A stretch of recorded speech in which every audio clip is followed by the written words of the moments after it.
で、続きまして、こちらがロゴスポンサーの皆様になります。Also, the logo sponsors helped make us possible too. So thank you to all the sponsors for contributing. はい。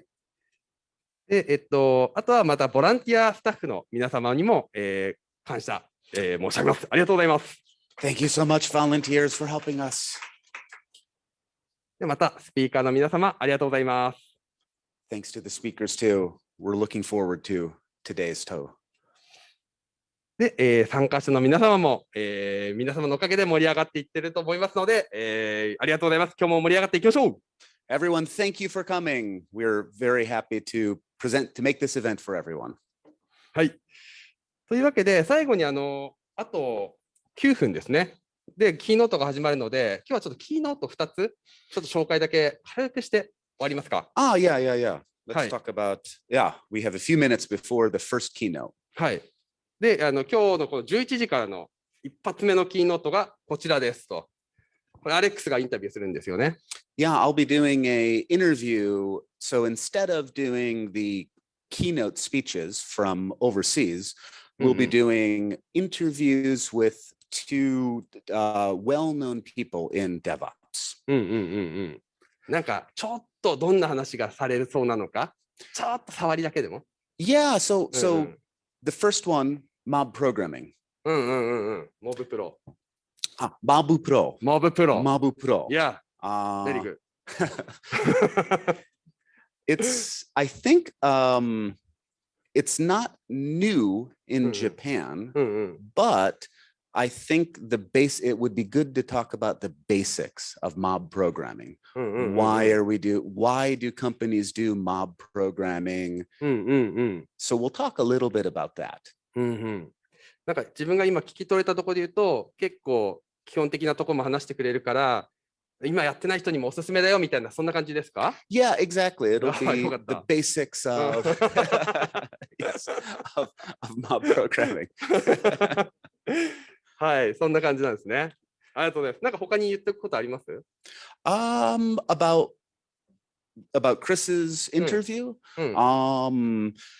Other things to say. We'll also be trying to get everyone's questions from the audience. So if anybody has questions, please ask so that we can get Chris's opinion on them too. なんかディスコードとかに質問とか書いといてもらって、それを後で拾うとかでも大丈夫？ I won't see it, but of course, ask in Discord, and somebody here can then ask us on stage for that. That'd be great. OK。じゃあ、あとは Zoom とかでもこう質問ある人みたいな。Yes, yeah. So if you have questions on Zoom because we'll be doing in 2 rooms, this room and the other room. OK。あと、リモートの。And remote too, if you have questions, we can also take those.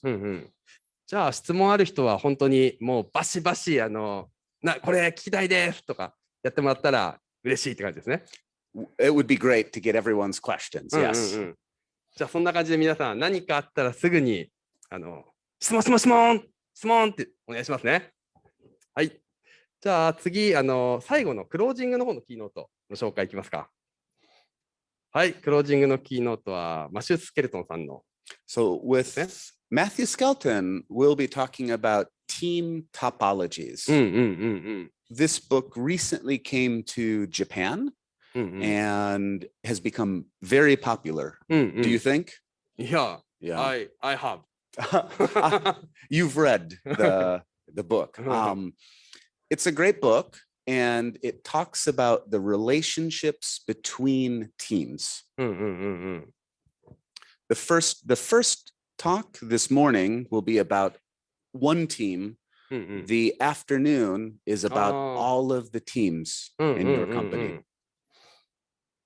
クリスの話が一つのチームとかの話がメインで、マシスケルトンの話は複数チームの、組織とかの話だと。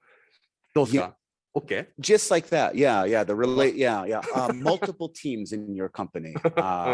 So it'll be a good way to learn how to help your own team, but then how to work with other teams in your company as well. うんうんうん。OK。だんだんこう自分のリスニングも疲れてきたんで、この辺で終わりにしますか。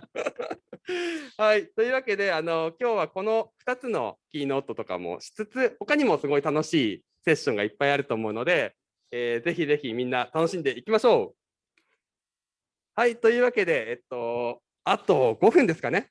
で、 Very 1本目 soon の we'll キーノー start. ト、アレックスがインタビューで。Yes, I'll interview. So we'll start that in about 5 minutes. Yeah. And thank you again for everyone coming to our event. And by the way, your Japanese is very good. Yeah, thank you. ありがとう。というわけで、あと4分ぐらいあると思うので、ちょっとトイレとか、少し飲み物の休憩とかして、そこから始めていきたいと思うので、よろしくお願いします。はい、というわけで、いつも楽しんでいきましょう。 Let's go. 川口です。場所の、ホール A とホール B の日本語、英語の構成のアナウンスお願いします。すみません。ホール、今こちらで話しているのがホール A になります。で、ホール A の方が、英語になります。英語で、聞こえてくる感じになります。で、ホール B の方が、日本語での、日本語部屋になります。基本的にはキーノートだけではなくて、一日通してそんな感じの部屋になりますので、皆さん好きなその言語、英語がいいなって方はこちらの部屋、日本語がいいなって方は、後ろというか、ホワイエ入り口の方に近いお部屋で、聞いていただければと思います。はい。というわけで、その辺の移動も含めて、11時、あと3分ぐらいから、3分後に始まりますので、よろしくお願いします。すみません、正確にはホール A は、日本語の公演は日本語のまま流れます。ごめんなさい。ホール A は日本語は日本語のまま流れる。はい、英語の公演、午後ね、午後は日本語話者の公演は別に英語の通訳を流すことはないです。はい。オリジナルボイスで流しますということですね。そういうことですね。はい。よろしくお願いします。さあ。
Can you hear me, Alex? Hello. Hi. I can hear someone. Oh, this is Chris. Yeah. Oh, hey, Chris. All right. We are just about ready to get started. So we're still figuring out the how to there. Okay, there we go. So how do we make the screen project this one? So you want to make Chris's screen In the back, yeah, or just projected, yeah. You can make it, you can pin that particular video.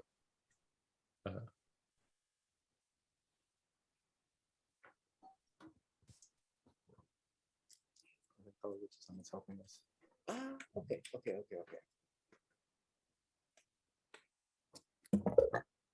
Great. Okay.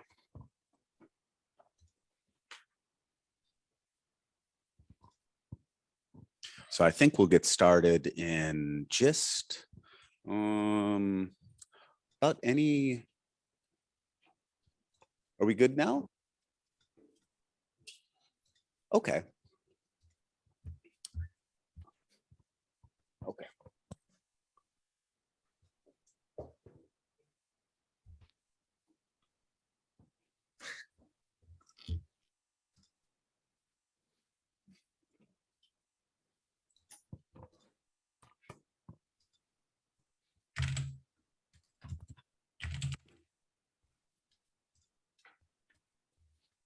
Okay.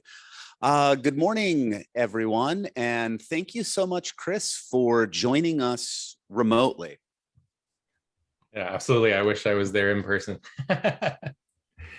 So, yeah, it's a shame that you couldn't be here, but you've been to Japan a couple times now. Is that right? Yes. Yeah. One for the Rakuten Technology Conference and another one for Scrum Gathering Tokyo. Yeah.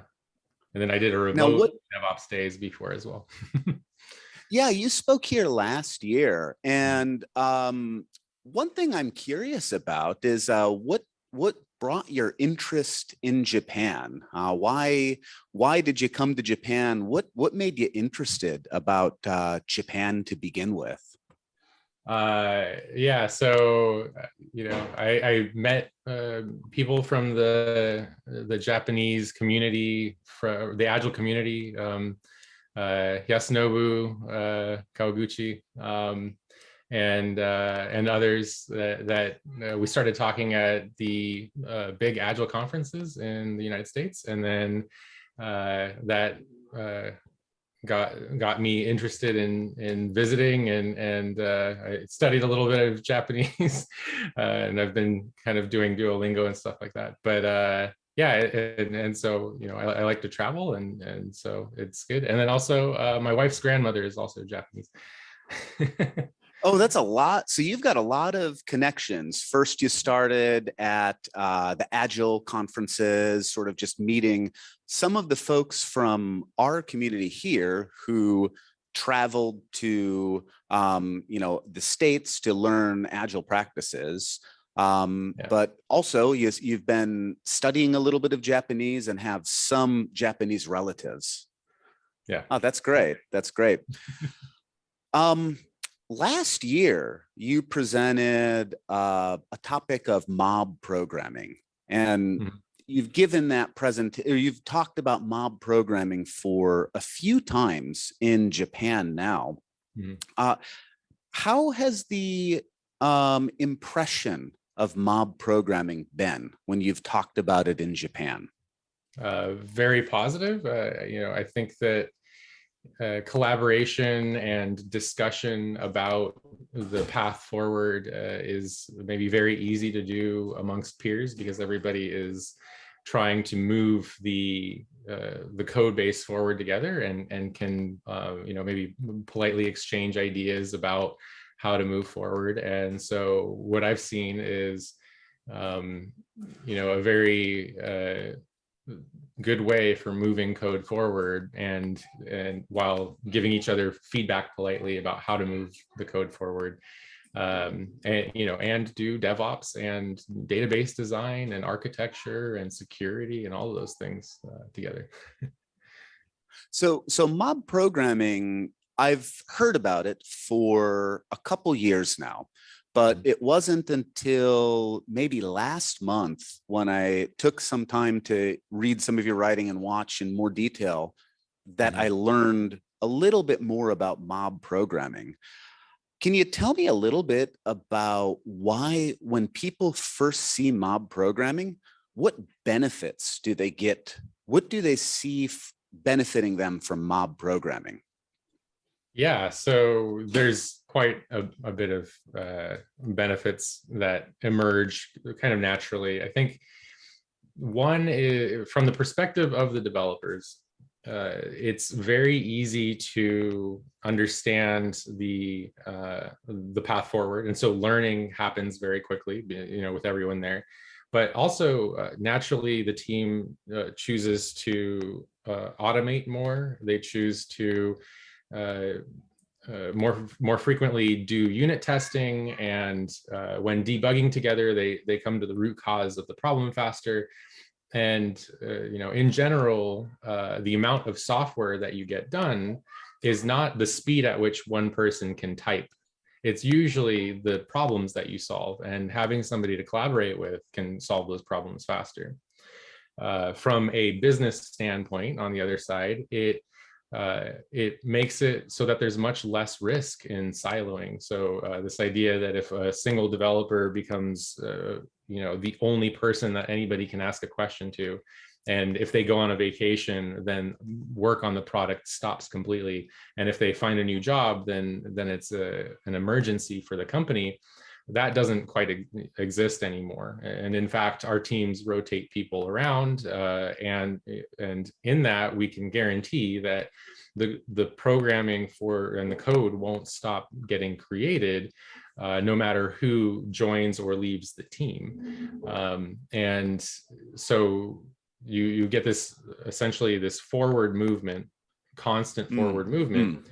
And cross-training happens naturally. And I think that in many environments where people are programming by themselves, the quality is not as high.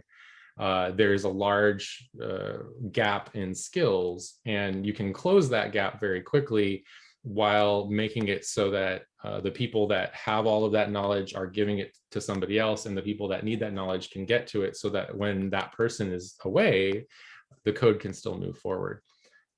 And many other benefits as well.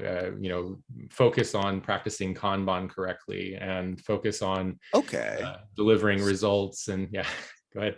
So yeah, it seems like there's a lot of benefits that come from it. But when I first heard the word mob programming, honestly, I had a really hard time envisioning what it was.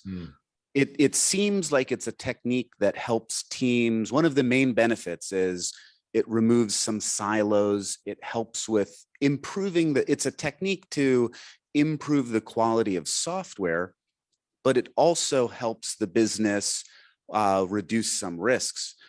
Basically, can you describe what it is? We kind of know how it helps, but what exactly is mob programming? Yeah, so this might be, if you have 4 developers, it can be any number, but 4 is a good example. And you would essentially, maybe every 5 minutes, rotate the person at the keyboard. The person at the keyboard is not allowed to type anything that they think. They must hear it from someone else. And so all code must be verbalized or said out loud. And so somebody will essentially be navigating, which is this idea that they're telling the person at the keyboard what to type. And then others in the group might be doing research, or they might be noting things down for retrospectives, maybe finding code smells. And there are different roles that exist for that. And so yeah. What you're saying, just to get the basics down, one computer, 4 people sitting at the computer typing in code. Yes. Or more recently, we do this remotely, and I can describe that as well. or remotely. Yeah. Now, years ago, maybe almost 20 years ago, when Agile was really starting to take off, extreme programming, those techniques, something that people talked about was pair programming. Yes. Basically, 2 people, 1 computer. And a lot of people said, why would you have 2 people at 1 computer? It's just faster to give everybody their own computer and work. With mob programming, 4 people, 1 computer. How can you get any of the benefits when you're having just 1 person, or 1 keyboard or 1 computer split across 4 people? Yeah. Well, so like I said before, the speed at which you type is not, writing more lines of code is not not better than writing the right code, the correct code. And so one big thing to pay attention to there is 4 people may be writing code, but maybe they're not writing unit tests as much. Maybe they're not refactoring as much. Maybe they're not creating abstractions together. Maybe some people are being siloed, and maybe one person's very, very fast and everybody else is very, very slow, or causing bugs, rework. And so what we noticed is that our bugs started to go away. Our pipelines became more lean, and we were able to deliver more quickly. And so, our top performing team had 1.5 years with no bugs reported from production, releasing twice a day to production, new code. And if you have no bugs for 1.5 years, that's no rework. And so one thing that I think people don't realize is when they're programming alone, a lot of that time is spent working on bugs. But imagine not working on bugs. Imagine how happy a software developer would be not working on any bugs. And so, we have a lofty goal in our department of no bugs in production. And so if a bug ever does come up, we fix it right away. We don't have a bug tracking database. And so we practice pure Kanban on new features, and we're able to just release all the time. And so, maybe if for 30 people, we might have 7 or 8 mobs, and each of those is producing multiple releases a day, and the defect rate is very low. So there's very little rework. And so this is much faster than if 30 people were working by themselves. And we've seen that because of all of the rework, defects, sharing understanding. A developer in our environment can choose to not go to any meetings if they'd like, and they might have one hour of required meetings a month.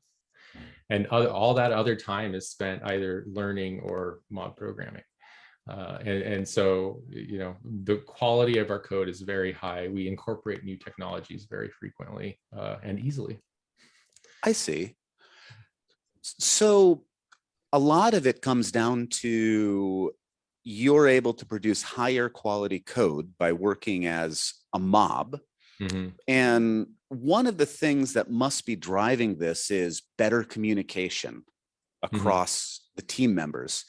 Can you tell me a little bit about, obviously everybody's sort of working next to each other or remotely in a Teams meeting or virtual meeting. Can you tell me a little bit about how the communication changes when you work so closely with your team members writing software? Yes. Yeah. So, imagine the situation where if 2 people are working alone, or 3 or 4, and there needs to be peer pull requests, for example. So we don't have any pull requests because everybody was present to write the code as well. So we don't spend any time doing pull requests. So one thing that happens is pull request. By pull request, you're talking like code review, basically. Code review, yes, yeah. Pull request, yeah. And code review, yeah. Sorry. So somebody writes some code and gets it approved by their peer before it gets merged into the main branch, and goes to production. And so we essentially eliminate that because everybody can look at it together. So one person might say, let's rename that variable. Another person might say, let's switch to a design pattern that makes more sense. Another person might offer to guide the team in infrastructure as code to increase the DevOps efficiency and reduce the lead time for infrastructure. And all of these things combine to result in essentially kind of Kaizen, like getting better and better all the time, because everyone is looking at, and anything that is repetitive or boring becomes very painful. So if it's repetitive and boring for one person, maybe they'll deal with it and they'll do it. If it's repetitive and boring for 4 people, there's enough brain power there to think about how do we automate it. And then Okay. And what we see a lot then is when you're not working as a mob, what you end up doing is having to take breaks to do code review, to make different decisions. In that time, you may not notice how tedious things are individually. Yes. But when you're all sitting around as a team, that communication greatly improves. There's no more handoffs. The lack of code review is very interesting. And the quality, everybody can see it at once. Can you tell me a little bit about the decision making? I think, and I'll give you an example. When you're on a programming team, there's a lot of questions that come up about clarification of requirements, about coding styles. Junior members, for example, they may not know what the best way to write particular code is. As a mob, how do those decisions get made differently? And why is that better? Yeah, so one thing is that if somebody doesn't know how to do something, they'll observe it. So a lot of it just happens automatically. The code style typically follows the collective team, and there are retrospectives that the teams do to think about how to change things. But some of those retrospectives happen very fluidly. Like maybe every 45 minutes, they stop for 2 minutes to talk about what could be better about our day right now. And so what happens is those patterns are dynamic, but they're learned very quickly. And usually a new rule for the team is implemented in order to help with some sort of pain that everyone's experiencing. And so code style standards and especially the use of design patterns in the code, they happen naturally because usually an argument about a path forward happens because maybe there is some lack of information that somebody possesses that somebody else doesn't possess, and then they have to kind of argue or work through the problem until they either reach a shared understanding or there's a lot of disagreement. Often in the mob programming environment, it's very easy to just discuss it and go with one of the options. And if there is a dispute, one of two things happens. Either we go with a random selection of the proposed solutions, or more often than not, we will actually, if the more senior developer cannot explain to the more junior developer why one path is better, then we go with the junior developer's solution, not the senior developer's solution. And what this does is it creates an incentive so that more senior developers must explain themselves well enough so that the knowledge can be shared, rather than saying, I'm the most senior here, you can't make that decision. That's really interesting, because you're saying that mob programming really helps when you have different skill levels on your team. Mm-hmm. And I'm picturing now the senior members and the junior members having a big different skill gap. Mm-hmm. And what you said earlier about when the senior member has a solution they want and the junior member has a different solution, why do you go with what the junior wants instead of always just having the seniors drive the decisions? Yeah, so this kind of goes back to the siloing problems that I mentioned before, but there should be a way to have a concrete discussion about why there's a certain solution. And often I talk about Socratic questioning. So this is the idea that the philosopher Socrates would ask questions until somebody could not explain the answer to the question, therefore kind of changing the way they have to think about the problem. And so what happens, I think, is a lot of Socratic questioning. So for example, how will we protect against maybe a security problem like a SQL injection attack? Or how will we protect against somebody not being able to read the code later? And often that will lead the more junior developer or the developer that has less information. It doesn't have to be a seniority thing. and gradually the solution will become better and better, and it'll be thought about from the perspective of that developer, and it'll develop their skills, meaning that they could make that decision again later without the other person, and maybe with somebody else, and they can give that guidance. And so typically, if you have a really senior developer just telling everybody what to do, I consider that an anti-pattern, because it's not sustainable, and it creates problems in the future, and people don't learn as much that way. Mob programming basically allows it's a more natural way for an imbalanced team when it comes to skills, seniors, juniors, to work together with those skill gaps. Mm-hmm. That's what it sounds like to me. Yeah.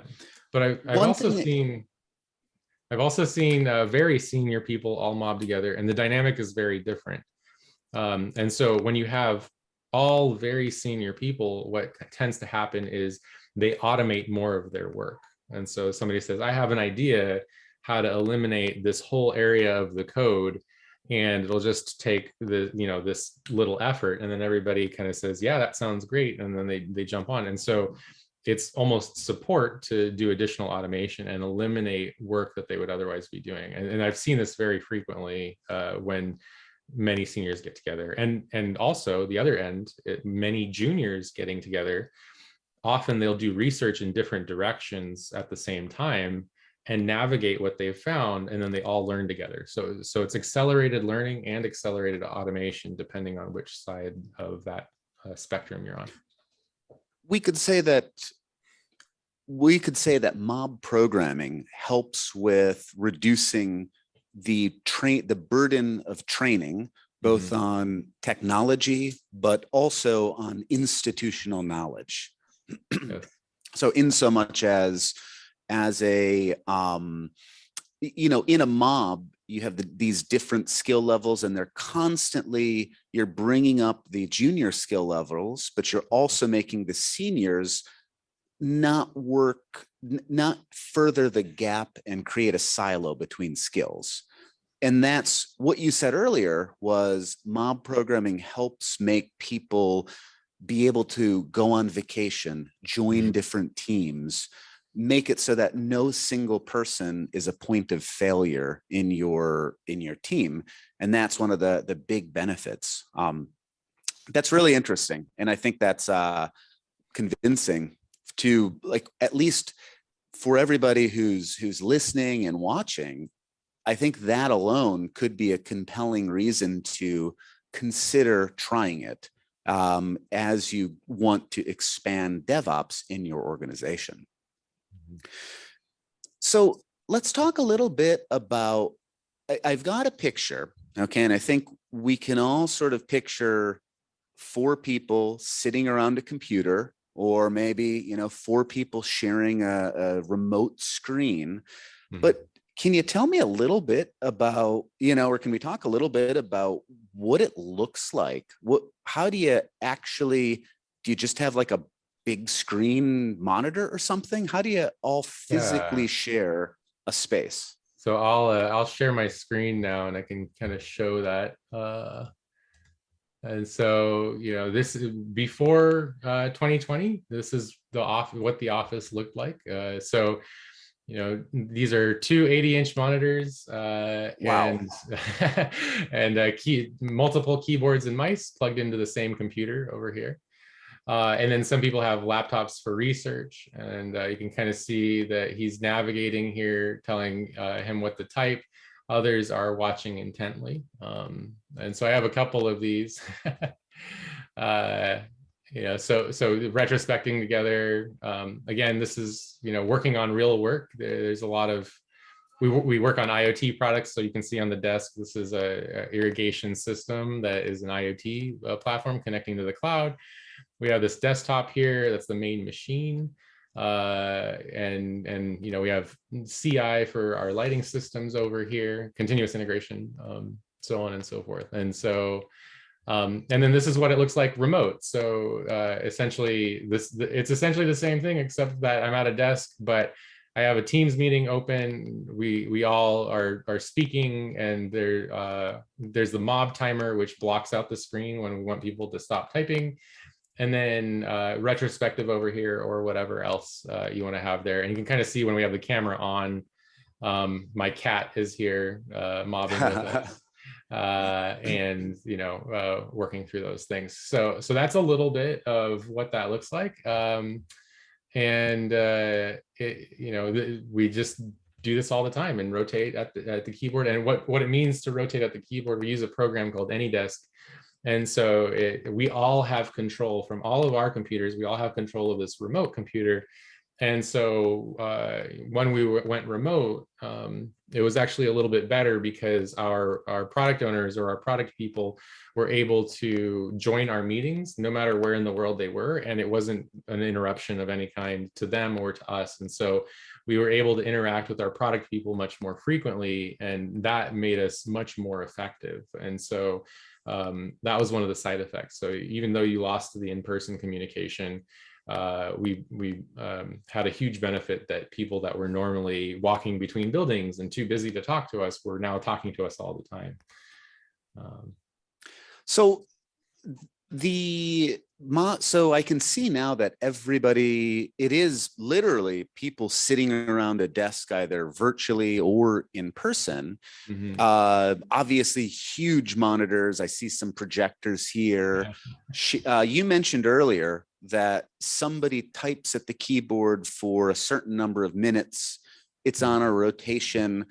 So there's obviously someone who's typing, the driver, as you called it. Can you tell me a little bit about how 4 people, you've got one driver and then 3 others telling them what to type? How does that work? Yeah, so it's definitely not the drivers and the watchers. And so maybe I'll skip to this. So these are some of the roles in the mob programming game. And so this is something that you can do a kata with, maybe tic-tac-toe or bowling or something along those lines. And they have the different roles outlined. And I have a few here that kind of talk about what you might do. So if you ever ask a clarifying question about what to type, or type something you disagree with, or use a keyboard shortcut that's new to you, or learn something new about the tools, or ignore a direct instruction from someone who is not the navigator, then you can mark one experience point.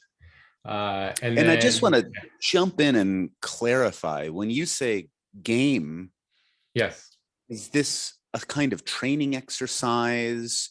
What is the game versus what you're doing? Yeah, obviously you don't play games all day. You do work as a team, but what is the relation between these roles and how you work with the 4 people on your team? Yeah, so this game outlines how you would do the work. So if you go to this GitHub account and look at it, all these roles are there. And essentially, if you wanted to program real code together, you could still keep track of the items in here, the experience points in here. And you could even work on real work together. So this is just an outline of how somebody would behave together. And so you're still working on real code while playing the game. And so, for example, the navigator, you get experience points for whenever you ask for ideas, filter the mob's ideas and tell the driver exactly what to type. Tell the driver only your high-level intent and have them implement the details. Or if you create a failing test, make it pass and refactor. And I just saw the game has just been linked into the Discord. So there's the rear admiral, the nose, which is nice. It's looking for code smells, right? And so that might be pointing out a long line of code, pointing out a complex conditional, like a big if statement. Point out duplication, point out unnamed variable or method, propose an action for deodorizing the code, making it smell nicer. So the nose is kind of somebody who when you're thinking about the nose as a role, that's somebody who takes responsibility for quality of the code itself. Yes. And so that's not the guy, you know, that's not the person who's typing. That's the driver. It's not the navigator, but it's one of the other two people. They are thinking, wait a minute, I see something wrong with the code. And in that role, that person is becoming the nose, you would say.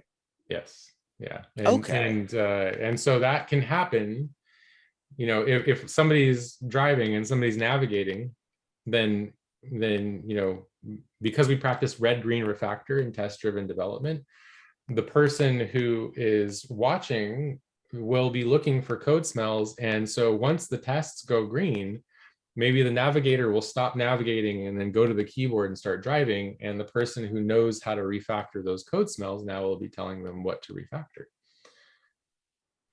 So this all sounds like this can get complicated quick if to in so much as learning all of these roles. And, you know, we saw a lot of different levels that you had before. Something that a team obviously learns to evolve with over time. Where did you start? I want to say day one, when you decided I'm going to work as a mob. Yeah. How did you come up with some of these ideas? Yeah, so the game actually came from a discussion between Willem Larson and I. And we were talking about how people taught all these things happen in a mob, but there's no way to describe them. So we wanted a way to kind of maybe conduct anthropology. We wanted to find a way to solidify these roles in some way and document them. And that's where the game was created. But, you know, going back to the first day that we did this, we were already doing what are called randori katas, which people rotate at the keyboard, practicing pair programming from an extreme programming level. And there, you know, but there would be strict navigation, meaning no one else could talk and somebody would just write it and we would program tic-tac-toe or something. And so then one day, one of our developers who was struggling, essentially had a 1.5 years long working on a project and said that they couldn't get any farther and that they needed help. And so we all got into the room together to work in that same way. And we started rotating at the keyboard, and then there were a lot of ideas. And we discovered that one of the frameworks that was used at the beginning of the project made it impossible to complete the project. It was a very big failure kind of from a tools standpoint. And so we rewrote the entire 1.5 years worth of application in about 3 months and delivered it to production before their deadline was up. And that's when we started thinking, you know, hey, this is quite a bit faster than working by yourself, because there was domain knowledge, there was programming knowledge, there was code smell knowledge, there was unit testing knowledge. All these people had different ways of doing work. When we got together, we were able to just run through it very quickly. It was great. It sounds like you didn't plan to invent or create mob programming as an idea. You just realized that you were mob programming after your first project of working together. It was a way that your team naturally interacted. And what I think is interesting about that is I think a lot of teams are already doing some form of mob programming today. It's very unlikely that even at a company where everybody has their own private desks, their own private offices, that there's no collaboration. What I'm hearing is that to start mob programming, you need to maybe learn how you're already working as a team and then start optimizing and recognizing we already do some collaboration, but if we start formally mobbing, our collaboration will go really high and become a lot greater. Would you say that's a good way to start? Yeah, absolutely. And a good way to think about it is, you know, so what happens when a team faces an emergency in production? I think a lot of people go to work together in a single room, you know, like a task force or a war room or something like that. And they get together and they start working together and collaborating and talking. And then when the emergency is over, they went away, right? But why not work that way all the time? That was the most effective way to solve that problem, was high levels of collaboration. What has told us that working by ourselves when there's no emergency is better? And I think it's just that people just go back to what they were used to. That makes sense. It's a more natural way to solve complex problems like a production outage. And if you apply it to other work, you can also simplify some of those complex problems for the whole team. So we should probably look to see if there are, I'm just looking at our time here, and I think that I've got a lot more questions that, this topic for me is very interesting. But I would love to hear if there's anybody who has questions. I can only see folks in the room, but we also have the other room where there's the translation, and of course, everybody on Zoom. So what I can do is start, if anybody in this room has questions, we can start there, and maybe through Discord or another way we can get some other questions. But does anyone in here have any questions that they'd like to start with? Looks like not just yet. Oh, sorry, we have one. Yeah. Thank you. Chris さん、Okay. So yeah, thank you for the interview. It was interesting. I have one question actually. So do you think that it's ideal that every tech company in the world shift to mob programming, or do we still need some private programming time from time to time? Well, so I think it's all related to the complexity of the problem that you're solving. And I think you want me to stop sharing. Yeah. Okay. So if the problem that you're solving is more complex, then you are likely to solve it faster with more people. And if the problem is less complex, then you're likely to solve it faster in parallel. And so you have high-paid software engineers who I think you pay to solve complex problems. And so often I think that the difficulty of the problem has a plateau when you reach one person working on that work. And so, I think any company that is trying to solve something new and interesting will move faster as a mob. And so, if it's just that you're doing APIs with create, update, delete, and edits, and maybe working with a database, and it's a traditional architecture, then maybe you only need a single developer working on it, or working on it in parallel at single stations. But often I think we can use domain-specific languages, we can use new abstractions, we can use design patterns, and other things like that to solve those problems much more quickly. So I think that with the brain power that we have, that we're paying for, mob programming will ensure that the problem is actually a difficult one, because if it's not difficult, then it will be very, very painful to work on alone. And often I think people stop mobbing because they think that the problem is so simple that they should just work on it alone, where I think the opposite is true. They should continue mobbing until they've automated that problem so it never happens again. And a good example of this is when we first started mobbing, there was a member of the team actually handling tickets for other departments for 8 hours a day, and then doing all of the actual work that they promised to deliver in their overtime, past the end of their day. And we discovered that by working together. And then we only became more and more capable over time. As we discovered repetition, we automated it away, we created a design pattern, we deleted dead code. And as the quality went up, we only started working on newer and more interesting problems. And I think that's the pattern. So if you mob all the time, I think it'll be very infrequent that you will only work on simple problems. Thank you. That's a great question. And while we wait for another question, a quick follow-up I'll have is, what about somebody who is shy or maybe doesn't want to work in that kind of environment where you're always sitting as a group? Yes. What do you do in that scenario?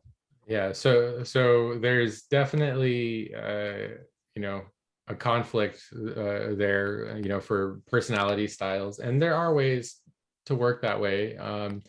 We have people that would consider themselves introverted or likes to work by themselves mainly, and they still work in the mob because they consider it more effective. And what they do is they take breaks to step away from other people more often, I think, and also they focus kind of on their learning and personal development time more by themselves. But then when it comes to production code, they come and work together, because that person, if they did work together or work by themselves all the time, they would still have to do code reviews. They would still have to balance things out. They would be responsible for bugs when there were no bugs coming through to production anywhere else. And so I think there's become this natural reinforcement to mob together. And Aaron Griffith has a great article on mob programming as an introvert, and he describes it much better than I do.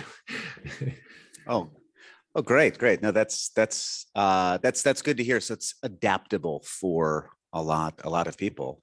I saw we had a question. Did you have a? Oh, yeah, great. If we could get another question.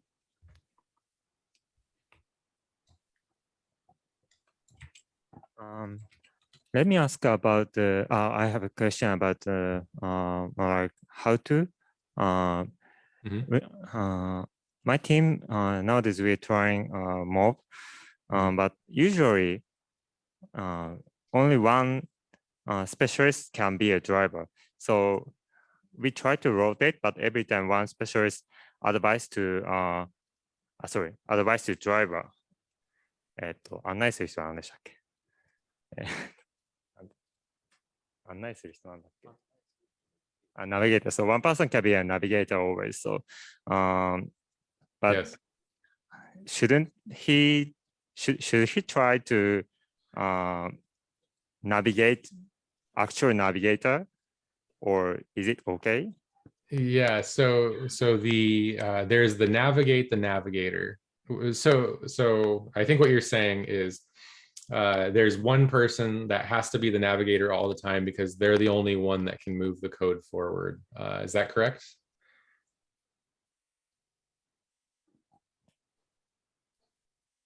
Yeah.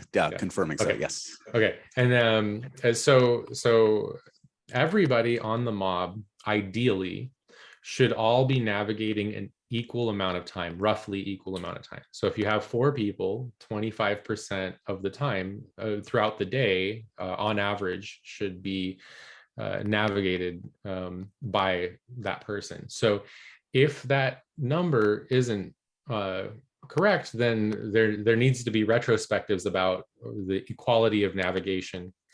And I'll just say that when I realized I myself was going through this at some point, and my voice would hurt at the end of the day because I was speaking so much. And we realized that we needed to identify the areas that couldn't be navigated and then spend dedicated learning time on that so that anybody could navigate and bring up the skill level.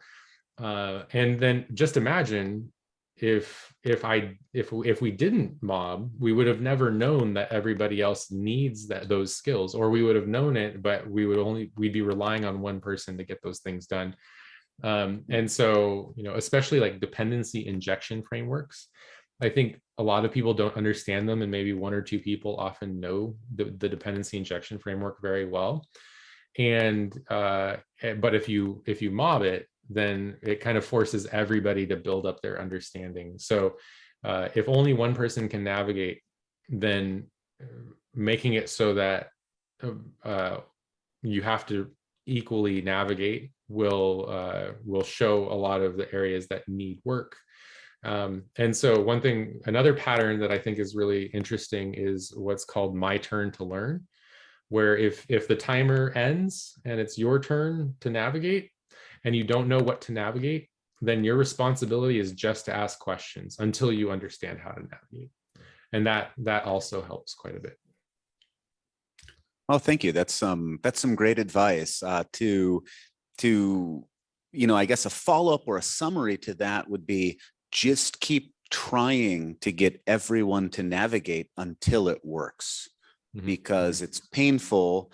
I think last year, if it's painful, keep doing it, and it'll eventually get better and solve itself. And it sounds like navigation is the same thing. You got to just keep figuring out why it doesn't work. So do we have any questions from the other room that that anyone in the other room, Japanese language, would like to ask? I didn't know, maybe Kawaguchi-san can confirm if he's in there, if we had any questions. Otherwise, I think we could get another question or two from our room as well.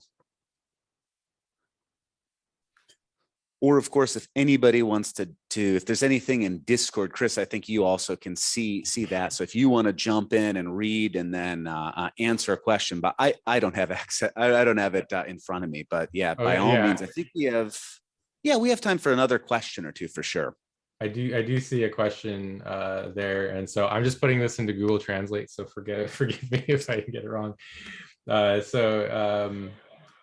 Let me see. I got the question from W-A. It says, I have a question. I'm practicing mob programming or close to it. It changes every 25 minutes, the driver and also the navigator. You may find it difficult to fill the knowledge gap among the mob programmers. Young people rely too much on knowledge of the skilled people. I feel that it's difficult to be independent. What do you think you should do? And so, I think that this is mob programming for a very senior developer is a very good coaching opportunity. It means that maybe that person is slowed down, but 3 or 4 other people are sped up quite a bit. And so this very skilled person, I think, should be identifying where those knowledge gaps are. And then, like I said before, navigating the navigator. So this is maybe they send a chat on what to do next. And then that person's forced to navigate. Because I've also noticed another pattern, which is that sometimes people just are uncomfortable navigating or saying what they're thinking, and they also don't know the answer. And so practicing one or the other, just navigating or just coming up with the answer, can be very helpful. And so, there's the option to navigate the navigator either by whispering or by typing it to them. And then there's also group learning exercises. So if you have to go in and work on the dependency injection framework every single time, and every time everything stops, then the time you spent educating everybody on the framework will be very valuable, because then it won't stop. But in general, the very senior person should be speaking less and less over time, and that's a measure of success in bringing up the other developers. Oh, great. All right, thank you. I think we have time for another question in here. Did anybody have a, right. Hinami-san, good. Over there, thanks. Hi, my question is mostly about stakeholder buy-in for this sort of initiative. So currently we work in a team that's quite individualized, and the organization we work for is not fundamentally one that is based around software. We have software happening in this organization. So if I was going to take this concept back to the organization and say, hey, can we try this? You're going to have your upper management say, show me the business benefit. right? Yeah. And that's fine. They're generally quite receptive to this sort of thing, but you need to, there's generally a lead time when a team starts a new initiative before you see effectiveness and changes and benefits and whatnot, just like Agile. A team that's just started Agile, their level of effectiveness is vastly different from a team that's been doing it for a year. And so what would you say is the relative lead time before mob programming actually makes an effect on a relatively siloed team, where you could say, hey, okay, management, I need X amount of sprints. I need 3 months to try this out. Or is it something you're going to expect someone to see results in a sprint, for example? So I do think it depends. So if you try to force this on somebody, then it's going to get rejected. And so, people that don't want to do it probably should not be the first group that tries it. So, I believe firmly in the diffusion of innovation, kind of the bell curve of early adopters, early majority, late adopters, and laggards. And so strategically speaking, I would say there are two things. One is something I call the virtuous loop, which is you need dedicated learning time and you need retrospectives. So if you forget about mob programming entirely, if your organization cannot get a new idea going, then at least in a learning scenario, then that might be where to focus, is just getting that dedicated learning time and the dedicated retrospectives. Beyond that, to kind of answer your question, I would say that if you can find people that want to volunteer to try it and then work on it for a few sprints, for example, some things that I might do is in a learning environment, maybe lunch and learns, maybe a dedicated learning time, do a couple of practice sessions, play the game, understand the different roles. That will greatly accelerate the success that you'll have on production code. But with my team, when we first started doing this, we did not have any instructions. There was nothing written on the internet about it. We had a problem. We had to get together to solve it. And we just started throwing around ideas. And it turned out that our ideas collectively were much better than our ideas individually. And that was the fundamental benefit that we got day one. And so, if anybody decides to do this with production code right away, I believe they'll see a benefit. That's what happened for us. Of the people that I've heard trying it for the first time, I think that, like I said, if you have people that are just resisting it in general, it's going to be much less successful. And so I would take volunteers. So if you have a large team, I would say, hey, who wants to do mob programming? We can do it every once in a while, and maybe even full time. Come and do that. It's an experiment. Let's try it out. But I with that group, I would see large successes very quickly. However, I think for people that are resistant to it, they're probably just less open-minded in general, and therefore will be fighting it, and you'll see less progress or slower progress there. So, but what typically ends up happening is like the diffusion of innovation. A few people start doing it. If they see large successes, then other people become interested, and then that grows and grows and grows. And so just like in the Agile initiative, I would recommend doing that in the same way. So that's helpful. Yeah. Great, thank you. We are just we're a few minutes over our time, but I think this has been a really, really fun interview. And thank you so much for staying up late in your evening to meet with us all in our morning here.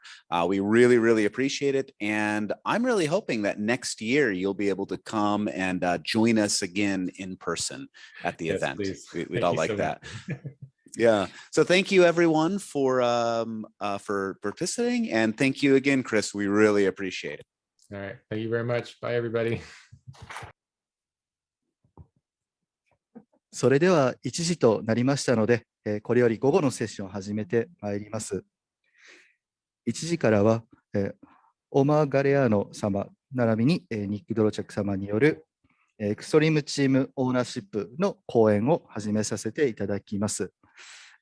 なお、この部屋での、講演は英語で進行しますので、もし日本語で、実際の会場に来ている方で、日本語で聞きたいという方は、Zoom に入っていただいて、通訳設定をしていただけますと、日本語で聞くことができます。それでは、よろしくお願いします。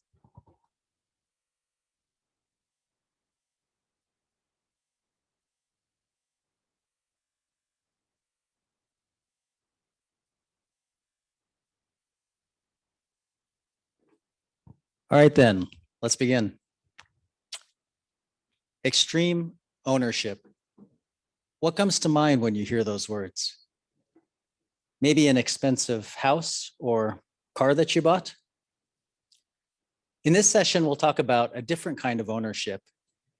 It's a mindset inspired by US Navy SEALs that can help software teams to accomplish their goals.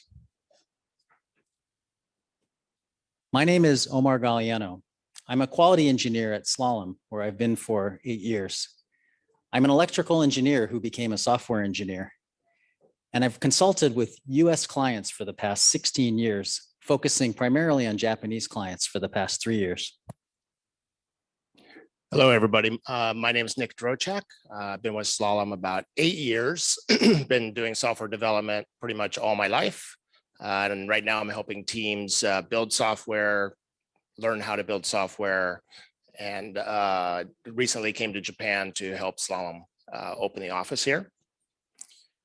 Just really quickly, a little bit about Slalom. I know we're not supposed to have a commercial, but just we're a consulting company. We do both business and technology consulting, but focus on helping companies transform in some way. We call that DX. That's the term, right? We use mostly for that. Work with a lot of Fortune 500 logos you probably recognize. So anyway, we're here in Japan now and going to try to work with companies here to do a lot of what we were doing in North America. All right, back to extreme ownership. So extreme ownership is the title of the New York Times #1 best-selling book written by 2 retired US Navy SEALs. The Navy SEALs are known as an elite military team and for having a very rigorous training program. The authors have taken leadership principles learned on the battlefield and now work with business executives to solve business leadership problems. So what does ownership mean in this context? In this case, it means the responsibility that someone chooses to take in order to achieve team success. And this quote by the author captures the essence of extreme ownership. It says, "Leaders must own everything in their world. There was no one else to blame." Now, does the idea of owning everything in your world sound a little too extreme? Well, don't worry. We'll talk about what this can tactically look like to help software teams achieve their mission.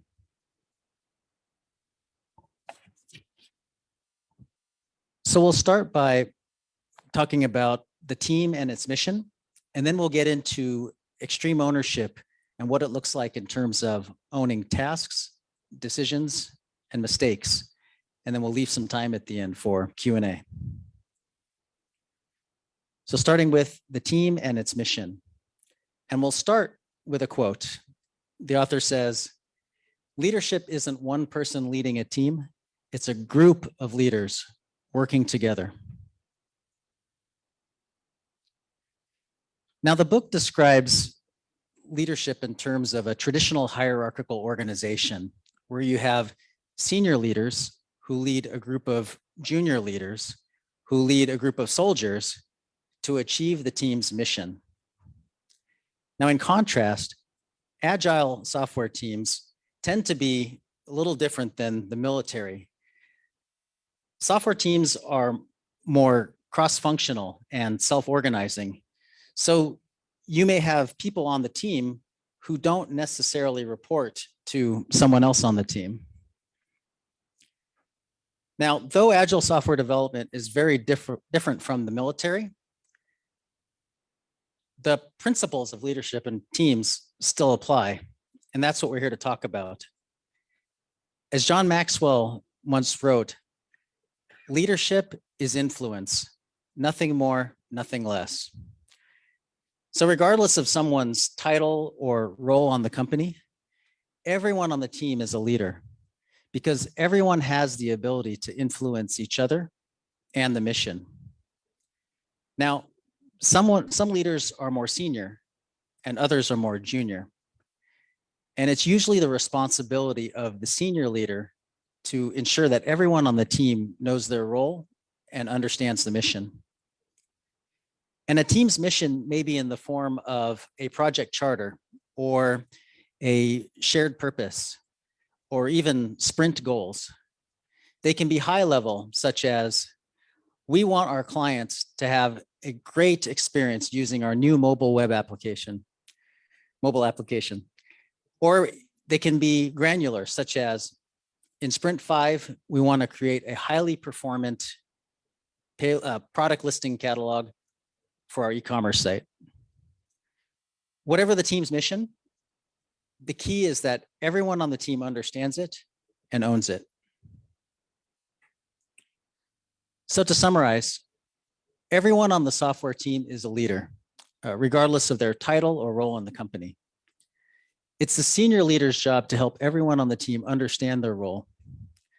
And everyone on the team needs to understand the mission and own it. So now let's talk a little about owning tasks. And about tasks, our author says, the focus must always be on how to best accomplish the mission.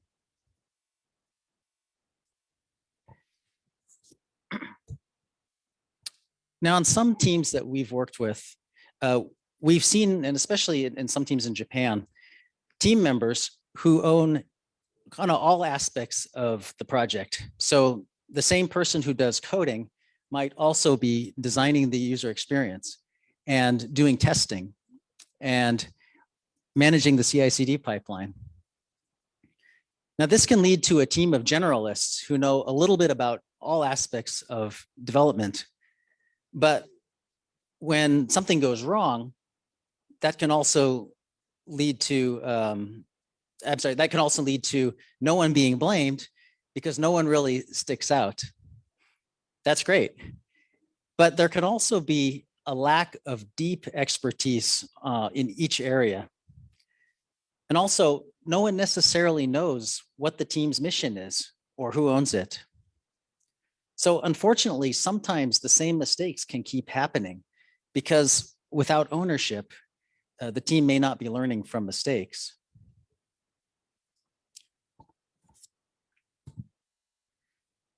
On other teams we've worked with, especially in the United States, we've seen that we have specialists that own each area. So for example, a visual designer owns the user experience. Developers own the features, and quality engineers own quality, and DevOps engineers own operations. While this can bring a deep expertise into each area, if something goes wrong, there can be a mindset that that's somebody else's problem. So if there's a problem with the experience, well, that's the visual designer's issue. If there's a problem with coding, that's the developer's issue. If there's a problem with quality, that's the quality engineer's issue. And if there's a problem with operations, the pipeline, that's the DevOps engineer's issue. But even if everyone executes their area perfectly, there can still be issues in transitions and handoffs from one area to another. And when that happens, there can be finger pointing and blaming, which ultimately hurts the team. Oops. So ETO merges the best of both worlds, merging the deep expertise of the specialists with the broad concern in all areas of all things that impact the mission.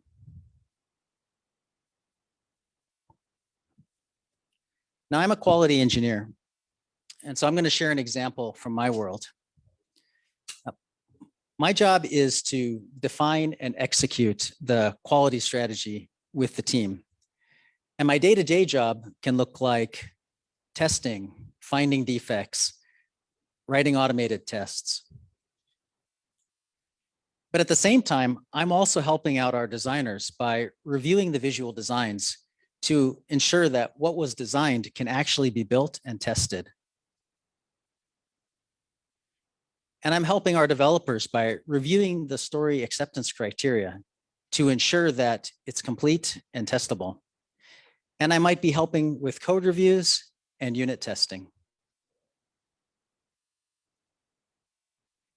And I'm helping our DevOps engineers by adding automated tests to the pipeline. But software is complex, and it can be very difficult to find every bug every time. Even if I have a team of quality engineers working with me, we often don't have the domain expertise to be able to find every kind of bug. And that can be really scary. Fortunately, all of my teammates are helping me because everyone is committed to finding defects. And we have developers who are also doing automated testing. And we have DevOps engineers adding automated tests to the pipeline. So I don't have to worry about missing a particular bug because I know that my team is committed to the mission. And part of our mission is to deliver quality software. So to summarize, tasks may be shared by the whole team, but that doesn't mean that everyone necessarily owns the mission. Specialists may focus on their own domain, but not necessarily on others and the mission's success. Extreme team ownership combines both team members specializing in their areas of expertise and the whole team having a mindset of looking out for the success of others and the mission. Thank you, Omar. Yeah, so this is all about a mindset. And I want to talk a little bit here about what it means to own decisions in an extreme mindset. Start with a quote from the book. That complete faith in what others will do, how they will react, and what decisions they will make is the key ingredient. You know, I heard this talk by Simon Sinek, another leadership speaker and author. He studied and worked with the Navy SEALs also, and he tells a story about what he learned about people jumping out of an airplane. You don't jump out of that airplane because you are brave. You jump because your teammates are going to jump right behind you. You're all going to go down. You're going to land on the ground, and you're going to protect each other and support each other. So you don't jump because you're brave. You jump because you have a team that's going to support you. That allows you to be brave. With that being said, I want to talk a little bit about one way some people think about decision-making. I read this article in the Harvard Business Review. It was written sometime in the 1970s by Peter Drucker, but I think it's still quite insightful. It really made me understand a little bit better about how things are done here in Japan compared to what I'm used to in the States.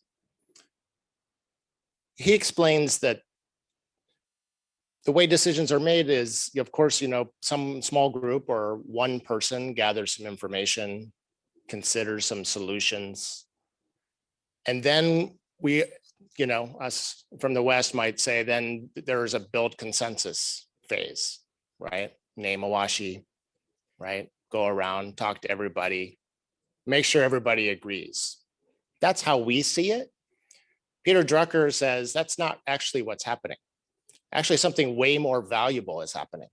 It's not just about getting everybody to agree and so no one stands out or argues during the meeting. It's to make sure that you are asking the right question in the first place. Is the question even important to answer? Are you doing something that actually means something valuable? Asking that question is very important. That's something we often do in consulting. We will work with a company and we will ask them, why? Why? Right? And that's what this part of the phase here in Japan is often. And this is great for big decisions that affect a lot of people. Hard to walk back from. For example, should we do a joint venture with this company from Germany and do a joint manufacturing project, spend billions of dollars? Yeah, that's a good system, right? But we're talking about, for us, we're talking about small teams building software, usually business-related software, right? Where a lot of small decisions have to be made, and to be agile, you have to make them quickly, right? So you don't really have time to go through the process above, and it's probably not necessarily necessary. Here in extreme team ownership, we trust people to make their own decisions as an individual. Just consider, use your professional judgment, and make a decision. We're in a 2-week sprint. How bad can we make it? Right? Every 2 weeks, you have a chance to redecide the decision. It's not a big deal. Right? So this is the mindset of being brave. I can jump out of the plane. I can make a decision. I know my teammates are going to support me. Right? And we're going to work as a team. In the end, what you get in the top one is, a carefully executed plan after all the consideration is done, of course. In the extreme ownership version, right, you're going to learn by doing. So yes, you're going to make a decision, and we'll get to this. Not all of them will be right, but you're going to learn something, and that's fine. You can readjust after a couple of weeks. What happens if you make a mistake? You find a problem? That's okay. Just go back and start again. There are two different models. There are many ways to understand decision-making, group dynamics. This is just one particular one I found I wanted to talk about. So Omar gave his example. I want to give mine about jumping out of the airplane.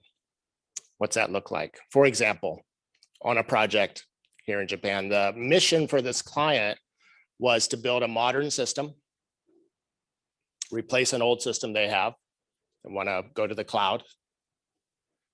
And they really, everybody said, I really want to not work late at night.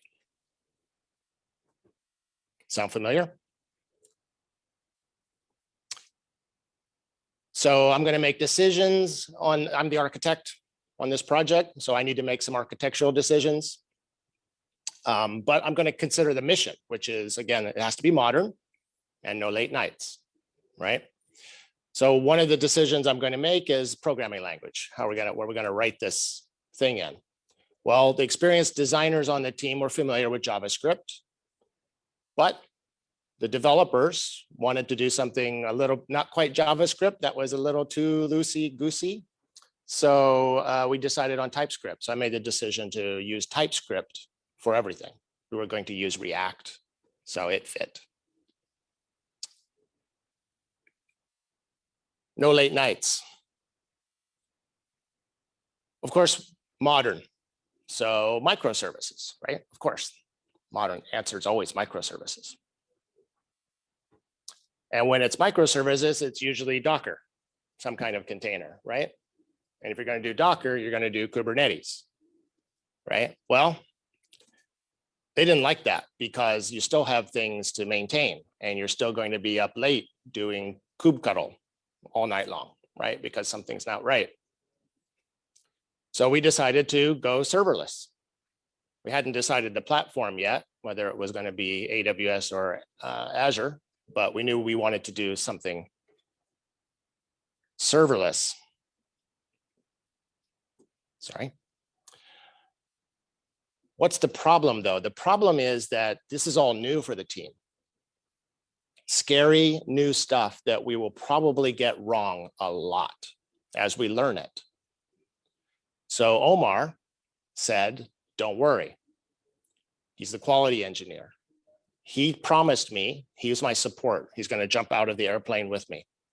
He promised me he would have an automated test system that would exercise this system all the time and quickly, completely cover the tests and run fast so that we could do check-ins and have the tests run really quickly and get immediate feedback. He promised me, right?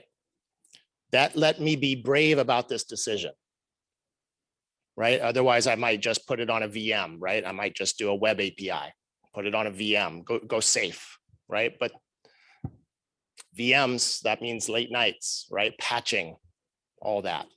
Try to get away from all that. So these are the decisions we made, and I felt confident to do so because I had a team that was looking out for me. So in summary, you can be brave and make decisions in your domain because your team supports you. With extreme team ownership, consensus will come from trial and error and evidence. And you can get input from others and consider their ideas, but then use your own professional knowledge and experience to make your own decision. Listen and then decide.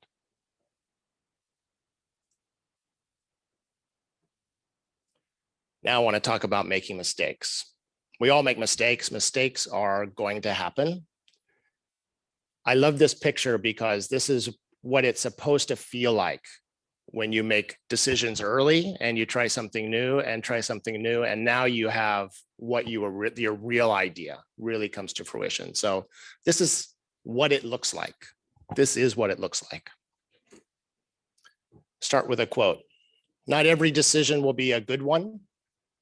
For any leader, handling those mistakes with humility is the key.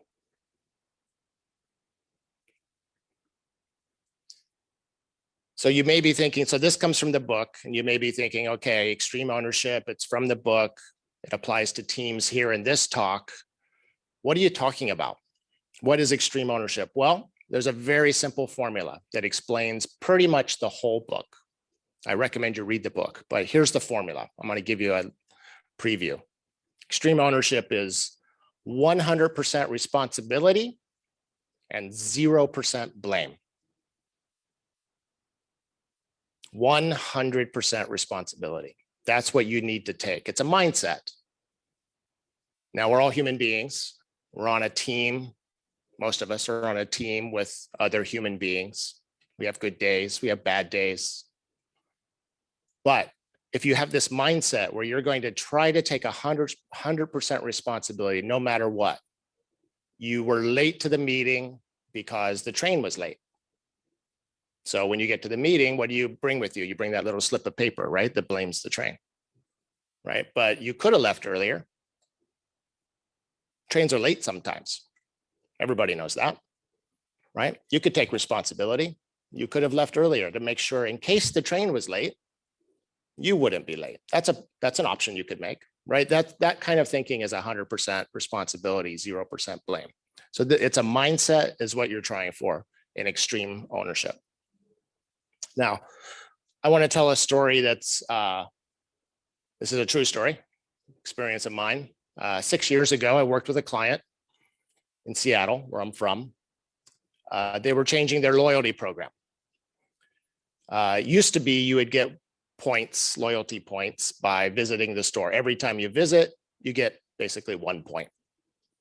They were changing it to you spend more money, you get more points. So it's not visit based, it's spend based. So they had to change. But one thing that was not changing was the fact that your points expire after 6 months if you don't use them. So you get the points in January and then they expire 6 months later. So now if you're a developer in the room, you're already cringing, right? Because dates. 6 months later means what? That's not very precise. 6 months later, right? There were some precise rules. You actually got to the stars, actually your points expired on the first day of the month in the last time zone in the globe that has the first of the month. So even if you're in New York City, you can wait technically your second because it still was right, or Japan. So Great. Problem is testing this. That's one problem. Testing this is not easy because how do you test this? So do we hard code the first of the month into the code? Now, yeah, we could do that, but that means that testing, Omar has to write a test and he has to wait until the first of the month to see if it works. Can't do that. So what did we do? Well, we made the day that expires configurable. So it's the 15th of the month or whatever it is today. Omar wants to test, sets the configuration value to the 15th, sees if the stars expire. So we launched in April. It's actually almost 6 years ago to the day. Yeah, in April we launched. We had a week of very hard days getting it out and working correctly. It was fine. It was the middle of April, and then we got it working. It was fine. We stopped doing very late nights, and I was starting to sleep and wake up at a normal time and go to work at a normal time. And then Monday morning, I got a call from Starbucks. It said, "Hey, system's down." We were trying to figure out what happened. Eventually we figured out, oh my gosh, it's the first of the month. It's May 1st, stars are expiring. Servers are going up to 100% CPU, crashing, coming down, starting up again, get up to 100 CPU, crash. It was just like this. We finally figured out there was a bug. Of course, there was a bug. It's a bug in the code. Simple, it was a bug. It was a bug, of course. So fortunately, the team was extreme ownership team, mostly. Most people were taking largely 100% responsibility. So we had a retro afterwards. We got it fixed. Nobody's points ever were affected. But in the retro, everybody, we got in the room, very high level people from the client were there. CTO was there, very high level people. And we had to explain what happened. I actually honestly don't remember whether I wrote that line of code or a line of code in that bug or not, but it was definitely on my team.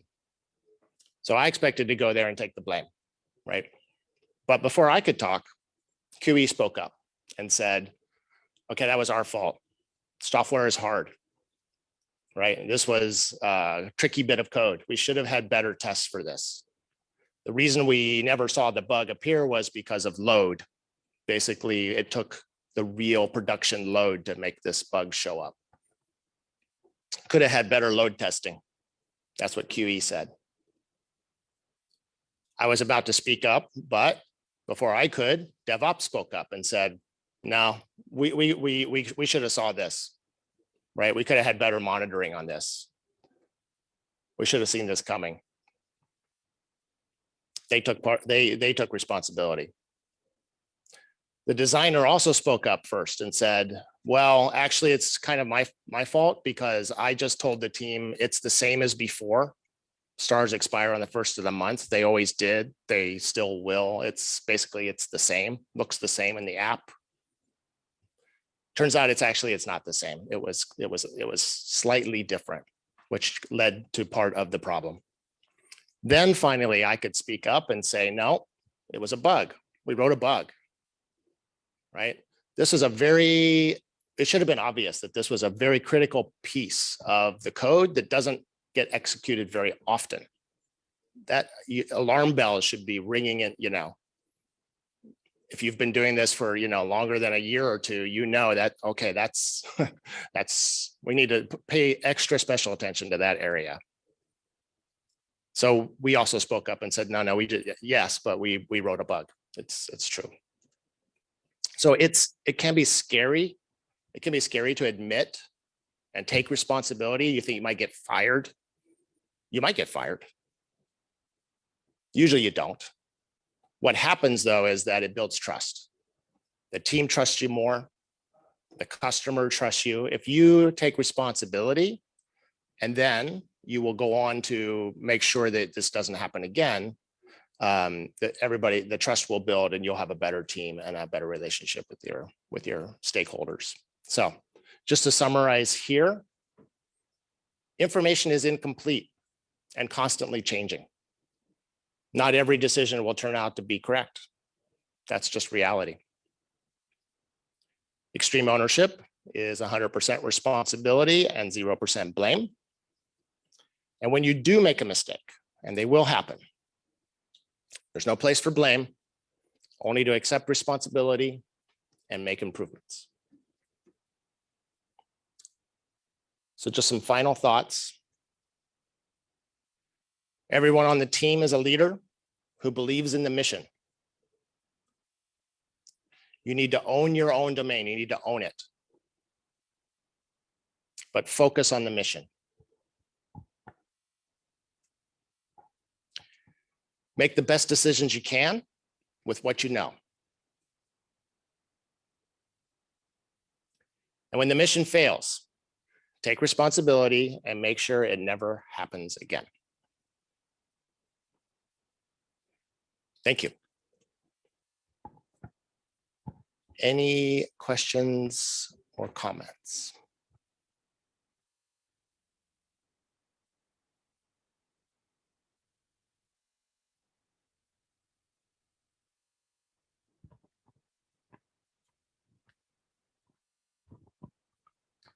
Thank you, guys. That was a great overview of the topic. I wonder, do you have any specific kind of examples of how to address bugs and extreme ownership, in so much as that bugs are not necessarily any one person's problem?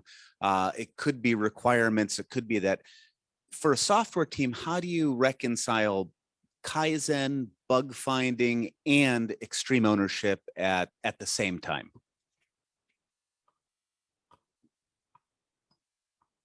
Well, we'll have the quality guy talk about bugs.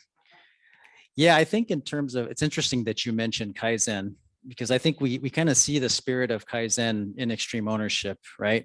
In terms of, especially if a mistake was made, whether it's a bug or any kind of decision that didn't go well, there's always that retrospective afterwards of, okay, you know, this is what we're going to do. This is the plan so that it doesn't happen again. And, you know, we do that at the end of sprint, you know, whether it's a good sprint or a bad sprint. And we do that with regards to bugs, right? In terms of, okay, we found this bug. What can we do to make sure that that doesn't happen again? So I kind of see it in the same spirit, really.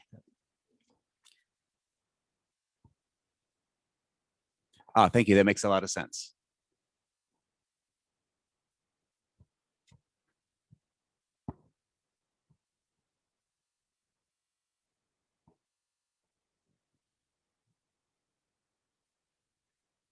Discord, that any text questions?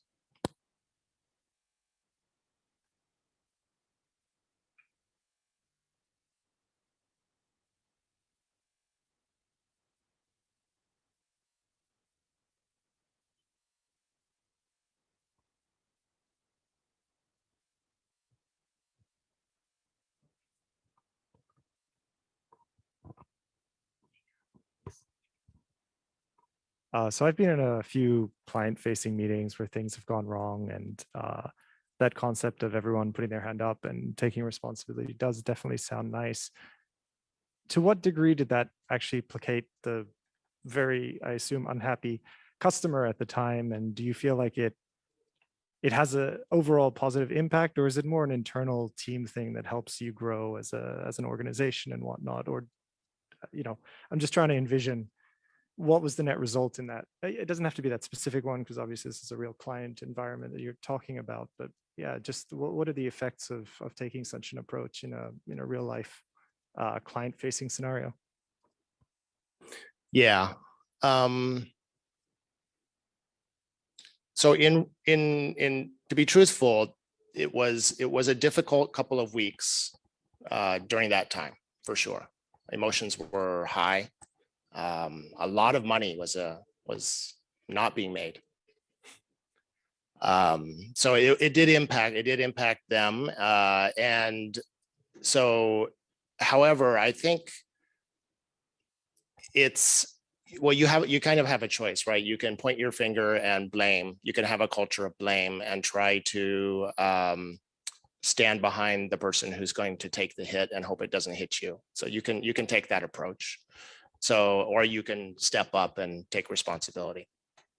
So yeah, internally for sure, especially within our team, we see that when we work together as a team and we do it this way, the teams are much stronger and they perform way better for the client. So I would say if I were leading the team and we took that approach and we took responsibility and the client decided to let us go because we admitted that it was our mistake, I'm good with that. The client, this is also a true fact. They didn't fire us. And in fact, we finished out that round of work and they kept asking us back more and more. So we did build a lot of trust. That one of the senior folks on the client side went to another company and then called up and said, "Hey, Nick, do you have another team for us?" So I can't say that it was just that, but it didn't hurt. That's for sure. I mean, injecting that kind of positivity within a team and moving away from blameful culture, I think it has a lot of overlap with things in Agile as well. And so, yeah, holistically, it's a very good idea. Thanks.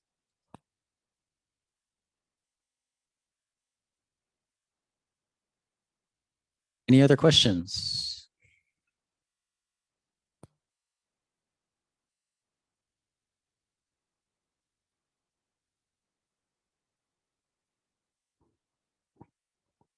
日本語でも大丈夫ですかね。はい。はい、ありがとうございます。非常に面白い会話で、内容でした。はい。そうですね。チームの中に、とても受動的な人がいる場合とか、あと、ジュニアクラス、あまりスキルの高くない人っていうのがいる。で、そういう人たちをオーナーシップを持っていくメンタリティにしていくには、どういうなんか工夫というか、なんか tips みたいなものがあったら教えていただきたいなと思いました。お願いします。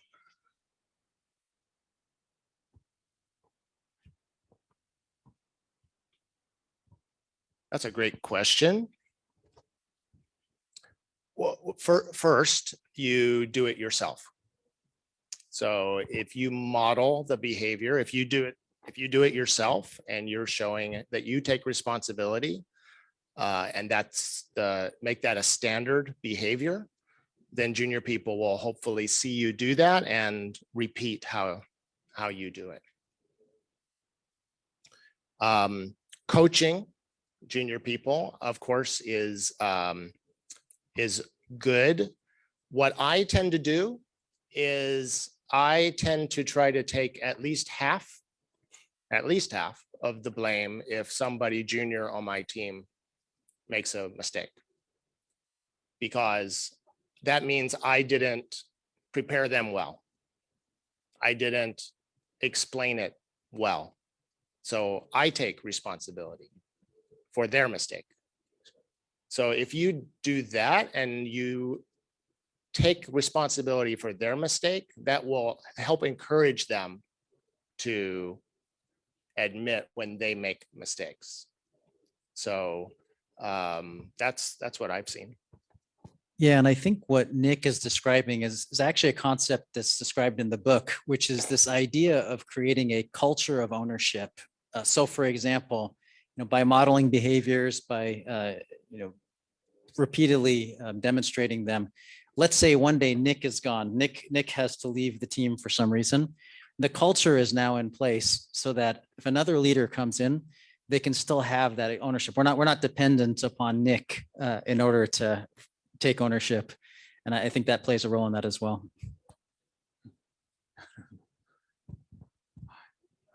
ありがとうございます。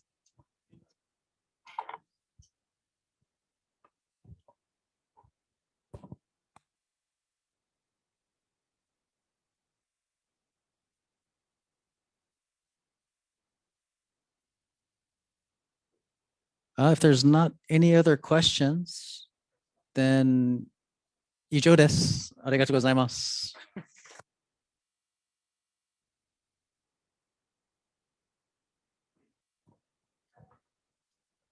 お二人ともありがとうございました。次の講演はですね、14時から開始いたします。14時にまたこちらお戻りください。どうもありがとうございます。はい、じゃあ改めまして皆さんこんにちは。それでは開発チームにオーナーシップを委譲する手法ということで発表していきたいと思います。はい、で、チャットワークの次世代開発基盤チームでいろんなことをやってる尾崎です。で、もともとデブとして入社して、で、途中でインフラ SRE っていうふうに、役職を変えて Ops 側の人間になりました。で、最近はSRE とか DevOps とかセキュリティとかコンプライアンス周りとか、あとデブチームに混ざってラストを書いてます。はい、というわけで今日まず前提の話から進めていきたいと思います。で、ここはとっても大事な話で、僕たちの取り組みに対して理解を深めるっていうのにも必要ですし、皆さんの会社で、僕たちと同じような取り組みをする際に、この前提と何が同じで、何が違うのかっていうのを見ていただくと、判断がしやすくなると思います。はい。で、まず、チャットワークは SaaS 型のビジネスチャットサービスになります。で、SaaS 型のサービスなので、ユーザーに価値を届けて、で、それを広げていくっていうことをとても大切にしてます。なので、ユーザーに価値を届けるための機能開発の速度っていうのがとても重要になってくるんですね。で、チャットワーク、おかげさまで、なんだかんだで順調に伸びてます。で、この伸びに合わせて、社会的インフラっていうような側面も強くなってきていて、サービスが停止すると、Yahoo ニュースに載ってしまったりとか、Twitter トレンドに載ってしまったりとか、なんかTwitter の一応チャットワークっていうワード検索かけてるんですけど、それの未読が999超えてしまうんですよね。なので、サービスの信頼性とか、そのセキュリティレベルっていうものがユーザーに安心して使っていただくために、すごい重要なものになってきてます。で、先ほど機能開発の速度が大事っていう話はしたんですけど、実際に競合と比べると、あまりリリースができてるとは言えない状況にはなってます。で、実際に2014年頃からPR のリリース数とそのシステムに関わる人員の相関を出したグラフです。で、大体2015年は7人で月平均 60PR ぐらい出してるんですね。なんですけど、2021年、ここは15人ぐらいで月平均 80PR ぐらいになってるんですよ。なので、1人当たりのこのリリース数というものは下がってきているのが現状になってます。で、この下がってる要因自体は、いろんな理由あるとは思うんですね。で、例えばチャットワーク、チームの再編結構起きてて、で、そのあたりで長く開発していた人が別のチームに移動してしまったとか、で、そういう組織的な話とか、あとチャットワーク10年近く運用しているサービスになるので、システムの負債すごい溜まってるんですね。なので開発が一筋縄でいかないとか、先ほどインフラになってきたっていう話で、その求められる信頼性ってものが高くなって、で、それで開発コストが上がってきてるっていうとか、本当いろんなこの辺のお話あると思ってます。で、ただし、今回はオーナーシップを主題にした話なので、そこを軸に、なんでここの1人当たりのリリース伸びてないのかっていうような、そういった要因の話を落とし込んでいこうかなと思ってます。で、遡ること約12年前、現 CEO の正木さんっていう方が社内向けにチャットワークを作ったっていうのが、チャットワークの始まりです。で、最初は社内で反対されて一人で開発していたんですね。なんですけど、そのチャットワークを社外に公開してみたら、なんかええやんっていうような反応をもらえて、で、それをじゃあ事業化しようってなって、チャットワークの開発チーム立ち上がりました。で、そのワンチームの形で、だいたい3年ぐらいチームの開発が進んだ結果、チームのメンバー数も増えて、で、かつそのチームの中で特定の領域を専門にするようなメンバーも出てきたんですね。で、そこで組織のスケールに合わせてチーム分割を行いました。で、この時の分割の方針としては、職能別のチーム分割の形で、ウェブエンジニアはウェブエンジニアのチーム、で、モバイルエンジニアはモバイルエンジニアたちのチームっていうような形で分かれました。で、ただし、ウェブエンジニアのチーム、それでも人員が多かったので、機能としてチャット画面周りを担当するチームと、管理画面周りを担当するチームっていう形で、機能別チームの形でさらに分割を行ってます。この Web1、Web2 って書いてるのがそこですね。で、この時の分割のやり方っていうのは、チャットワークの組織スケールの基礎にはなっていて、なんかチームの分割が必要な時に、新しく作ったチームにオーナーシップを渡して、で、それを職能型チームっていう形で切り出すっていうのをよくやってます。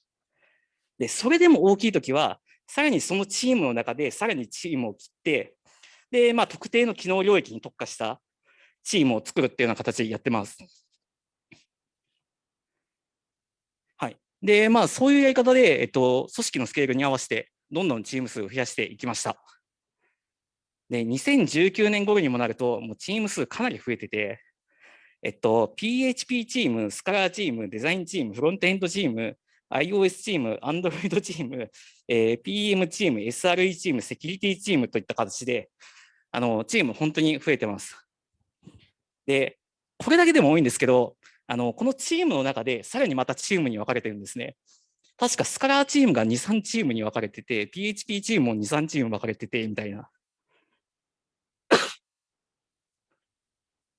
はい。っていう形で、チャットワーク、これまで資金調達とか上場を行って、で、組織のスケールをさせていった結果、チーム数が本当に増えてしまって、組織としていくつか歪みが生まれてきちゃいました。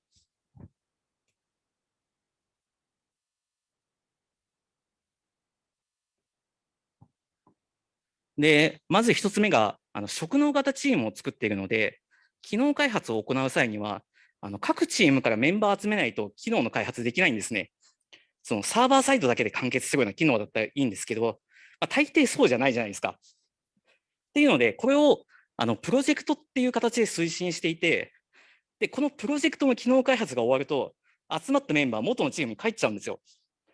なので、このプロジェクトで開発した機能のオーナーシップは誰が持っているのかっていう状況になってしまっていて、一体誰がこの機能の保守運用を行ったりとか、その機能をバージョンアップしていくのかっていうのがだいぶ不明瞭な状態になってしまっています。で、この問題自体は結構古くからあって、で、そこの対策として、機能別チームをちゃんと作って、で、開発から保守運用までをちゃんとそこで行うっていうような、バーチャルなチームな形で、ユニット制というものを取り組んだことあります。で、取り組んだんですけど、さっきのチームの変遷の話に出てこなかったことから、お察しの通りだと思うんですけど、見事にこれ失敗してます。で、失敗の要因としては、主に組織的な問題ですね。で、例えば、ステークホルダーがユニットの中にいないんですよ。なので、このユニットが、そのオーナーシップを持って開発することはできないんですね。外部のステークホルダーに話をしに行かないといけないので。っていうのとか、このユニットに参加しているメンバーが兼務なんですよ。なんか、いくつかの、ユニットチームの中に所属して、それで動いたりとか、あと、もともと所属していたチームから完全に引き剥がすことはできなかったんですね。なので、どうしてもユニットとしての推進力っていうものを持つことができなかったです。で、この時の反省から、機能別チームを作る場合は、バーチャルなチームで、かつ、物理的には別のチームに所属してるっていうのは、もうだいぶ無理があるんだっていう、で、それはもうバッドプラクティスなんだっていう学びがありました。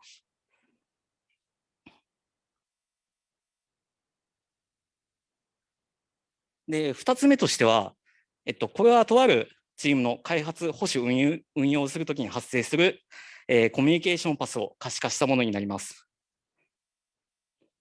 で、開発、保守、運用の際に、この全チームとコミュニケーションが必要になるわけではないんですけども、こうして実際にコミュニケーションパス可視化してみると、だいぶ複雑な状況に陥ってます。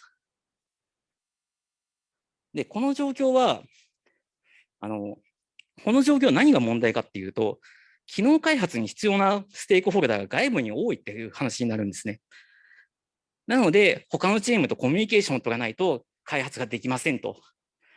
で、そのせいで、この開発チームは単独でオーナーシップを発揮するってことができなくなってしまってます。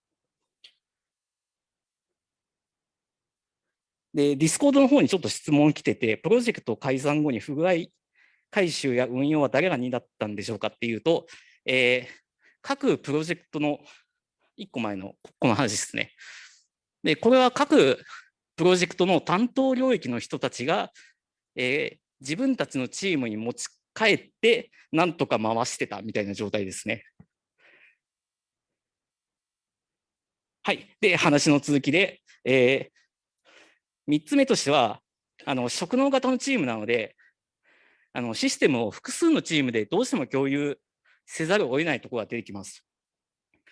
で、PHP チームは従来のレガシーでモノリスなシステムを扱っているので、かつ、いくつかの PHP チームが存在しちゃってるので、そのシステムを共有してます。で、逆にスカラチームは新しいチームなので、結構機能単位でマイクロサービス作って、で、それを2、3チームで、そのすべてのマイクロサービス、今10個ぐらいあるんですけど、それを管理してます。で、スカラチームは、スカラチームだけで作れるところがちょっと、レガシーなものに対して無理やりマイクロサービス作ってるっていうのもあって、どうしても PHP のシステム触るところも出てきたりはするんですね。で、このシステムのインフラとかミドルウェアのところは、歴史的な経緯によって SRE が管理してます。で、ここはPHP とかスカラチームから依頼ベースでインフラとかミドルウェアの更新を行っているような形です。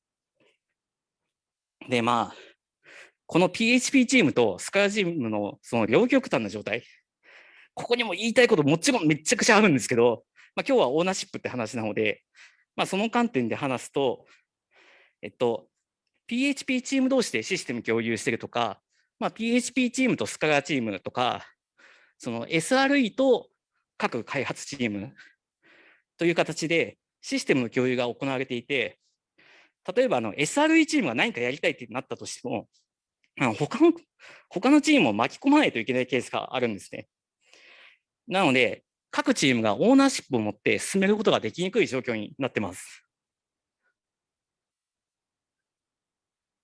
はい。で、ここまでの話を平たくまとめると、その組織のスケールのしやすさに合わせてスケールさせていった結果、オーナーシップ発揮できない状態になってしまいました。で、その結果として、開発速度の低下を招いているっていう要因あるかなと思ってます。で、補足として再度言っておくんですけど、この開発速度の低下はオーナーシップだけの問題ではもちろんないです。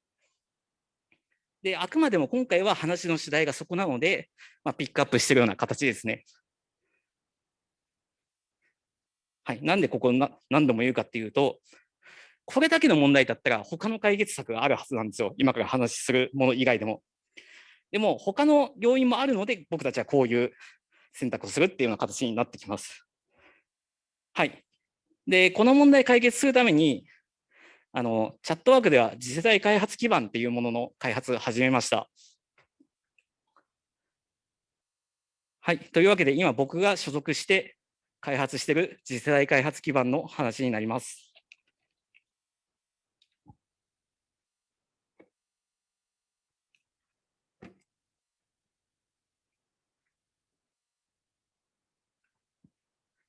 はい。で、この次世代開発基盤、2025年の事業計画に合わせて、生産性を維持向上できるプロダクトと組織を構築するっていうのをゴールに掲げてやっています。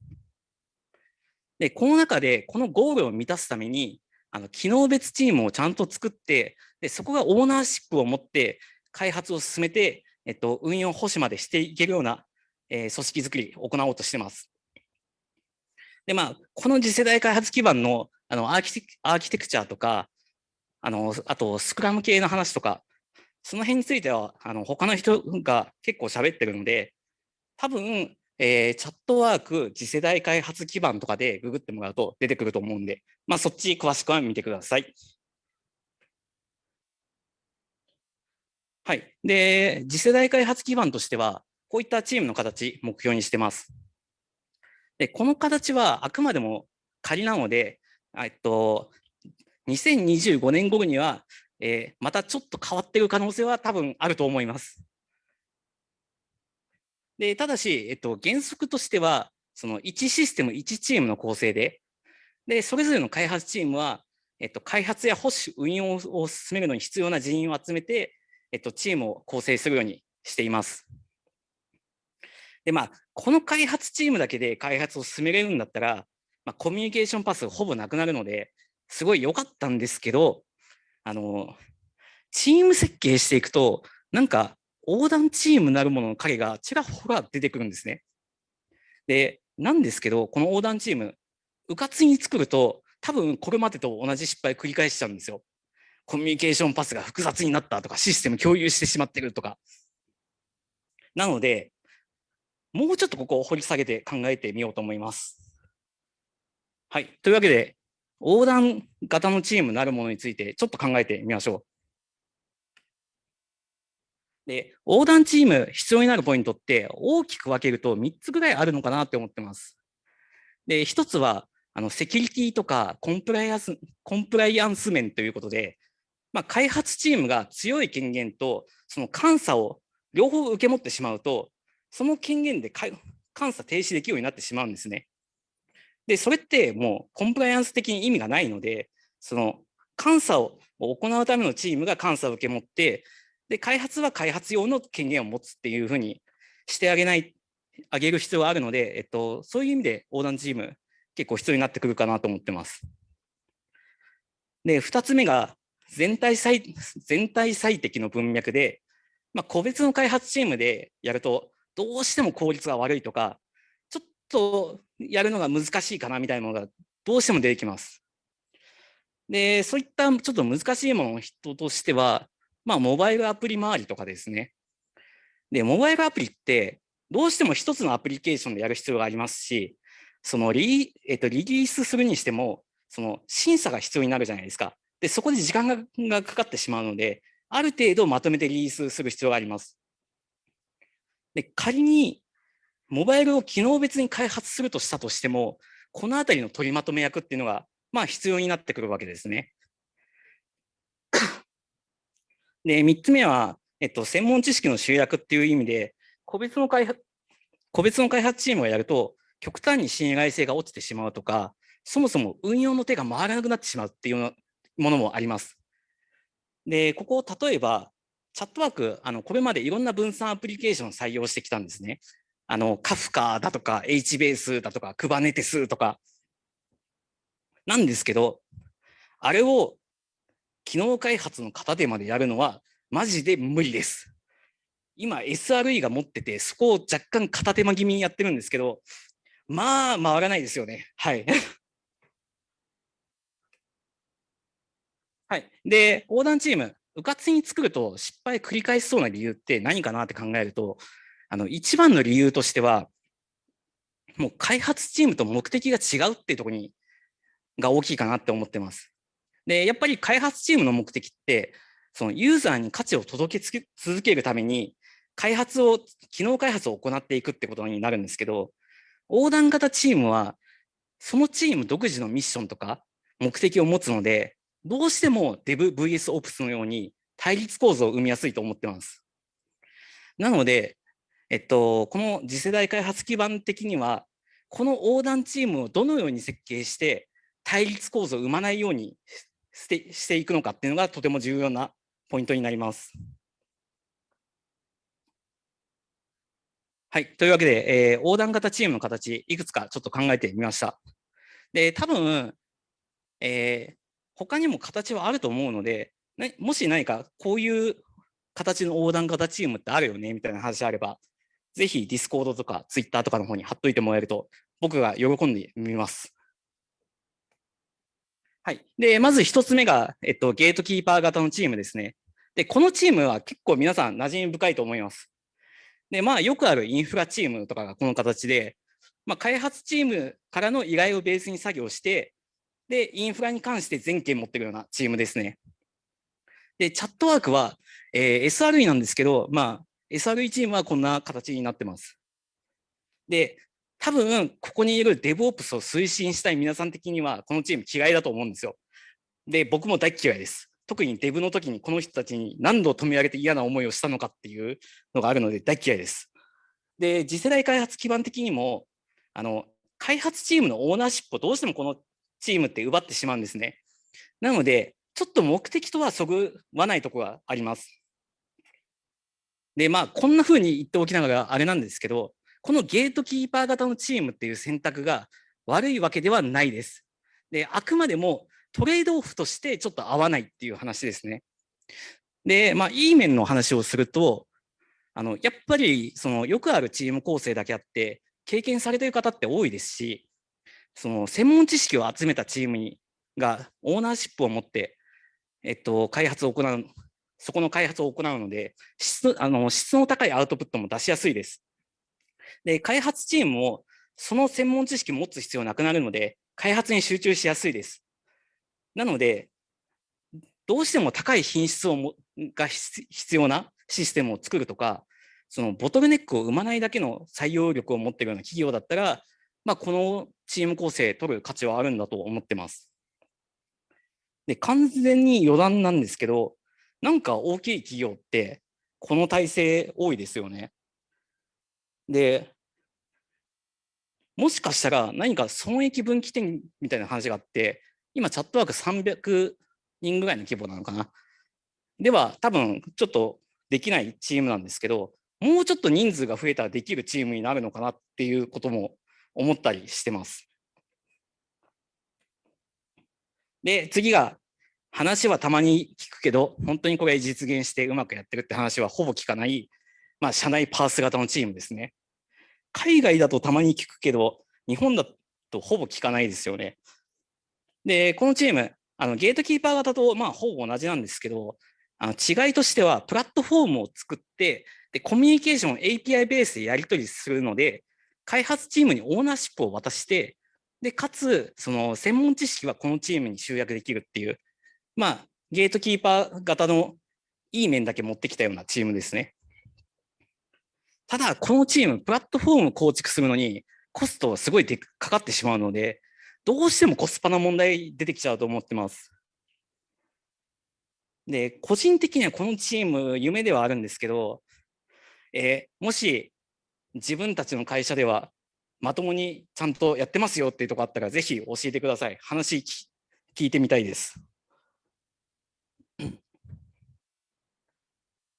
はい。で、3つ目が、サポーター型のチームになります。で、このチームは開発チームを支援することを目的にしたチームです。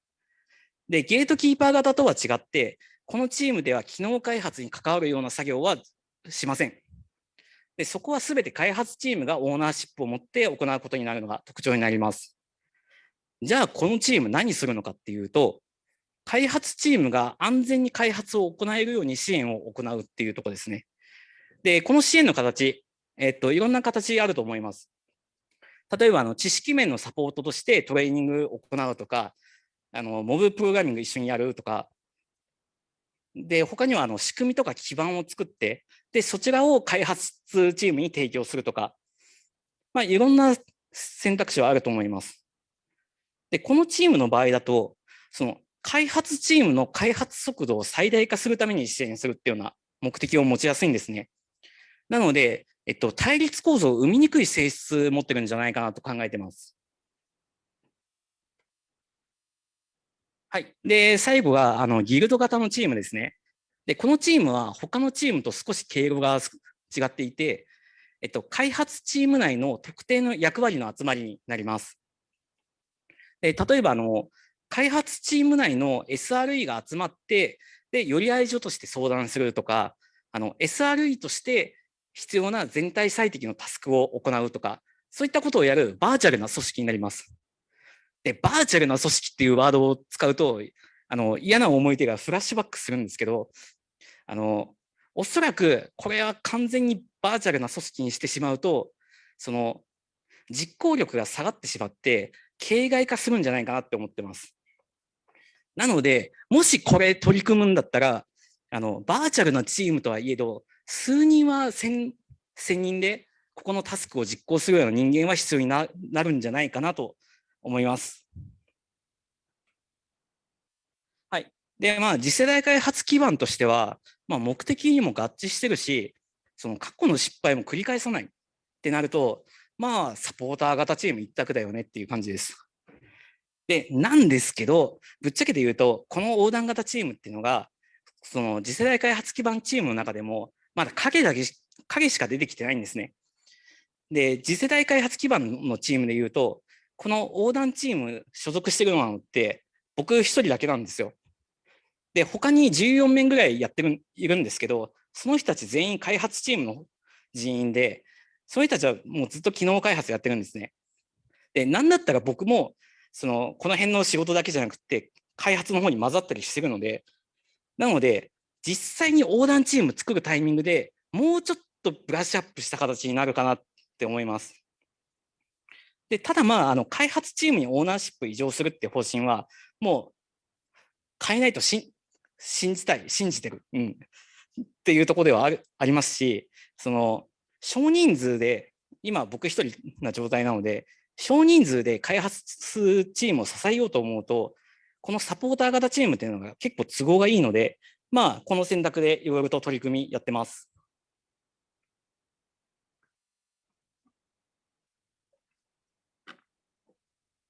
はい。で、このサポーター型のチームをやっていくのに、DevOps とガードレールっていう考え方が結構大事になってきます。で、繰り返しにはなるんですけど、このサポーター型のチームは、機能開発は行いません。開発に必要な作業は全部開発チームにやってもらいます。で、なんですけど、このサポーター型のチームは開発チームにオーナーシップを移譲していく必要があるので、いくつか施策を打っていく必要があります。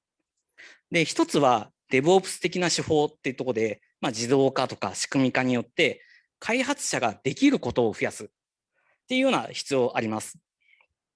で、二つ目は開発者がそれを安全に実行できるようにガードレールを作って、その安全ではない行為をできないようにしてあげるっていうのも必要あります。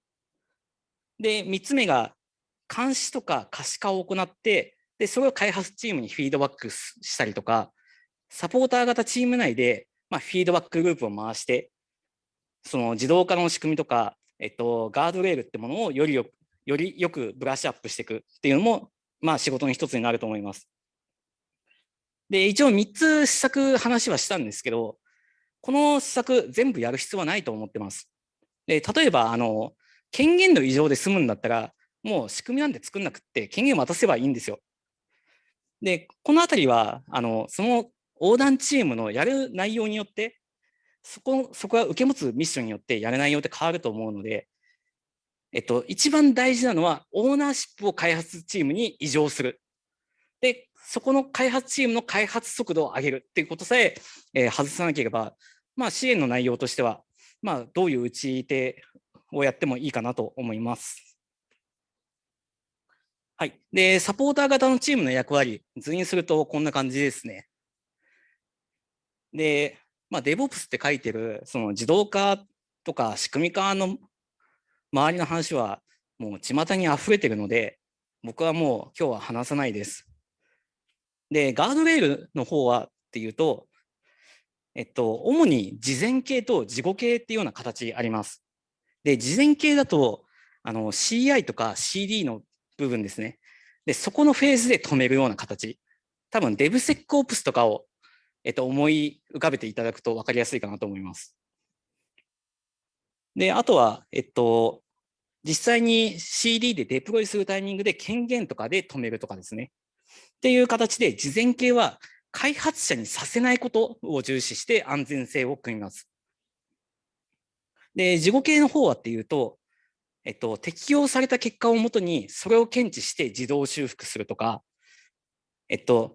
あらかじめ問題が起きてしまう範囲を極小化して、で、問題の影響を減らすっていう形で、問題が起きることは許容するんだけど、その問題を極小化することを重視するっていうような形ですね。で、この事前事後系は、普通に漏れると思います。で、一発で完璧なガードレール組むっていうのは、多分人間には無理です。なので、何かしらちゃんと検知を行って、開発チームにフィードバックして修正してもらうとか、そのサポーター型のチームの中でガードレールを強化するための、サイクル回していくってことをやるのが、必要になります。で、個人的な印象なんですけど、このあたりのガードレールを実現する手法っていうのが、最近特に強化されてきてるなとか思ってて、いろいろとやりやすくなってきてます。で、チャットワークは AWS 使ってるんですけど、AWS で言えばコントロールタワーってものが最近なのかな、ちょっと前に出ましたよね。とかいうのもあって、この辺の話、結構最近はいろんな手法あります。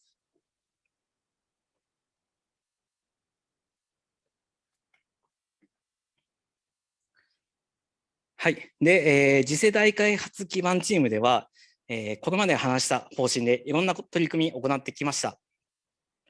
で、全部はさすがに話せないので、その中の一部の対応とか、今やろうとしているようなことの紹介をしたいと思います。で、土台の対応として、AWS のベストプラクティスにある通り、単一責務の原則にのっとって AWS アカウントの分割を行っています。で、大方針としては、1 AWS アカウント、1チームにはなるようには考えていて、で、横断チームは自分たちの管理しているアカウントから、オーガナイゼーション系の機能とか、その他いろんな機能を使って、開発チームの管理しているアカウントに干渉する。で、開発チームは、横断型チームが許可している範囲で AWS アカウントを活用してシステムの構築を行うっていうような形ですね。で、この土台部分、イヤー数使う上で最も重要な取り組みになるんじゃないかなと思ってます。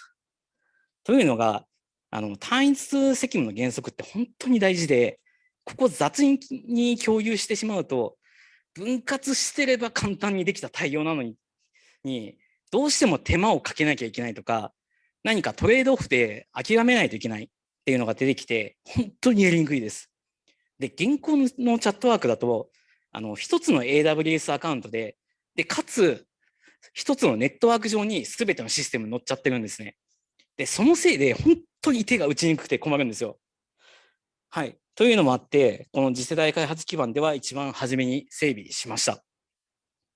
で、あと、この後、もう話はしないんですけど、監査周りとかも、今、オーディットって書いてある、AWS アカウントですね。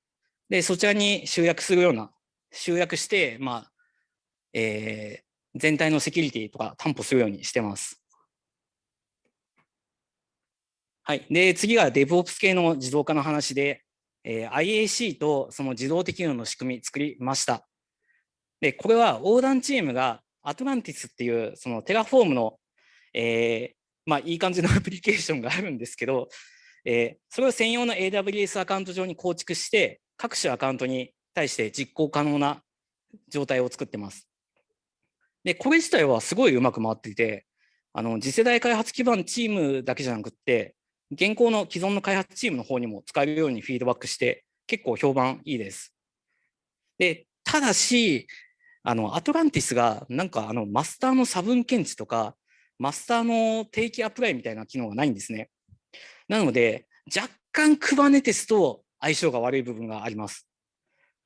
なので、ちょっとこれ、時間見つけて別の仕組みも検討しようかなというふうには思ってます。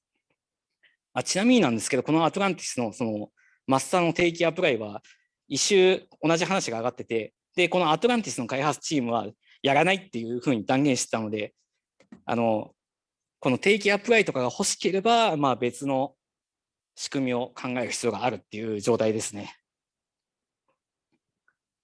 はい。で、次も DevOps 系の話で、チャットワークで SSO が1年か2年ぐらい前に導入されたので、AWS のユーザー管理、SSO にしてます。で、ついでにアトランティスももうすでにあるので、SSO でログインするユーザーの権限も IAC 化して、で、これ開発者が変更可能な状態になってます。で、やっぱり、チームが分かれてしまうと、その開発チームが必要としている権限っていうのが正直もう分かんないんですね。今の SRE チームと開発チームはまさにその関係なんですけど、なので、開発チームが変更できた方がもう手っ取り早いので、そういう方針で組んでます。で、ただし、ここは迂闊にやるとセキュリティインシデントになってしまうんですよ。なので、ガードレールっていうものがとても大事になります。で、例えばCI で広い権限は防ぐとか、パーミッションAWS でパーミッションバウンダリっていう機能があるので、そもそも権限触れないようにそこ設定しちゃうとか、定期的に監査を行って、で、ちゃんと棚卸ししましょうとか、クラウドトレイル使うと不正なアクセス、検知のやりようがあるので、そういったもので検知して、開発者が悪いことしてないよねっていうのを担保しようねとか、そういったガードレールの機構必要になります。で、ただ、現状手が回ってないので、一旦、今はAWS に詳しい人のレビュー必須にして、で、そこで、運用で回避っていう状態になってます。で、最終的にはちゃんとガードレール作って、開発チームだけで完結できるようにしたいとは思ってます。で、あと、Kubernetes の DevOps 周りということで、Argo CD 使った GitOps できるようにしてます。で、これ自体は現行のチャットワークでも採用している方式で、開発チームから特に不満がないというか、いい反応はもらえているので、そのまま持ってきてます。で、このあたりの詳しい話が知りたい方は、チャットワーク Argo CD とか、チャットワーク Kubernetes とかで検索してもらうと話が出てくると思います。はい。で、Kubernetes のガードレールっていうことで、オープンポリシーエージェントを使った Kubernetes リソースの制限なんかも作ってます。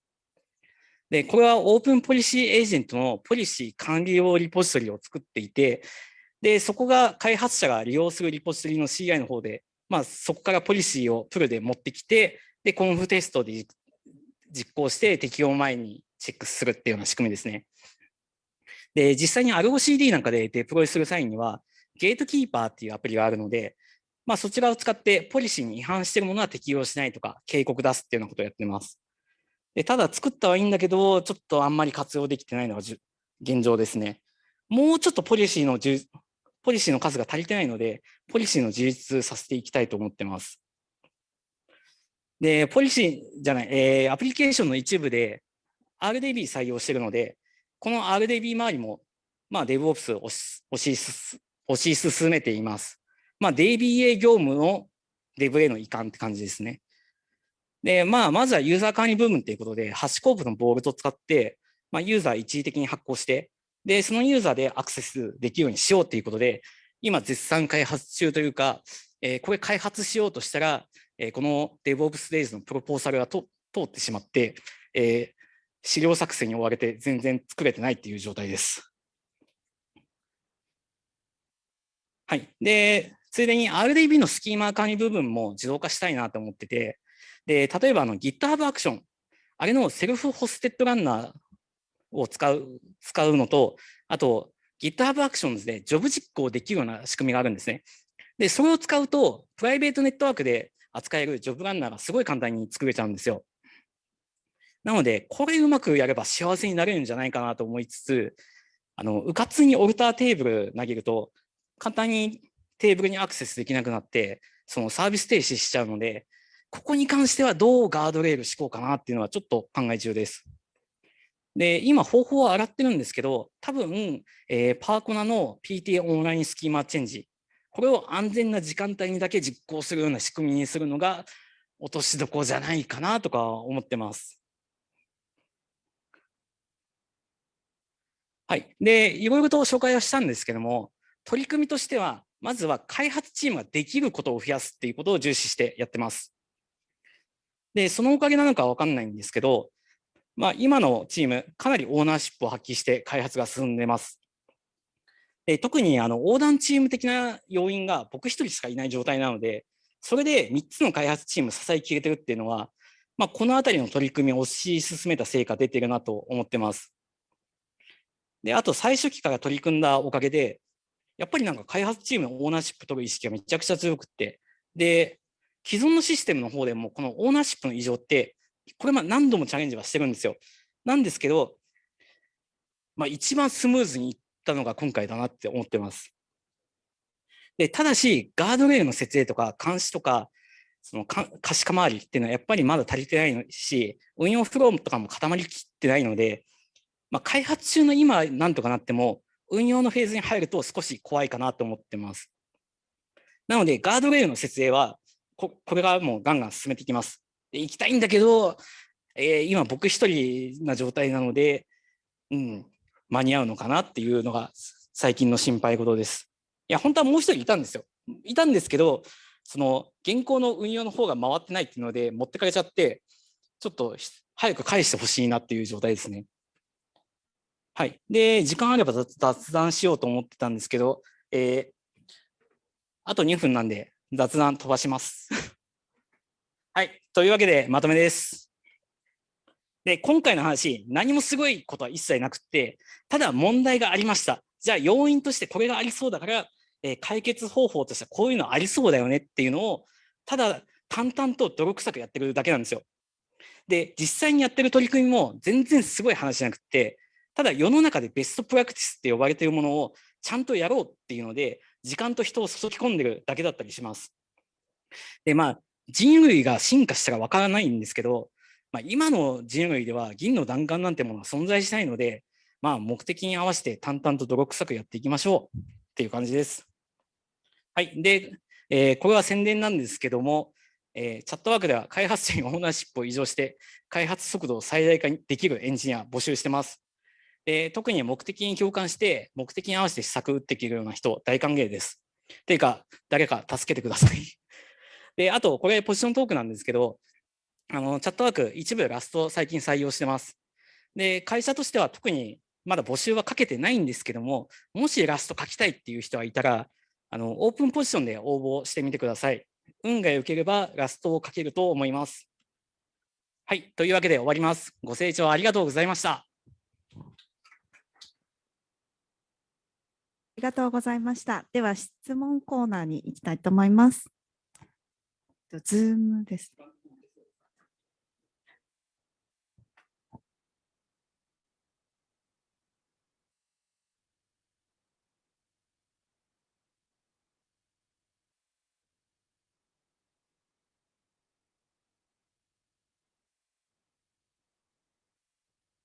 を一つに限定した理由は何でしょうかっていうところですね。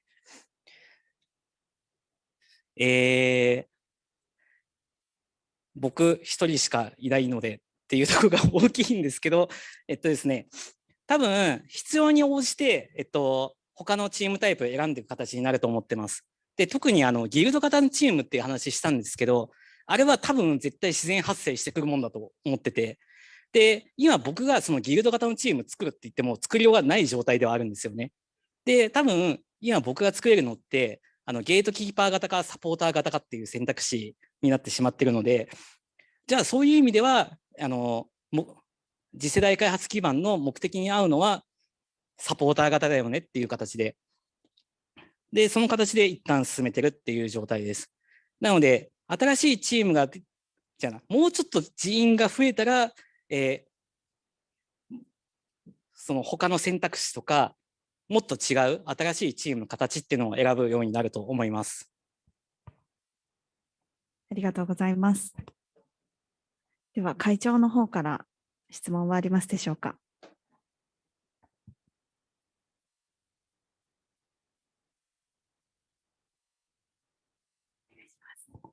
ありがとうございました。一つ確認お聞きしたかったのが、ガードレールを敷くっていう話があったと思うんですけれど、そのガードレールを敷く場所とその基準っていうか、敷く場所の選定方法とか選定理由とか、そのあたりってどのように考えてるんでしょうか。基本的に安全にできる場所であればガードレールは敷く必要はありませんと。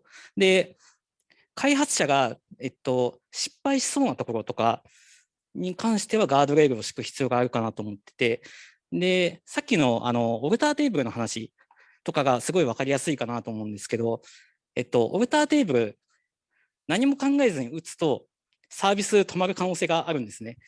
テーブルアクセスができないみたいな。で、それによってサービス停止してしまうと、障害ってことになって、開発速度が止まって、開発を止めなきゃいけなくなってしまうので、じゃあ、それは絶対に防ぎたいよねっていうので、そこに何かしらのガードレールを敷くとか、他、いい例があるかな。あとは、DevSecOps 的なところとかで考えると、よく最近だと PR 投げたタイミングで、CI で脆弱性検知して、で、それでエラーを返すみたいなのがあるじゃないですか。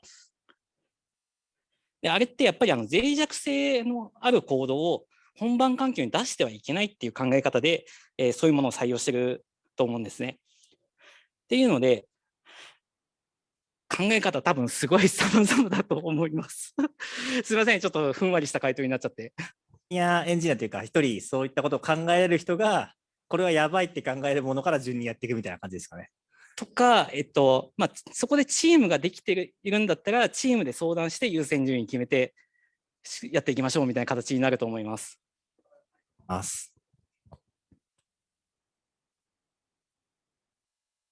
質問はありますでしょうか。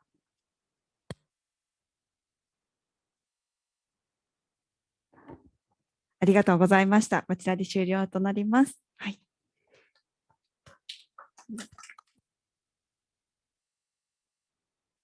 次のセッションは15時からとなります。よろしくお願いします。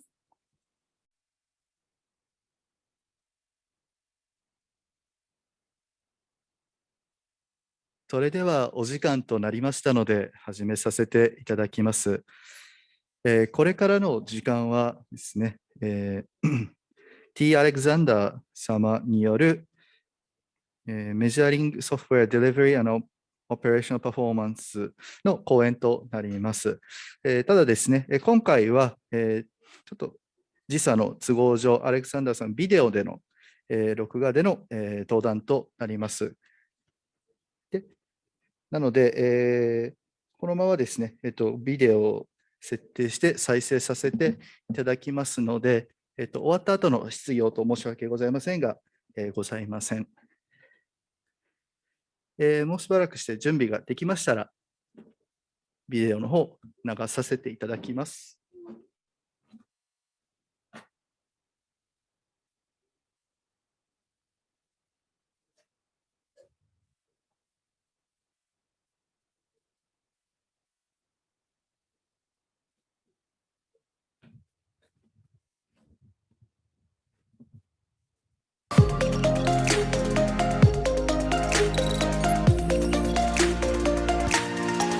Hello, I'm Alex and I work in Visma as the Director of Cloud and Engineering.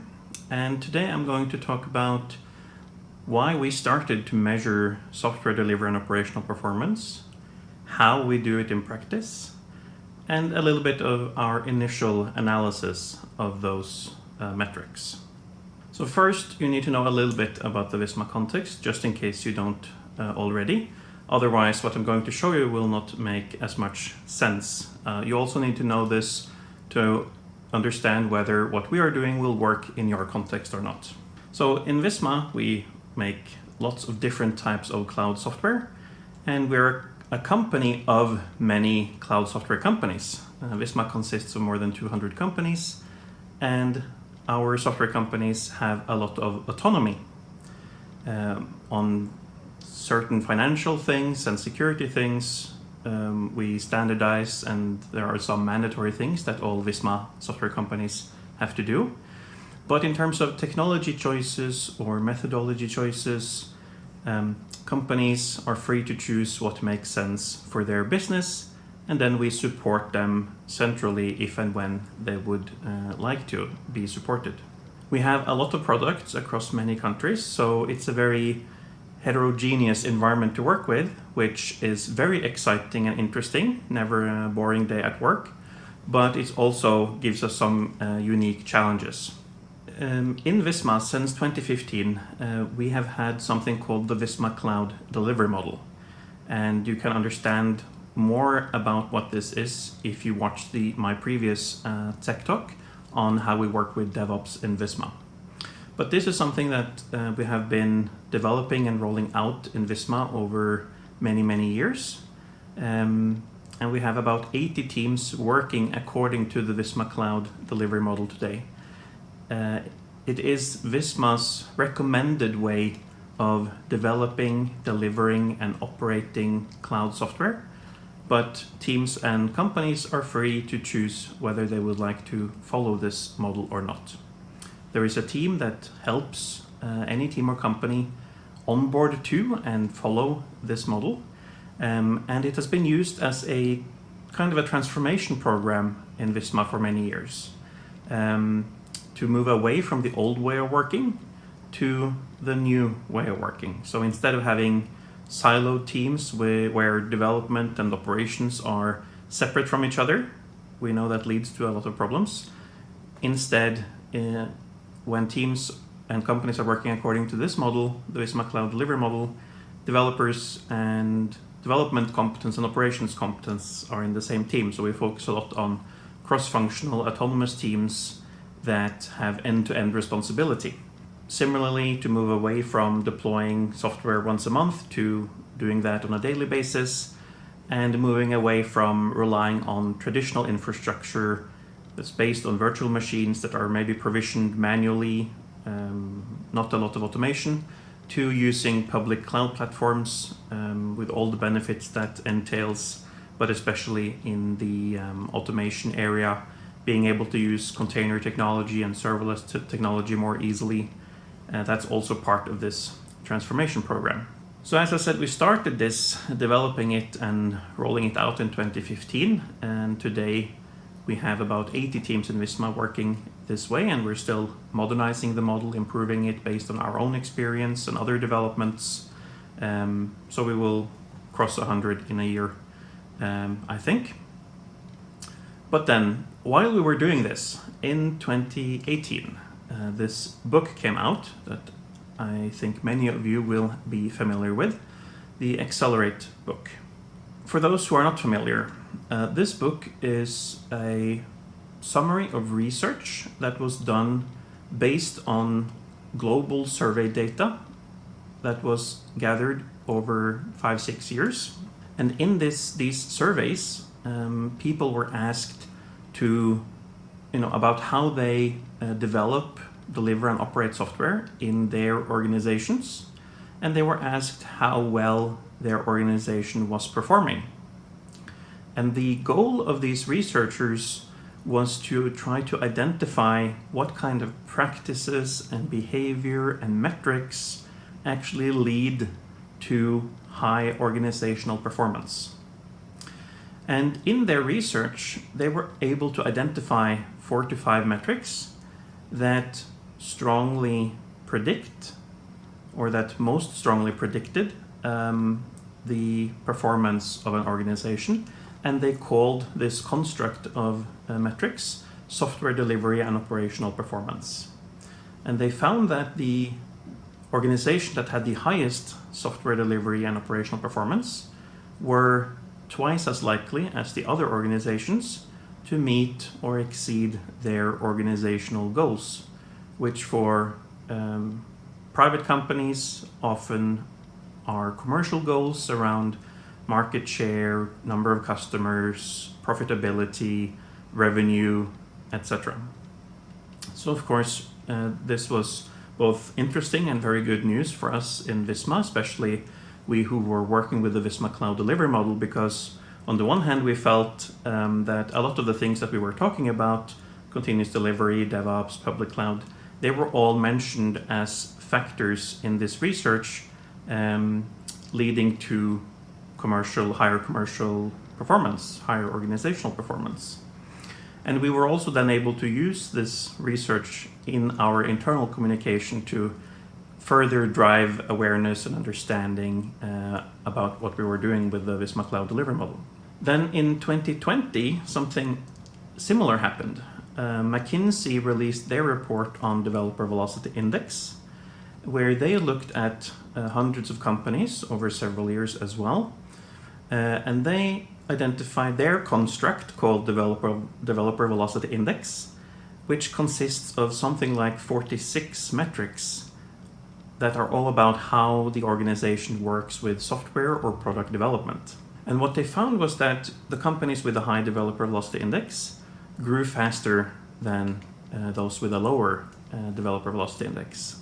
In fact, as you see in this diagram, the top quartile, the top 25% of companies in terms of Developer Velocity Index, grew their revenue 5 times faster than the bottom 50%. So quite significant findings, and of course very interesting for any company, and especially interesting for us in Visma with the Visma Cloud Delivery Model, and also considering the research from Accelerate. It seems like we're all telling the same story, that engineering performance drives commercial performance. And that's something that we can use and build upon, right? So then we were asking, well, how do we measure engineering performance?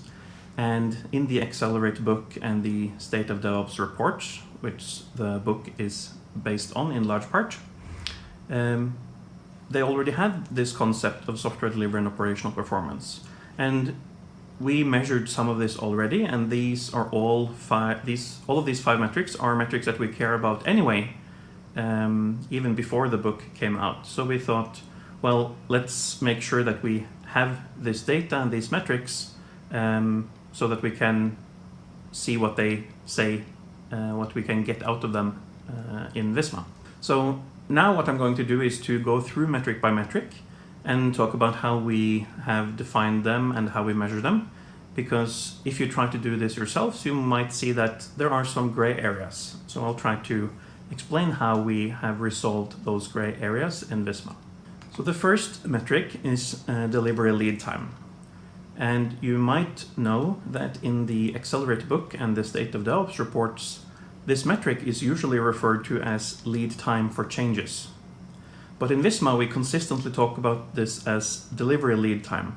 And the reason is, and maybe you have found this already, or you will, that people have very different ideas about what lead time means.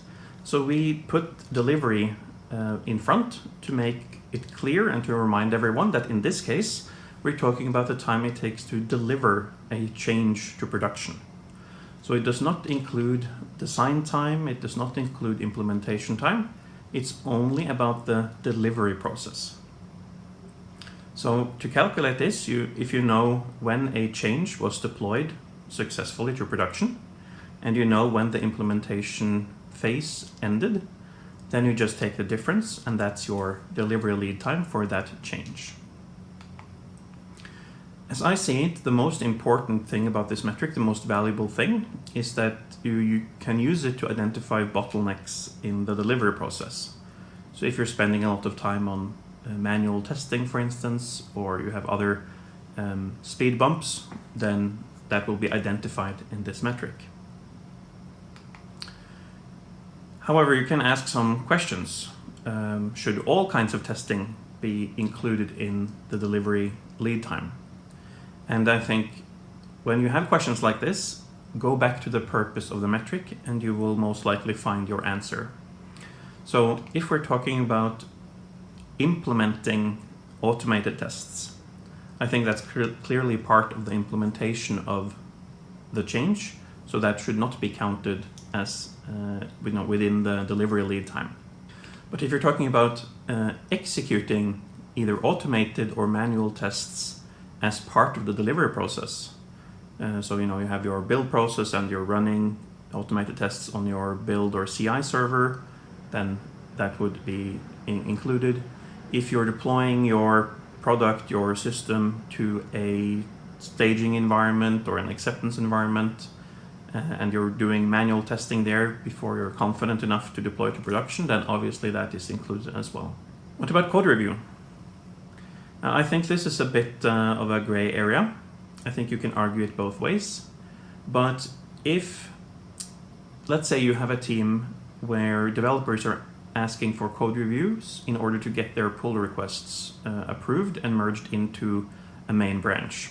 Now, if that team has a culture, or if it's tooling or any issues that are causing developers to not jump on code reviews soon enough, but maybe requests for code reviews are laying around on the shelf for many days, then clearly this is slowing down your delivery process, because in essence, the change is more or less done, but you are waiting.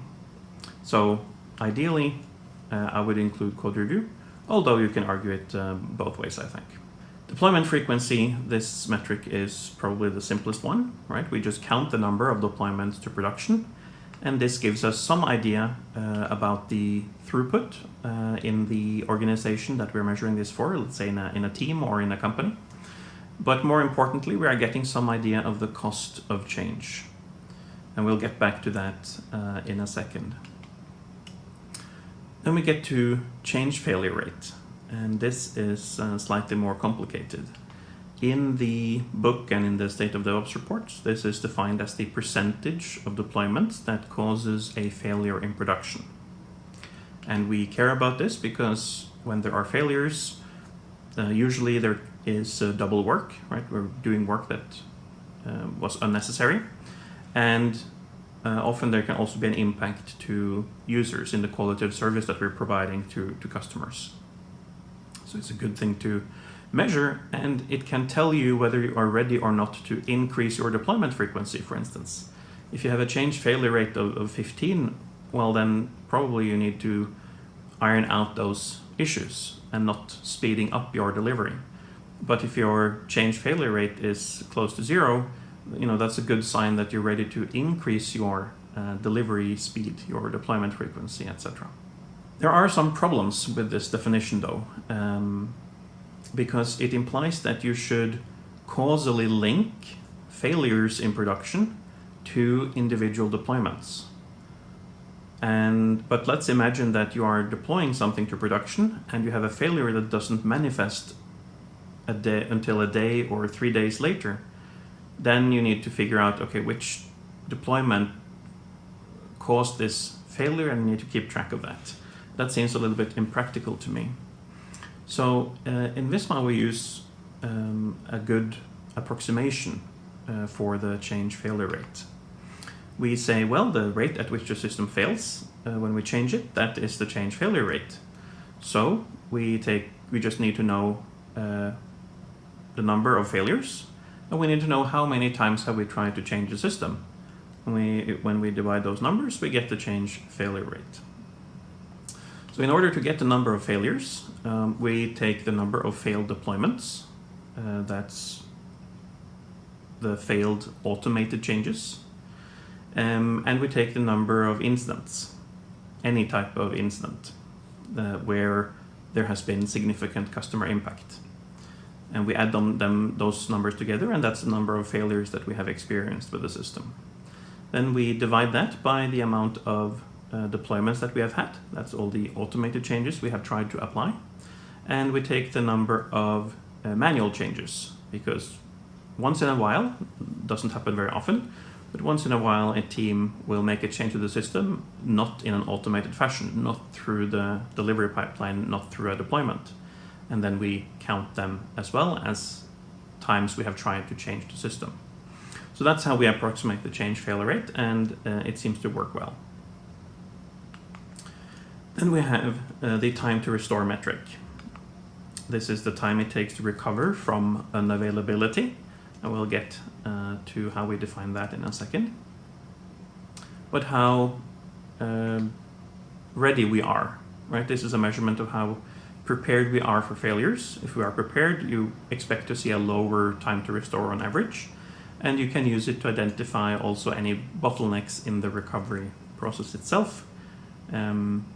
So also a fairly simple but very valuable metric. Then we have availability. And there are different ways of doing this. We look at the percentage of time the system was available. And we calculate that by taking the time of the reporting period that we're looking at, whether it's a day or a month, let's say, and we subtract the time the system was unavailable. Multiply that by 100 and you have an availability percentage.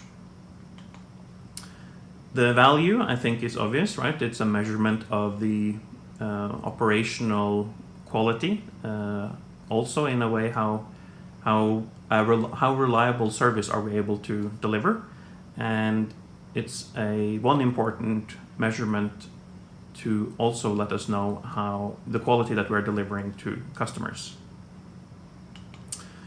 The question, though, is how do we determine whether a system is available or unavailable? It's kind of a binary metric when we do it like this. What we say is that a system is unavailable if there has been significant negative customer impact for any reason. And this will vary depending on the context, which from our perspective is a good thing, right? So we're kind of giving this decision to the teams and the organizations. They need to decide whether the system was unavailable enough, let's say, in their context. Was the negative customer impact severe enough? So let's say my system is a online bank, and the profile picture doesn't load. If I'm talking to my financial advisor and I don't see the profile picture, that's not significant enough to count my online bank as unavailable. But if we were talking about a social network where profile pictures don't load, it might be a different story, right? That's a much bigger part of the functionality, a much bigger part of the value to the users of a system like that. So in that case, we might count it as unavailable. If 20% of users are not able to log in, well, that's clearly significant negative customer impact. So at least in most contexts. Now, how do we get teams to report these metrics? We ask our teams to report this through Jira. Jira is one of the tools that are most widely adopted across the Visma companies. And teams will submit the data we need either automatically through the API or manually through the web interface of Jira. Then we replicate that to another database, which is where we run our reporting. And currently we're running our reporting in Tableau, which I'll also show you in a second. So what are we asking our teams to submit into Jira? Well, the first thing is that for every deployment to production, teams submit a Jira issue about that deployment. So here you see they identify what product or service or component that they are reporting data for. They say whether the deployment was a success or a failure. They include how many changes was part of that single deployment, and they calculate the total delivery lead time for all the changes in that deployment. And how do teams do this? Well, they add a script to their deployment pipeline. Then, once in a while, if a team needs to do a manual change to their system, they will manually create an SDOP change issue in Jira, whether it was a success or a failure. And if there was any unavailability, meaning significant negative customer impact, they will also add the start time and the end time for that unavailability. And finally, as you might expect, teams are reporting high impact incidents in Jira as well. So if there for any reason is significant negative customer impact, then they will register when that started in time and when that ended in time. So as you might expect, this is then how these different issue types in Jira will inform the metrics that we calculate. You can see that for the change failure rate, for instance, we use information from all the three issue types. Then I thought I would show you an example of some of our reporting. This is the report that focuses on deployment frequency. So these reports are open to any employee in Visma. It's very transparent in that way. any team member or team manager can look at the performance of their team if they are so inclined, to track their performance over time if they want to. And they can also benchmark themselves against other teams or companies in Visma.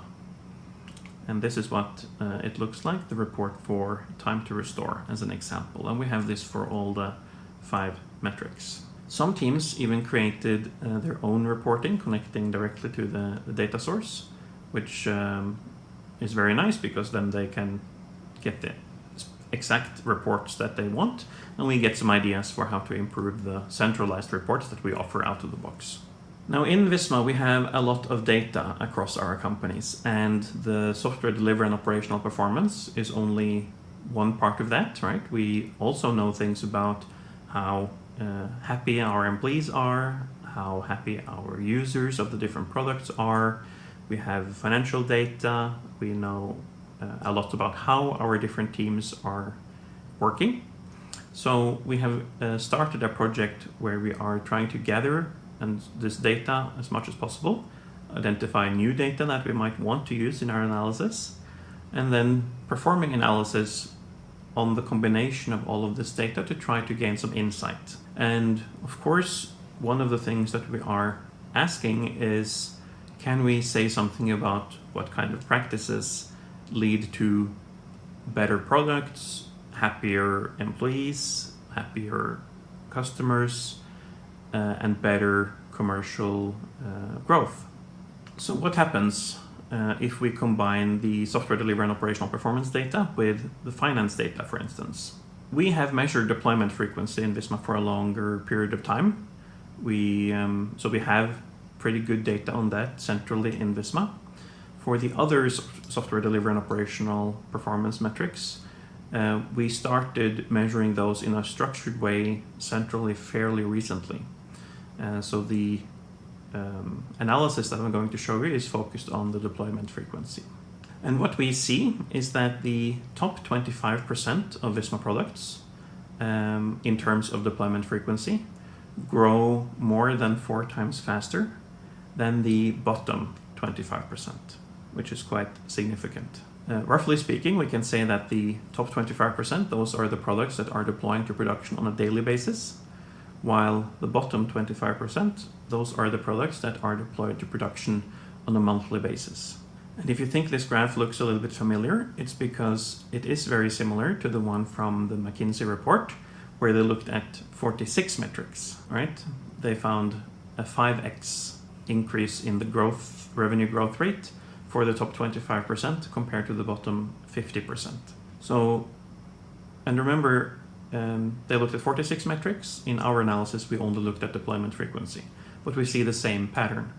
And I think you have a right to ask, why would such a technical and superficial metric, at least seemingly, be able to capture anything that is true about the commercial performance of an organization?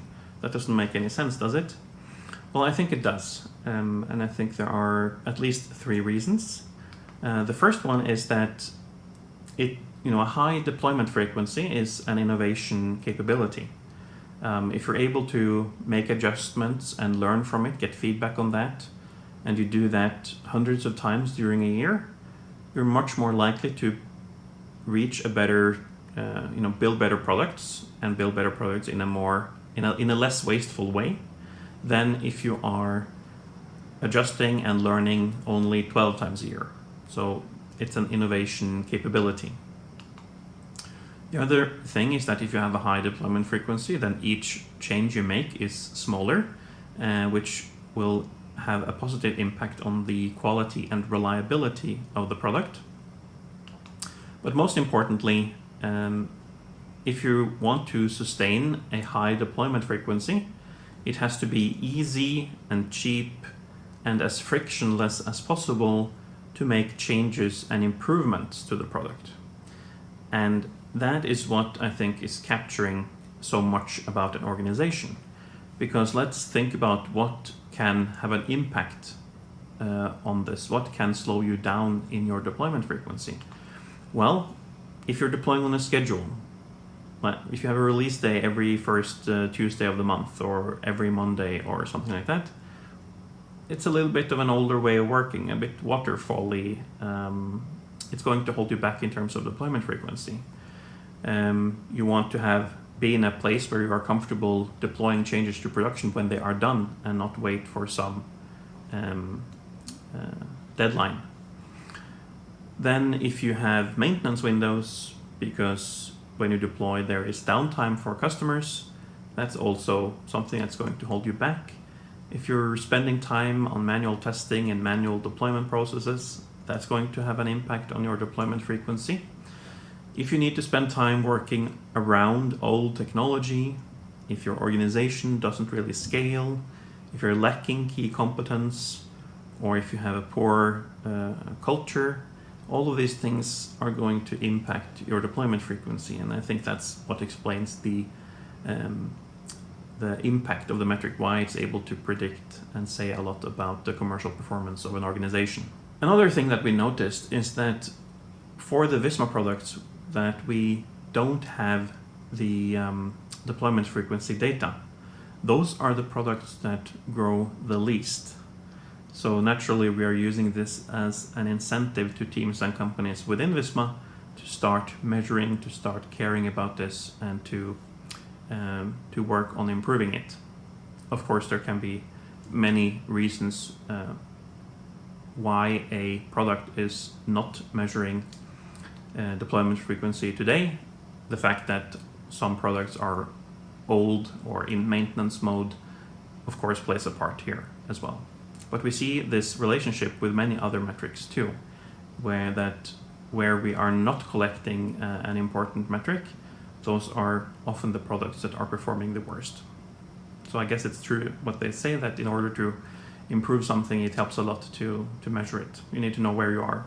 The final result I'll share with you is about public cloud. Public cloud is not mentioned specifically as part of the software delivery and operational performance metrics. But in the Accelerate book and in the State of DevOps reports, the research talks a lot about how the 5 NIST cloud characteristics help you improve your software delivery and operational performance. And that is the same thing that we have found in Visma with public cloud technology as well, that it helps us modernize our products faster, and it helps us modernize how we work faster. So here we have compared the innovation rating for our products across different hosting technologies. And we see that the products that we have in public cloud are more innovative. Similarly, we see that the products that we have that are hosted in public cloud are much better liked by the users of those products when we compare public cloud to traditional data centers and even products that are running on premises at a customer site. So this is pretty interesting, but also not super surprising. So what we are doing now moving forward. Today I've talked mostly about software delivery and operational performance, and that's one part of engineering performance, which is a little bit of a broader term, where we're also interested in looking at things like security and technical debt and other things. We're also doing research when it comes to the user engagement and advocacy, employee engagement, innovation, and customer centricity. And we think that all of these 4 areas are really important for commercial success. So moving forward now, we've got this project up and running. We're starting to do analysis of all of our data sets, not only software delivery and operational performance. So hopefully I will be able to share more results with you in the future. Thank you for your attention.16時になりましたので始めます。石川様による BIM から建設 DX へ、DX に向かうために何を伝えるべきかです。お願いいたします。よろしくお願いします。ではですね、BIM から建設 DX へ、DX に向かうために何を伝えるべきかというタイトルで発表させていただきます。よろしくお願いします。マイクの方やスライドの方、問題ないでしょうか。大丈夫そうですかね。ではよろしくお願いします。まず最初にですね、自己紹介と会社の紹介の方をさせていただきます。石川翔平と申します。オートデスク株式会社の技術営業本部というところに在籍しております。肩書きとしてはですね、建設土木ソリューションエンジニア、またDX スペシャリストという肩書きで活動させていただいておりますが、主に建設業界向けのクラウドソリューションの説明担当ということをさせていただいています。経歴としてはですね、建築学科の方を修了した後に、その後建設会社の方の建築設計の部門の方でお仕事させていただきまして、そこを退職した後、ウェブアプリケーションや IoT 製品の開発に携わらせていただき、クラウドサービスのプロダクトマネージャーなどをやっておりました。その後ですね、オートデスク社の方でクラウドソリューションの拡大を行うということで、今現職の方についております。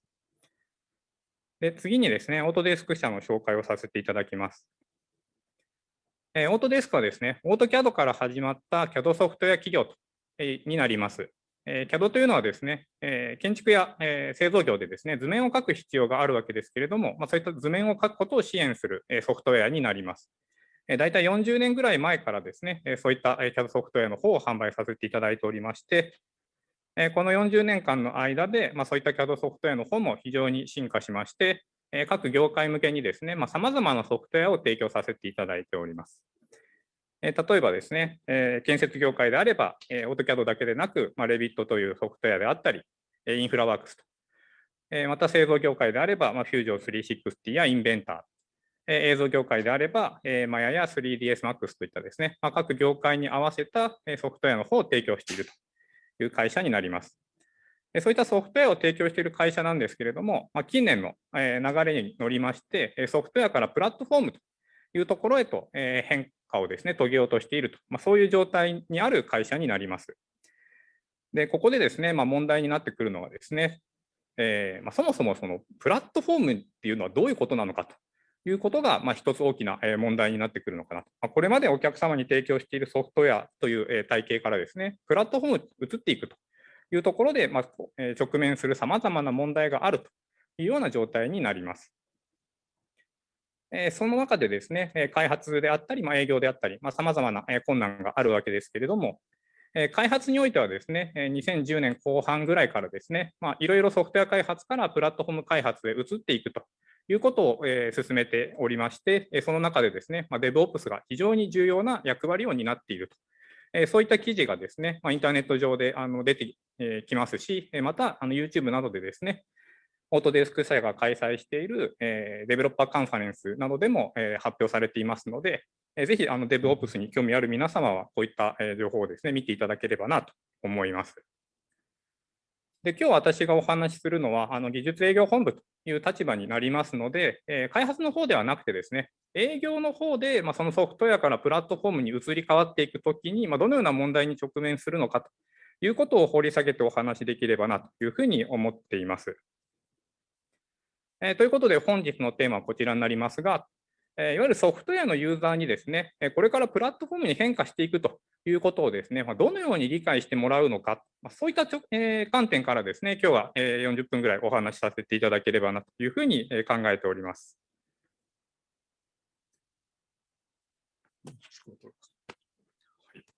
まずですね、建設業界にですね、デジタル化の流れとしてですね、ビルディングインフォメーションモデリングという技術がありますので、そのトレンドの変化を先にご説明させていただければなというふうに思っています。What is BIM と、BIM とは何かという話になりますけれども、例えば構造物なんかをデジタルに作って 3D プリンターで出力してですね、確認してみるであるとか、バーチャルリアリティを使うことで建てたデジタルな建物の中に入って確認してみるであるとか、また作ったデジタルな建物をですね、実際現場にですね、いわゆるデジタルツールを使って投影をすることで AR なんかの技術を使って現場での確認を行う。こういったことのために使われる技術が BIM だというふうに考えられています。実際 Google 検索の方でですね、BIM のイメージを検索してみますと、非常にですね、建物そのものがですね、こう CG で描かれたような検索が非常にヒットするというようなところからも、建物をどのようにデジタルで表現するのかというものが BIM のイメージとしては定着しているのかなと思います。で、実際これがどのような業務で使われるかという形になるわけですけれども、例えば弊社の方が案内させていただいているスライドなんかですと、この BIM の統合モデルというものを作ることによって、さまざまな業務が進められるようになりますよ。例えば普通の設計業務であったり、シミュレーションであったり、工程管理や見積もりなんかをするために使ったりとか、他にも維持管理のために BIM モデルを活用しましょうと、そういったようなご提案をさせていただいてますし、日本建設情報センター様の方のスライドなんかを見ますと、建物をデジタルに表現することによって、ここから形状情報として図面を取り出し、また属性情報を付与することができますので、そこからですね、さまざまな数量を拾い出したり、形状と属性を組み合わせることで、シミュレーションをしたりですね、工程管理ができるようになりますよ。こういった形でですね、BIM というものが使われています。またですね、形そのものをですね、デジタルに扱うことによって、デジタルデザインやパラメトリックデザインと言われる分野で、形とプログラムを組み合わせることで、さまざまなデザインをしていく、そういったような考え方がですね、建設業界では、ビルディングインフォメーションモデリングとして取り組まれているのかなというふうに思います。ところがですね、この BIM というものをですね、他の業界の方たちはあまり知らないのではないかなというふうに思っています。で、それを研究した記事がありまして、BIM というものはですね、どうも他の情報、デジタル情報なんかからですね、非常に乖離してしまっているのではないかというような研究があります。こちらはですね、デザイニング・ビルディング・ウィキという、建築設計のウィキペディアみたいな記事があるんですけれども、そこへのアクセス600万件を調査したところですね、BIM に興味がある人は BIM を見ているんですけれども、他の技術を見ていないと。一方でですね、他の技術に興味がある人たちはあまり BIM を見ていないと。そういった形でですね、他の分野の技術に対して BIM がどうも孤立しているのではないかというような研究が発表されていたりします。で、2020年になってくるとですね、そこからデジタルトランスフォーメーションにという形に変わっていくわけですけれども、このデジタルトランスフォーメーションの方もレポートが出ていまして、マッキンゼー社の方の2020年のレポートを見ますと、建設デジタルトランスフォーメーション、建設 DX はプラットフォームの時代になっていくんだというようなことが書かれています。先ほどの話ではBIM が中心となっていろいろな技術がいろいろな仕事ができるようになるという話だったんですけれども、これからはですね、その BIM だけでなくさまざまな情報技術を統括するようなプラットフォームというものが建設 DX では必要になってくるのではないかと、そういったレポートになっています。で、具体的にですね、このレポートの中を見ていくとですね、まさにBIM が書かれているわけですけれども、その他にですね、この現場の方で 3D プリンティングの技術を使っていくとか、そういったデジタル技術であったりとか、一方でですね、リアルタイムモニタリングみたいなことをしていきましょう。さまざまなデジタル技術を統合していく、そういったようなですね、プラットフォームというものが重要になってくるのではないかというふうに書かれています。で、ここまでの話はですね、今までの BIM のイメージとしては、こういった BIM モデルというものを中心にですね、そこからさまざまな仕事ができるようになりますよというふうに進んできたこの BIM の業界がですね、そうではなくてですね、このデジタルプラットフォームを構築して、そのプラットフォームに対してさまざまな情報を統合していくことで、より会社の生産性を上げていけるような建設デジタルトランスフォーメーションに向かうと。そういったような流れになってきているというふうに言えます。で、これをですね、分かりやすくするために表にまとめてみますと、重要なのはですね、他の分野と建設業界の間で、どうもデジタル化の方向が違ったのではないかというような指摘が挙げられるかなと思います。建設業界で進められていたデジタル化、つまりビルディングインフォメーションモデリングというものは、建物そのものをどのようにデジタルに表現していくのかというようなことを進めてきたわけですけれども、一方で他の分野、特にGoogleや Amazon なんかが牽引している分野では、プラットフォームサービスの方が進められてきているよと。2020年になることで、このプラットフォーム分野の技術がですね、建設業界に入ってくることで、建設業界でもこのデジタルプラットフォームというものが重要視されてきているのではないかなというふうに言えます。これに少し書き込みを加えますと、建物のデジタル表現を行おうとしていたのが2010年代の建設業界でのデジタル化だったのかなと。一方で、これからの建設デジタルトランスフォーメーション、建設 DX というものは、建物をどのように表現するかではなくて、そもそも業務をですね、いつ誰が何をしたと、そういった業務情報の管理をデジタル化していくことが求められているという意味で、2010年代と2020年代では、そもそもデジタルの使い方というものが大きく変わってきているのかなというふうに思います。ここまでの話を一度まとめますと、弊社のソフトウェアのユーザーというのはですね、基本的にはその業務対象のデジタル化に最も関心があるわけですね。自分たちが行っている業務、建物を作るという行為に対して、その建物そのものをどのようにデジタルに作ることができるのか、使うことができるのかに関心があるわけですけれども、Google や Amazon が進めてきた情報技術によるプラットフォームというものはですね、業務情報そのものを一元的に管理することができるという、そういったデジタルの使い方の違いがあるのかなというふうに思います。で、この違いをですね、ユーザーに理解してもらう必要があるというのが私の立場になります。で、ここが一番伝えにくいところというか、難しいところかなというふうに思うんですけれども、ここでですね、非常に便利なキーワードがデジタルトランスフォーメーションという言葉になるのかなというふうに思います。でですね、じゃあ実際に私がお客様に何を話すかというとですね、まず最初に他の業界のデジタルトランスフォーメーション DX から学びましょうということを提案させていただいています。例えばですね、機械学習や人工知能なんかを使って、金物の形を生成するような DX の取り組みがあったりとか、顔認証による、いわゆる認証を行う技術があったりとか、Amazon Go のような、無人レジのようなものを使うことで、DX を行う。こういった多分野の DX が行われているわけですけれども、これをですね、理解していただくところからお客様に説明するということをしています。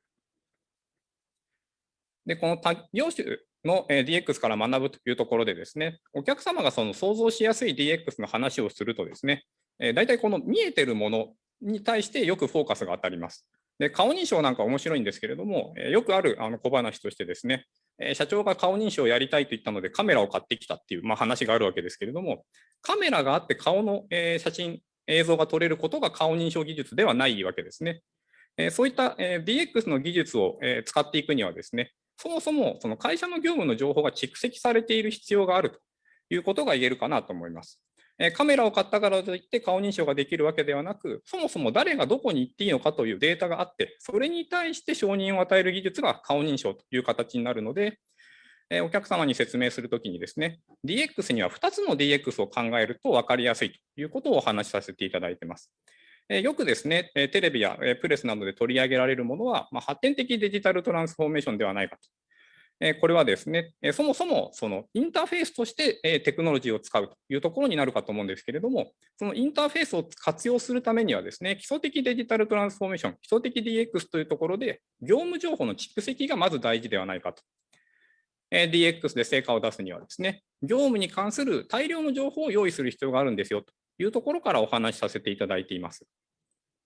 で、具体的な例として2社ほどよく紹介させていただくんですけれども、例えば日本航空様ではですね、発展的 DX の取り組みとして、先ほどの顔認証やアバターロボット、リモート案内とかですね、さまざまな DX に取り組んでいるということが発表されていますが、これを実現可能にする基礎的 DX の知識としてですね、2010年に JAL を再建した稲森社長の功績があるというふうによく言われています。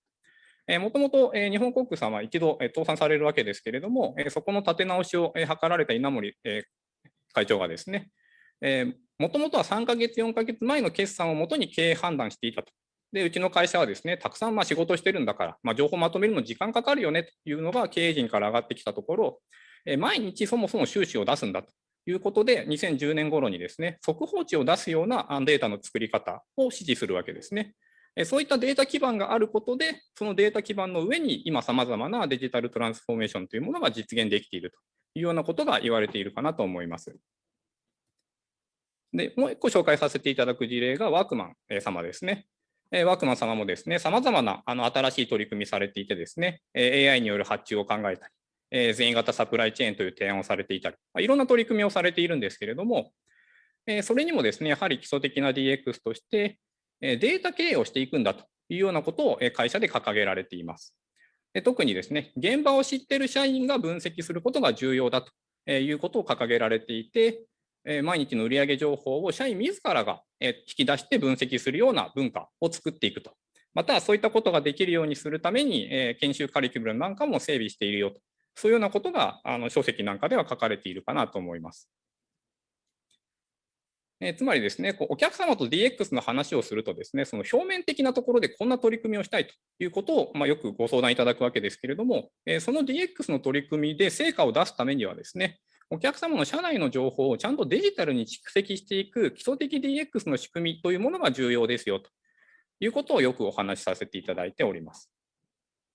で、ここまで理解していただいたお客様にですね、もう少し掘り下げるとどういうことが言えるのかというようなお話をいただくので、ここから先はその次の掘り下げの話になるんですけれども、よく私が話題に出させていただくのは、経産省が DX を推進しているのはなぜかというところですね。赤線で引っ張りましたけれども、DX とはデータやデジタル技術を使って顧客視点で新たな価値を創出していくことが大事なんですよと。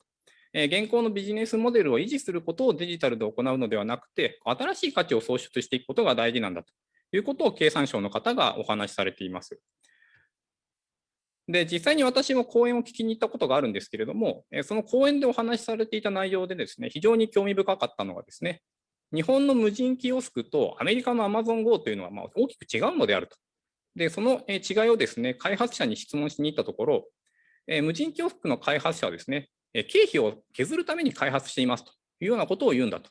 レジが無人化になれば、レジの人件費が削減できますよと。そうなるとですね、実際に赤羽駅で行われた試験運用かなんかの時にですね、店内に一度に入れるのは3人まででお願いします。レジを無人化することが目的なので、試験的にはですね、人数を絞って対応しますという話になるわけですけれども、Amazon Go の方はですね、開発者の方が売上を上げるために開発しているんだと。盗難を防いで商品価格を下げることができれば、他の店舗よりも価格競争で優位に立てるじゃないかとか。また、レジがなくなれば、レジによる渋滞がなくなるので、スループットが上がって売上が増えるよねと。なので、実際の実証実験ではですね、50人ぐらい店舗にバイトを呼んでですね、常に人がサポートできる体制を取りながら実証実験を行うと。そこでコストをかけてもですね、最終的に売上が上がればいいと。Amazon のレジの無人化というのはですね、目的ではなくて手段としてやっているところが違うというふうに経産省の方がお話しされていたのは非常に印象的でした。で、この話をですね、個人的にはですね、もうちょっと掘り下げてみたいなと思って、よくお話しさせていただく例なんですけれども、じゃあそもそも従来のレジと何が違うのかというところですね。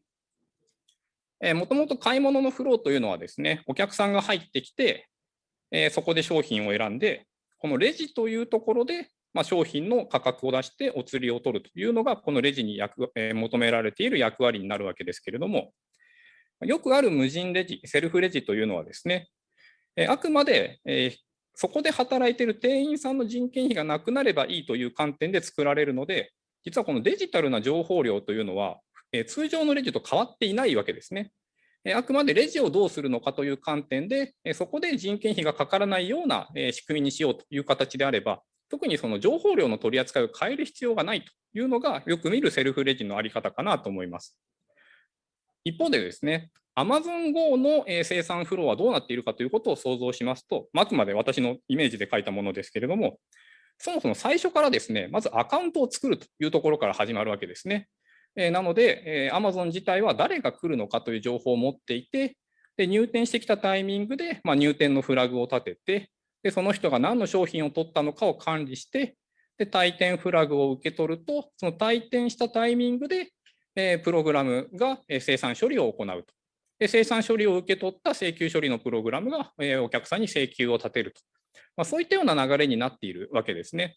実際細かいデータベースがどう作られているのか私は知らないわけですけれども、少なくともですね、従来のレジよりもデジタル領域にある情報量が増えているということがすごい重要なことなのかなと思います。そう考えるとですね、セルフレジというのはですね、基本的にはデジタルな情報量を特に変える必要がなく、その上でどのように経費が削減できるのかというような、コンピューターを道具として利用しているという水準は変わってないわけですけれども、Amazon Go ではですね、デジタル領域の情報を非常に増やしているとでそこで増やしていることによって、さまざまなプログラムによって自動化を図れるよと。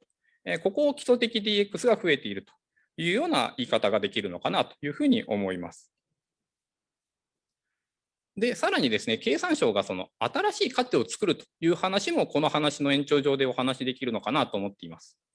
もともとですね、その生産のためにですね、データベースを標準に整備するという形になるわけですけれども、そこからですね、見える化を行うことで、いろんなアイデアがここに生み出すことができるわけですね。データがたくさんあるということは、さまざまな情報が見える化できるので、もっとこんなことできるよねっていう話ができるようになって、その内容をですね、プログラムに落とし込んで実践することで、もともとあった生産処理のためのデータベースだけではなくてですね、新しい価値を作っていくことができる。ここがですね、デジタルトランスフォーメーションを実践する、一番の価値になるのかなというふうに思います。で、これをですね、少しシンプルにまとめていくとですね、プラットフォームというものはですね、フィードバックサイクルを得ることができる仕組みなんだというふうに言い換えることができるかなと思います。例えば、ソフトウェアをですね、お客様にご利用いただくという形になると、各業務において、いろんなソフトウェアを使うという形になるわけですけれども、この業務の担当者がですね、自分たちの生産性を上げようと思うと、このソフトウェアに対してより良い機能を追加してください。それによって自分たちの生産性が上がるというですね、担当者とソフトウェアの間のフィードバックになりますし、じゃあソフトウェアのフィードバックというものは、受けているベンダー側が機能を追加するという形になりますので、その業務のフィードバックサイクルというものが社内で閉じないわけですね。一方で、経営陣に対するレポートというものは、業務情報がそのまま上がるわけではなくてですね、非常に限られた情報だけが経営陣に上がっていく形になりますので、各部署に対して、それぞれ目標みたいなものが用意されて、それを現場がどのように達成するのかと、そういったような考え方で運用されるのかなというふうに思います。一方でですね、プラットフォームを用意すると、各現場が働いている情報というものを一度プラットフォームに吸い上げることができて、その吸い上げた情報を横断的に見直すようなことができるようになる。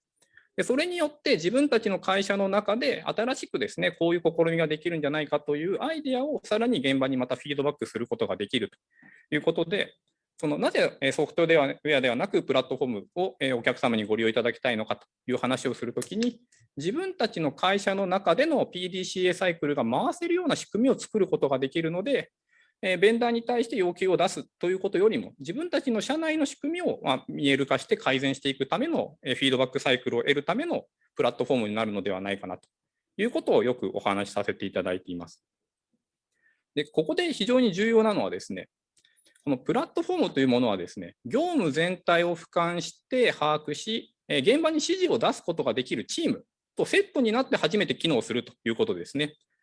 こういうチームはですね、残念ながら普通の企業だとなかなかないわけですね。そもそもサイロ化されて、各部署ごとに業務が行われていますので、じゃあいざプラットフォームを用意してですね、じゃあ誰が情報を把握するんですかというとですね、結局その自分の部署の情報しか把握しないよということに陥りがちになってしまいますので、プラットフォームを運用されるお客様に対しては、この俯瞰して見るという立場の人たちを用意していただく必要があるというお話もしてますし、最近のデジタルトランスフォーメーションの流行もあってですね、大体経営室直轄とかで DX 推進室が用意されている会社が多くなってきましたので、そういった DX 推進の方たちにですね、ぜひこのプラットフォーム情報を活用していきましょうと、そういったような提案をさせていただいていたりします。でこの話を伝えるときに私がよく例え話で出させていただくのがマネーボールの例を出させていただきます。結構古い映画なので見ていらっしゃらない方とかもいるかなと思うんですけれども、マネーボールで非常に重要なのはですね、この方なわけですね。つまり、大体野球の映画というと、監督がいて選手がいて選手が頑張るという話になるわけですけれども、マネーボールというのはそういう視点ではないわけですね。GM、ゼネラルマネージャーが自分たちのチームを変えるためにデータを使って選手を集めていく。それによって、リーグでの勝利を、優勝を目指していくと。そういったストーリーになっているわけですけれども、今の野球観は随分と野球自体は変わってきているんですけれども、もともとその古い野球観というものはですね、その一試合一試合に勝つんだということがまずテーマになっていて、で監督が選手に対して頑張れと。で、選手はですね、ピッチャーはみんなエースを目指そうと。で、バッターは4番を目指すんだ。今はだいぶそういうのも変わってきているので、80年代ぐらいの野球を想像していただくのがいいのかなと思うんですけれども、基本的にはですね、監督と選手の関係性で試合が作られていて、目の前の試合に勝つために何をするのかと、そういうような形で運用されていたのかなと思います。で、ソフトウェアというのはですね、その視点で考えるとですね、野球道具のようなものなわけですね。ピッチャーが自分の気に入っているグローブをつけるとか、バッターが自分が打ちやすいバットを探すとか、個人そのものが自分の技術を満たすためにどういう道具を使うのか、それが比較的ソフトウェアの位置づけと近いのかなというふうに思いますが、一方でマネーボールの価値観ではですね、この GM がそもそもリーグ優勝するために何をするべきか、どんな選手を集めるべきか、そういったことを考えるわけですね。で、そのためにチーム編成をどうするか、チーム編成を考えるためにはデータが必要であるということで、そのリーグ優勝を目指すための、いわゆる役割分担として先発や中継ぎや抑えを用意する。先発はみんな完投するではなくて、リーグ優勝の勝利数を拾うためにどういう人を集めればいいのかと、そういった役割を考えるわけですね。で、その役割を考えた後、その役割を満たすためにはデータを使う必要があって、データを用いて、自分たちの抱えている選手の役割分担を分けていく。そういった考え方が必要になってきているのかなと思います。まさにこのデジタルトランスフォーメーションを推進するということを考えますと、いわゆるですね、この GM のポジションと GM に対して情報を提供する人というところが非常に重要になってきますし、それは実際のプレイヤーではないわけですね。現場で仕事をしている人に、お前データ使って何かやれよというわけにはいかなくてですね、仕事している人たちを俯瞰的に情報として把握して、その情報と実際の現場をすり合わせていく。そういった考え方がマネーボールでは描かれているのかなと私は思っていますので、DX の話をですね、お伝えするときにはよくこのマネーボールの例のお話をさせていただいているという形になります。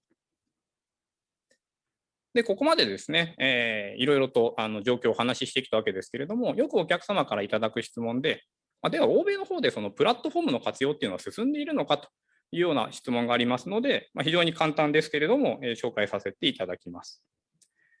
オートデスク社はですね、毎年1回オートデスクユニバーシティという、お客様の発表していただくカンファレンスを行ってまして、過去のアーカイブなんかありますので、ぜひ見ていただければなと思うんですけれども、その中からですね、このプロロジス社様のインタビューを少し引用させていただきますと、弊社の BIM ツールである Revit というソフトがあるんですけれども、この Revit がなぜ優れているのかというところでですね、データベースになっている点ですよということをおっしゃっていただいています。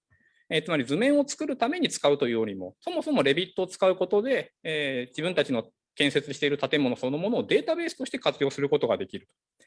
でそれがですね、Google 検索とよく似ていますとおっしゃるわけですね。これは私は非常に衝撃的な言葉でして、デジタルプラットフォームとしての Google の役割というものがあると思うんですけれども、建設業界においてもその建物情報をですね、データベースとして扱っていくんだと、そういったようなことがここで提案されていまして、何かを入力しておくと、そのモデルからすぐに情報を取ることができるような仕組みとして活用していますよと、そういったようなことをインタビューでお話ししていただいています。で他にもですね、KPF、コンペダーセン・フォックスというアメリカの設計事務所の発表からスライド1枚、スライド4枚ですね、持ってきたんですけれども、ここで書かれているスライドも、なかなかプラットフォームとしての活用が図示されていまして、いわゆる設計者がモデルを作る。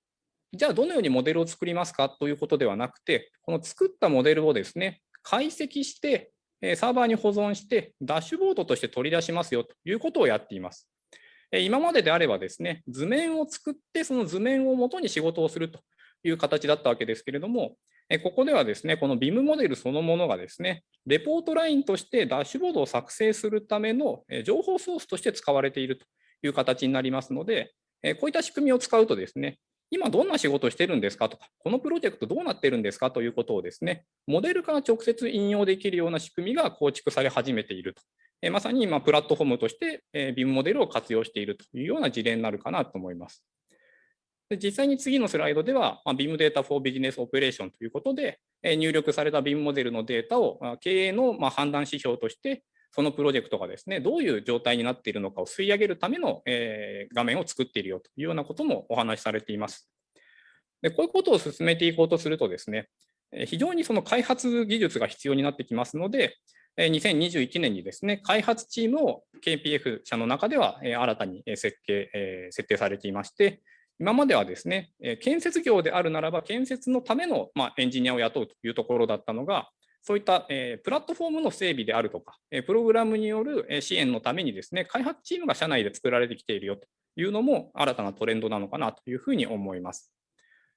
で、そこで雇ったですね、エンジニアたちがですね、その実際の建築設計やってる人たちから見えないといけないので、テックデーみたいなものを用意してですね、エンジニアチームが社内でこんな開発してるからみんな使ってくださいねというような発表会をやっていると。こういった文化がですね、アメリカの方ではその建設業界の中でも起きているというのは、非常に今後日本にこういう流れが来るのかなと思わされるところになります。30分ぐらいになりますけれども、一応本セッションのまとめということで、最後まとめをお話しさせていただきますが、ユーザーとお話しするとですね、基本ユーザーというのはその自分たちの業務対象のデジタル化に関心があるというところになります。しかしですね、DX で目指すべきゴールはですね、会社全体の生産性を向上させることなんだと。そこのギャップをですね、埋めないと、基本的にはソフトをもっと良くしてくださいという会話になってしまいますので、そうではなくて、プラットフォームを使うことで全体の生産性を見ていきましょうというようなところを、よくお話しさせて理解していただくところになるかなと思います。そうなるとですね、個々の業務にとらわれてしまいますと、自分たちのやってる作業を良くしたいという話になってしまいますので、そうではなくて、そういった全体性を見ることができるプラットフォームというものが重要になってくるんですよというのが、次にお伝えさせていただくことになり、そういったプラットフォームを用意したけど、どうなるのっていう話が出てきますので、そういったプラットフォームを横断して意思決定ができるチームというものが非常に重要になってきますよと。その意思決定ができるチームが社内に対してフィードバックサイクルを回すことによって、自分たちの会社の中での業務改善というものが回せるようになるのが、ソフトウェアからプラットフォームに今変更を目指しているオートデスク社の理論になるのかなというふうに思います。こういったお話を理解していただくにはですね、ぜひ映画マネーボールを見ていただくと、GM の奮闘具合からですね、まさに DX を進めている立場の方が重なると思いますので、ぜひマネーボールの方を理解しご視聴していただけるといいのかなというふうに思っています。私の発表は以上になります。ありがとうございました。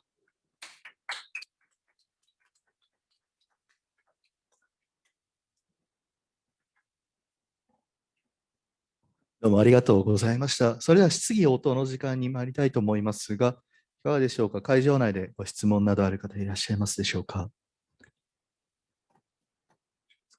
一度、Zoom のチャットの方も。のところ来ていないですね。Discord の方はいろいろ皆さんコメントなど書かれておりましたが、もしね、何かご質問などありましたら、そちらの方でもやり取りさせてそう。意見を聞きます。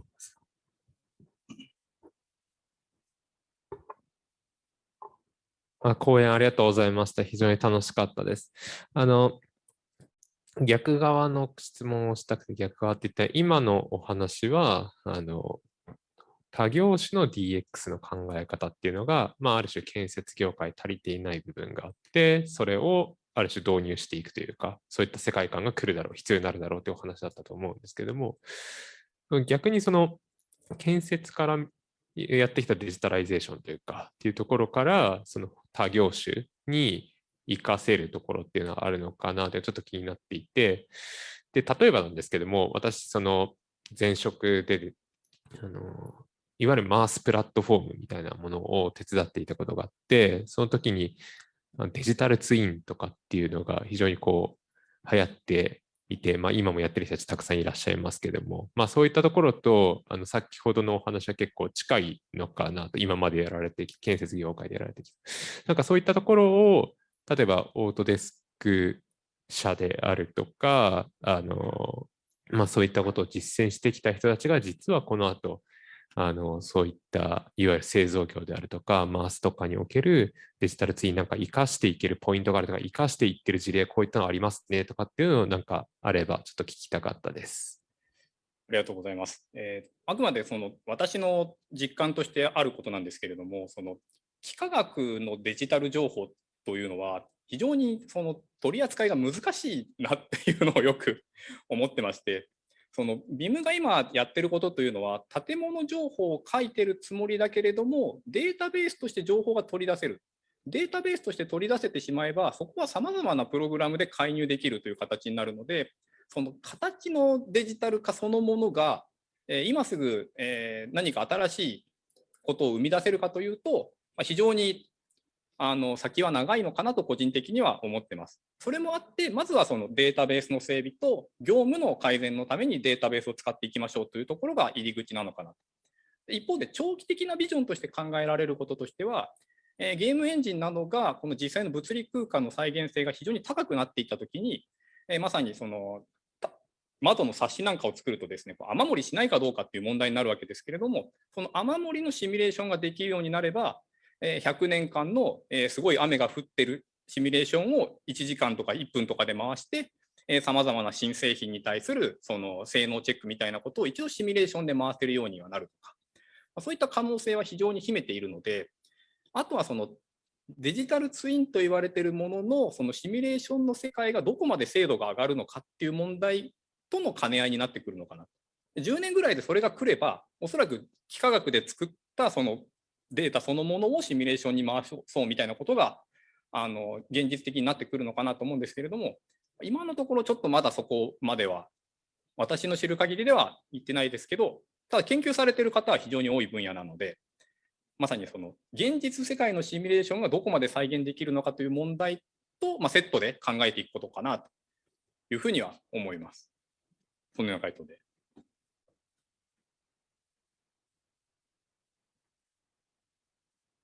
他にいらっしゃいますか？質問のございます方。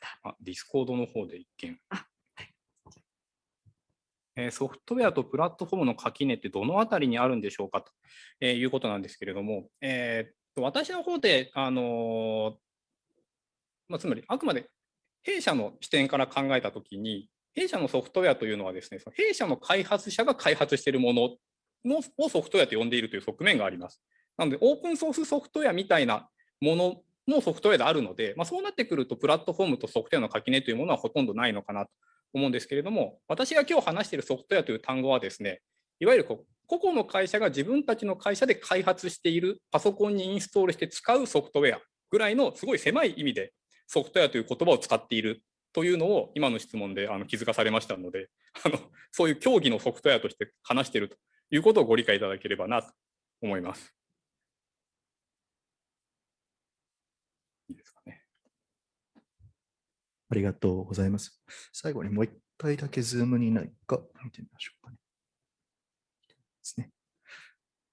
そしたらここで締め切らせていただきます。はい。ではどうもありがとうございました。皆様ご参加ありがとうございました。ありがとうございました。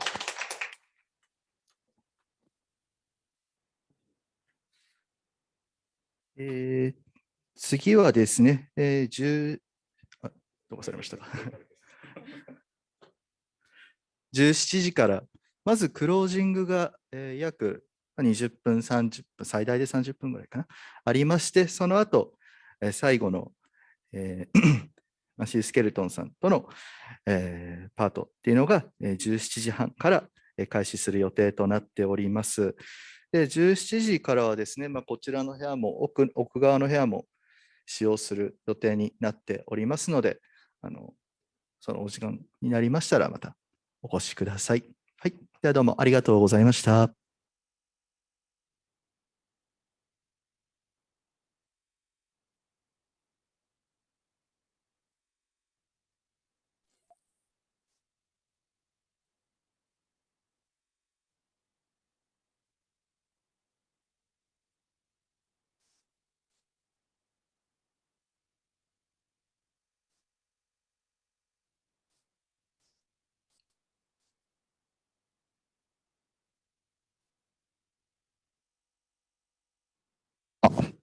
ルーム B、ホール B 喋ってます。ホール B 喋ってます。聞こえますか？ A の方聞こえるかな？ズーム飛んでますか？すいません。ありがとうございます。ズーム飛んでます。ありがとうございます。ズームぴょんぴょん。ありがとうございます。その飛んでるじゃねえよ。はい、ありがとうございます。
はい、それでは17時になりましたので、ちょっと早いんですけど、クロージングをスタートさせていただきたいと思います。はい、よろしくお願いします。よろしくお願いします。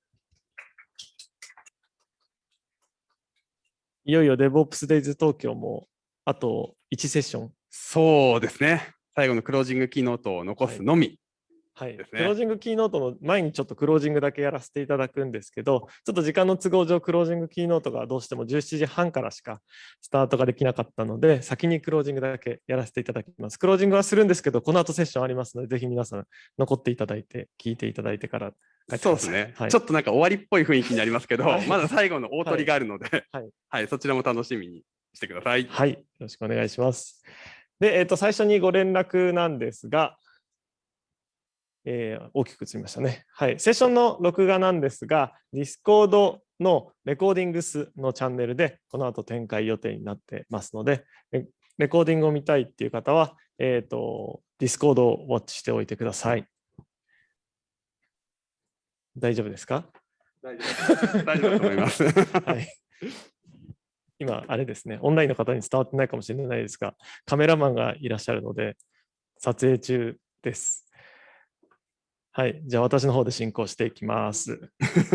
で、クロージングセッションでも、メンチメーター使いますので、会場にいらっしゃる方は画面に映っている QR コードをちょっと読んでいただくか、オンラインでつないでいただいている方は www.mench.com にアクセスしていただいて、早い方は早いですね、もう入ってる。コード59627331を入力してお待ちください。どんどん入ってきてますね。はい。ありがとうございます。入っていただいた方は、ハートマークをポチッと押していただくと、皆さんが入っていただいているっていうのが我々にも分かるので、ありがたいです。メンチのご準備お願いします。今回は結構メンチメーター使いましたけど、最後ですね、もうこれも。はい、そうですね。いや、なんか、寂しいですね。もうなんか終わりに。続々と。はい、入っていただいてますね。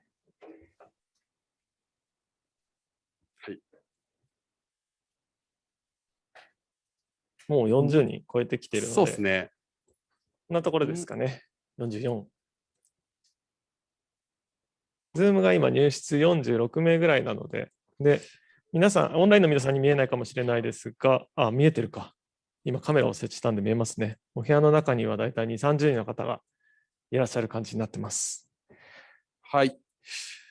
じゃあ、そろそろ行きます？はい、準備できたと思いますので、進行していきます。はい。じゃあ最初に質問ですね。これ実は Day1 でも同じクエスチョンさせていただいたんですが、DevOps と聞いて思い浮かぶことは何ですか？これをちょっと入力して答えてみてください。全く同じ。キーワードとかでいいですね。川口さんが飛び込んできますね。川口さん、どちらに今いらっしゃいますかね。DevOps と聞いて、Ops っていうのが。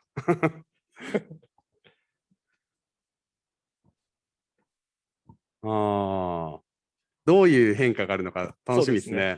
この後、Day1 に質問したスライドとの比較を見てみたいかなと思ってるので。オートメーションが大きいですかね、今日は。オートメーション大きいですね。川口さんはもしかすると2人いらっしゃるかもしれないですね。どっちの川口さんだろう。そうですね。でもまた出てくるのが牛尾さん。牛尾さんまた出てきますね。今日はいらしてないんですけど、やっぱり牛尾さんは大きいんですね。ついに DevOps と聞いて今半が思い浮かぶようになった方もいらっしゃるんですね。今半。なるほど。これはまた、これは DevOpsDays のあれじゃないですかね。成果じゃないですかね。そうですね。はい。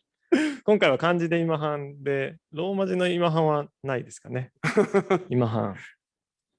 あとはコラボレーション、文化は大きくなってますね。はい。あとカルチャーとかもありますし。カルチャーもあります。うん。コラボレーション、文化、コミュニケーションも大きいですね。組織、オーガニゼーションも大きい。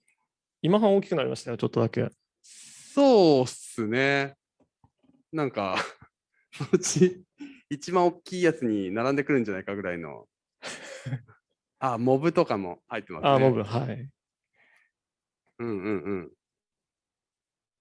笹さん、ちなみにカメラから切れちゃってます。すみません。はい。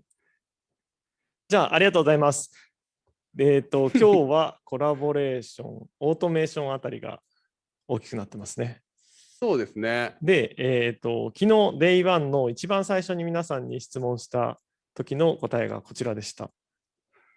お、コラボレーションが全く同じように真ん中にいますね。自動化。自動化イコール、オートメーションって感じなんですかね。はい。なので、変わらずですかね。コラボレーション、オートメーションっていうのが今回のカンファレンスのこと。最後に、もう一つ、セッションは残った状態での集計だったんですが、コラボレーション、オートメーションが2日間通じて大きなテーマ。そうですね。になっている感じですね。賛同していただいている方が多いですね。CI/CD とかが少し Day1 では結構印象多かったと思うんですけど。そうですね。確かに。戻ってみると今日はこれですね。そうですね。CI/CD っていう言葉は出てきてないかもしれないです。そうですね。そういうなんかチームとか協業とかコミュニケーションとかそういった単語が目立つような気もしますし。また変わった？そうですね。そうですね。はい。すき焼き弁当とかも。すき焼き弁当。はい。コラボレーションがずっと大きいテーマになっているっていうのは間違いなさそうです。そうですね。はい。なので、覚えて持って帰ってもらえればいいんじゃないかなと思います。次ですね、イベント、まだ終わってはいないんですが、満足度を教えていただければと思います。ありがとうございます。早い皆さん、回答が。これはなかなかちょっと緊張しますね。あんましないけど。でも実はエクセレント、グッド、そうそうまでしかないので、我々はあまり傷つくことはないので。ダメージなし。はい、ダメージなしです。どう転んでも。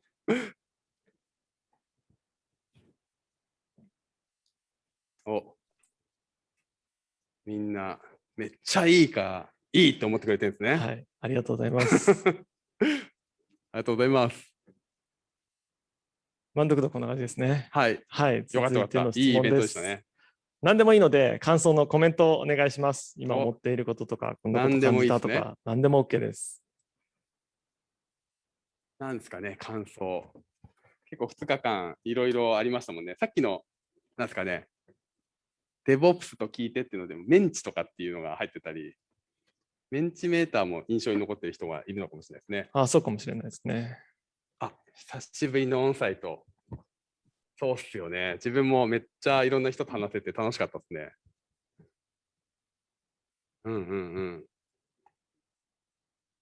今半、どこでも出てくるこの多さ。今半はあれですかね、オンサイトの方ですよね。そうですね。はい。あとはグレートトピックス、グレートスピーカーズとか。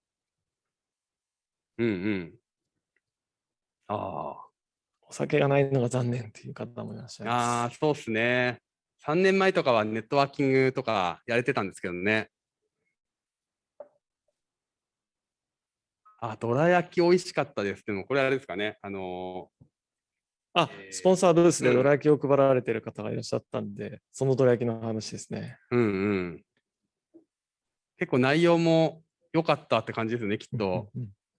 目から鱗の内容ばかりで勉強になりました。日本語から英語の通訳があったらありがたいな。なるほど、なるほど。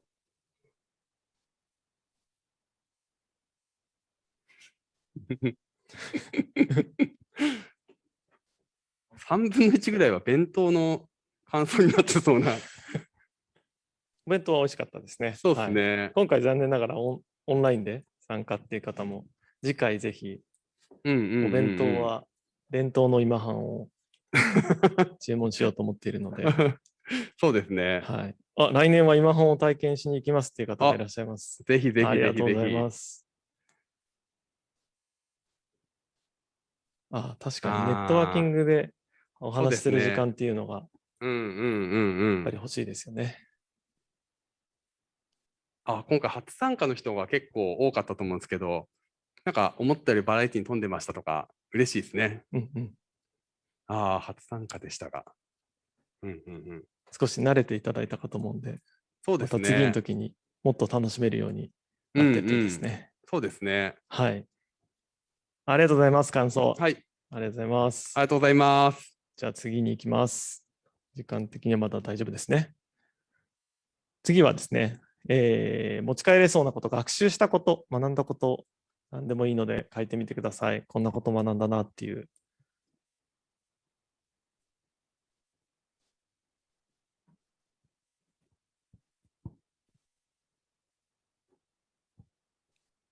お、モブ。モブ。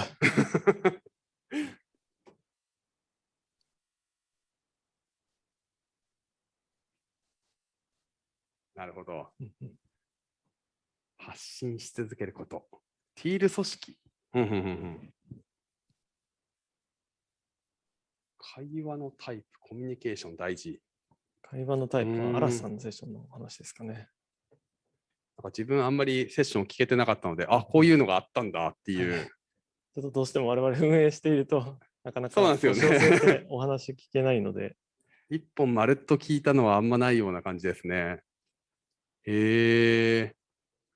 ホラクラシーとか、なんか結構組織系の話も多かったんですかね。あ、論文。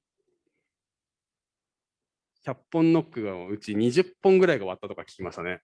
はい、でも実際あと120本あったんで、残り100本残ってるっていう噂も。はい。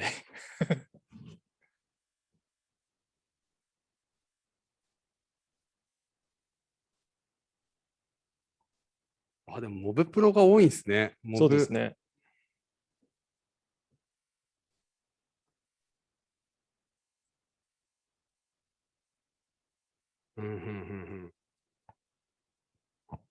あとは結構エンドツーエンドのテストとか、テスト系もあるんですかね。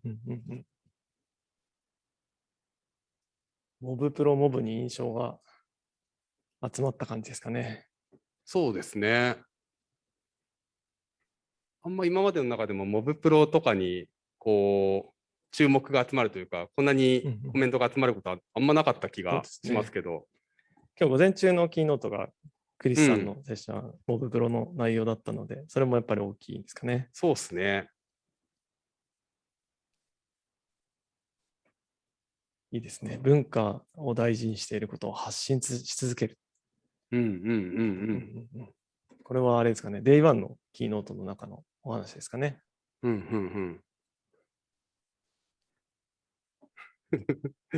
家事の改善方法。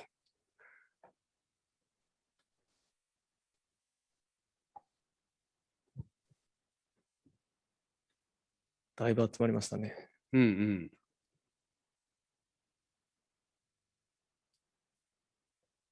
で、これを学んでいただいた上で、多分なんかやりたいなとか、明日からなんかできないかなみたいに思っている方もいらっしゃるかなと思うので、ぜひこの場で宣言をしていっていただければと思います。明日といっても土曜日なので、月曜日でも来週でも構いませんので、次にやる最初のトライ、何かこれやってみようっていうことがあれば教えてください。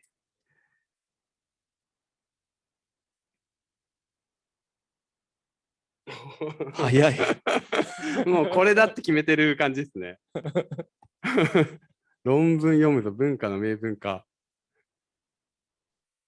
モブプロ強そうですね。はい。あ、でもなんか結構なんか多様な感じですね。なんかセッションもいろいろあったんだなっていう。そうですね。なんか人と話すっていうのもいくつかありますね。コラボレーションなんですかね。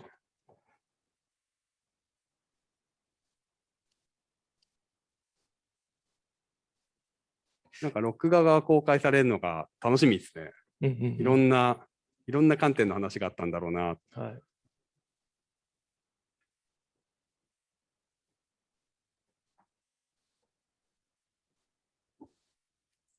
ショップの上場化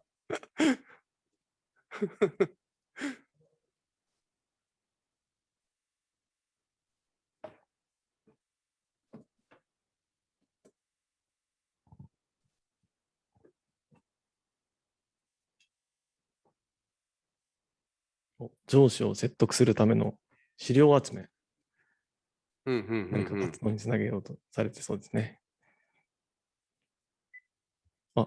今日早速メトリックス作ったって方がいらっしゃいます。もうすでに明日どころじゃないですね。すでにトライしている人がいる。早い。早い。素晴らしいですね。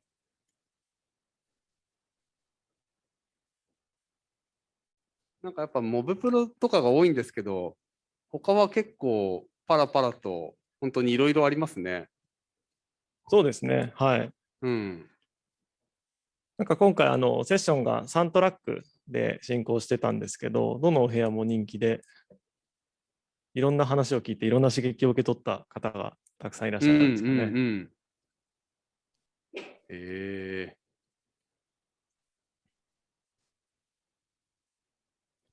いいですかね、トライについては。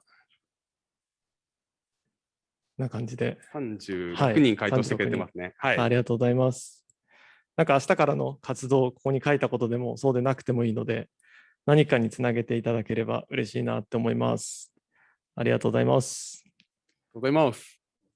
で、ここからは、ボランティアの皆さんをちょっとご紹介したいなと思います。ボランティアとスタッフの方、会場入ってきていただいてもいいですか。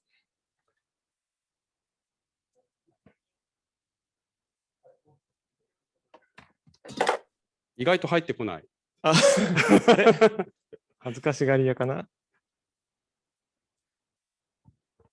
そこにいるんですけどね。そこにいるけど入ってこない。ボランティアの方じゃなくてスタッフの方でもいいので、はい、どんどん入ってきてください。オンラインの方からは見えてなかったかなと思うんですが、今回会場の、スタッフとしてたくさんの方にご協力いただいております。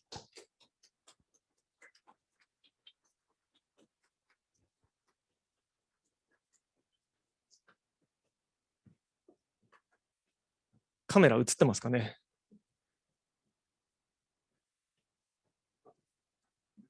ことでいいんじゃないですかね。すみません、見切れてしまってたら申し訳ないです。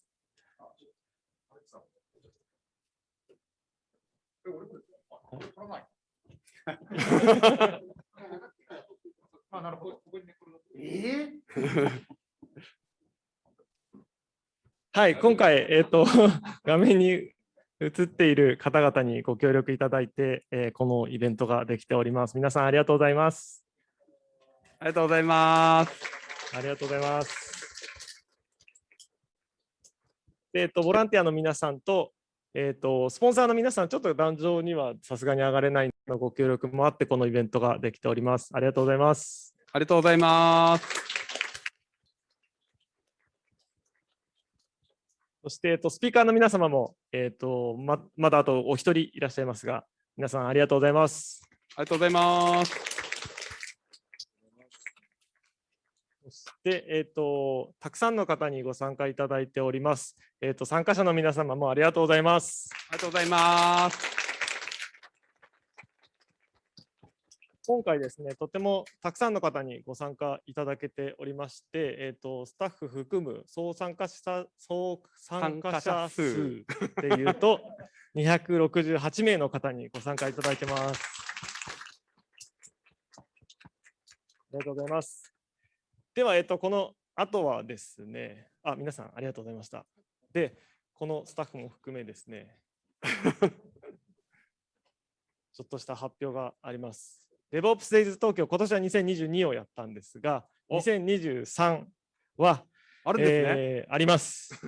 2023はあります。あります。はい。よかった。4月の18、19日、火水ですかね。火水ですね。の開催予定となっておりますので、はい、今回をきっかけに気に入っていただければ、また次回も2回目の参加者として、3回目の参加者としてご参加いただければと思います。よろしくお願いします。はい、よろしくお願いします。4月18、19火曜、水曜ですね。はい。はい、皆さんカレンダー早めに入れちゃってください。はい、よろしくお願いします。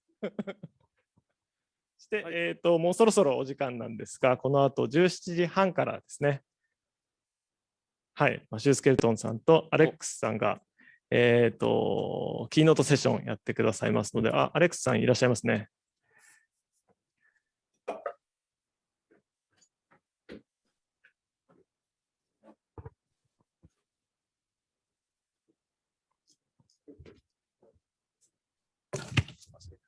ちょっと今準備中です。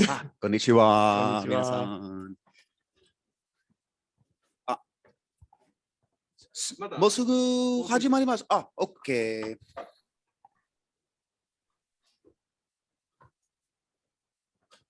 Zoom ミーティングにアトラクターの原田さんいますよ。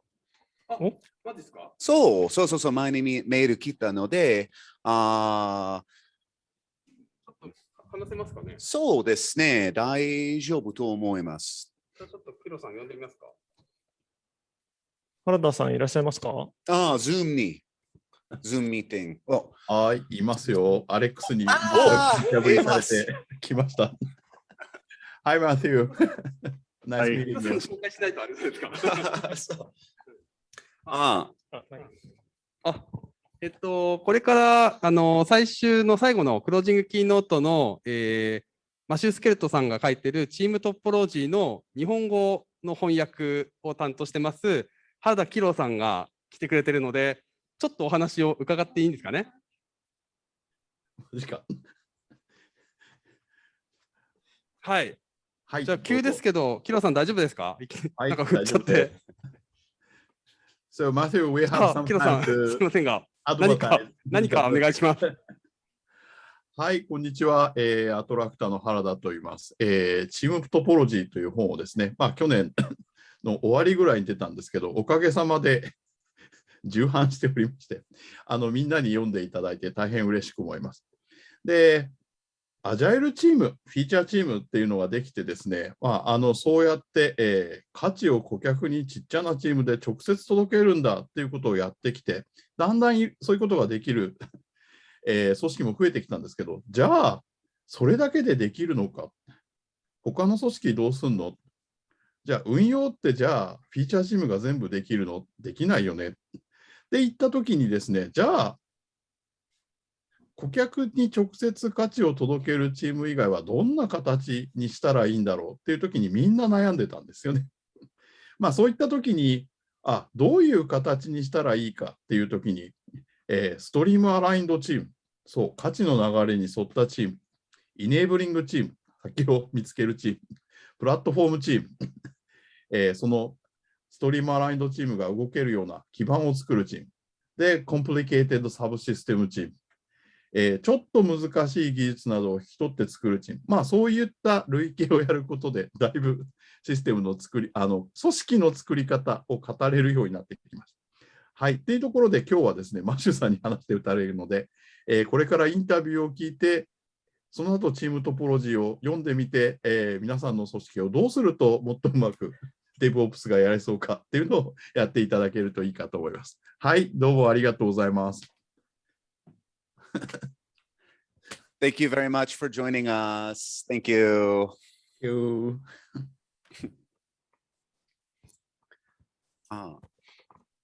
Is Matthew in? I think we can see. Okay, so from here we should do the setup as we had before with cameras, and we can start. Okay.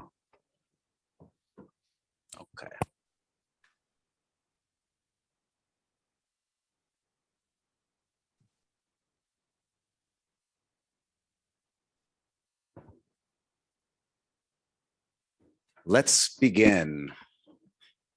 All right, thank you. Thank you again, everyone, and especially Matthew for joining us this, in your morning and in our afternoon. We really appreciate you being here today. Thank you for inviting me, Alex. It's great to be here. It's unfortunate that you couldn't join us in person, but I think that this interview will give us a good chance to learn a little bit more about team topologies directly from the author. So we're very excited to have you share some of your insights and knowledge on this topic. So you and I actually have gone back for many years, and you and I have known each other for, I think, around 10 years or so. We first met, if I remember correctly, at a DevOps event in London almost 10 years ago. Now, yes. Yeah, and one of the topics that came up in that meeting, in that, I think in that DevOps conference was about what comes first, tools or culture? And I think at the time, that was a big question. Do you think people are still asking that question today, tools versus culture? I think some people might be asking that question. But I think many people now understand that there's a more valuable question to ask. And I think the more valuable question is this: how do tools, teams, incentives, ways of working shape the culture that we want? How do we use tools, teams, incentives, and so on to shape a good culture to help us? So we've evolved a little bit past sort of the initial culture building and are now onto the next phase in growth, which is kind of the relationships between teams and the organization as a whole. I think so. Yeah, and I think that part of that is where your research and your writing comes in with team topologies. Now, the book is called Team Topologies, and what I think is interesting is that in English, the subtitle of the book is Optimizing Software Team Interactions for Fast Flow. Yep.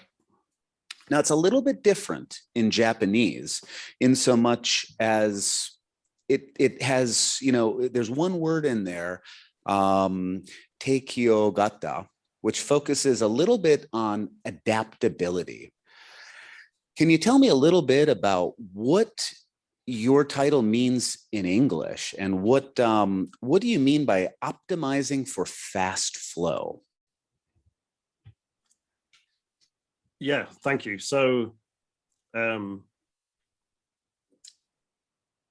when with modern technologies like cloud technologies and modern practices and modern tools, we can have many changes to the software systems in a single day. We can have 100 changes to these software systems to the live system in a single day. This is kind of new normal.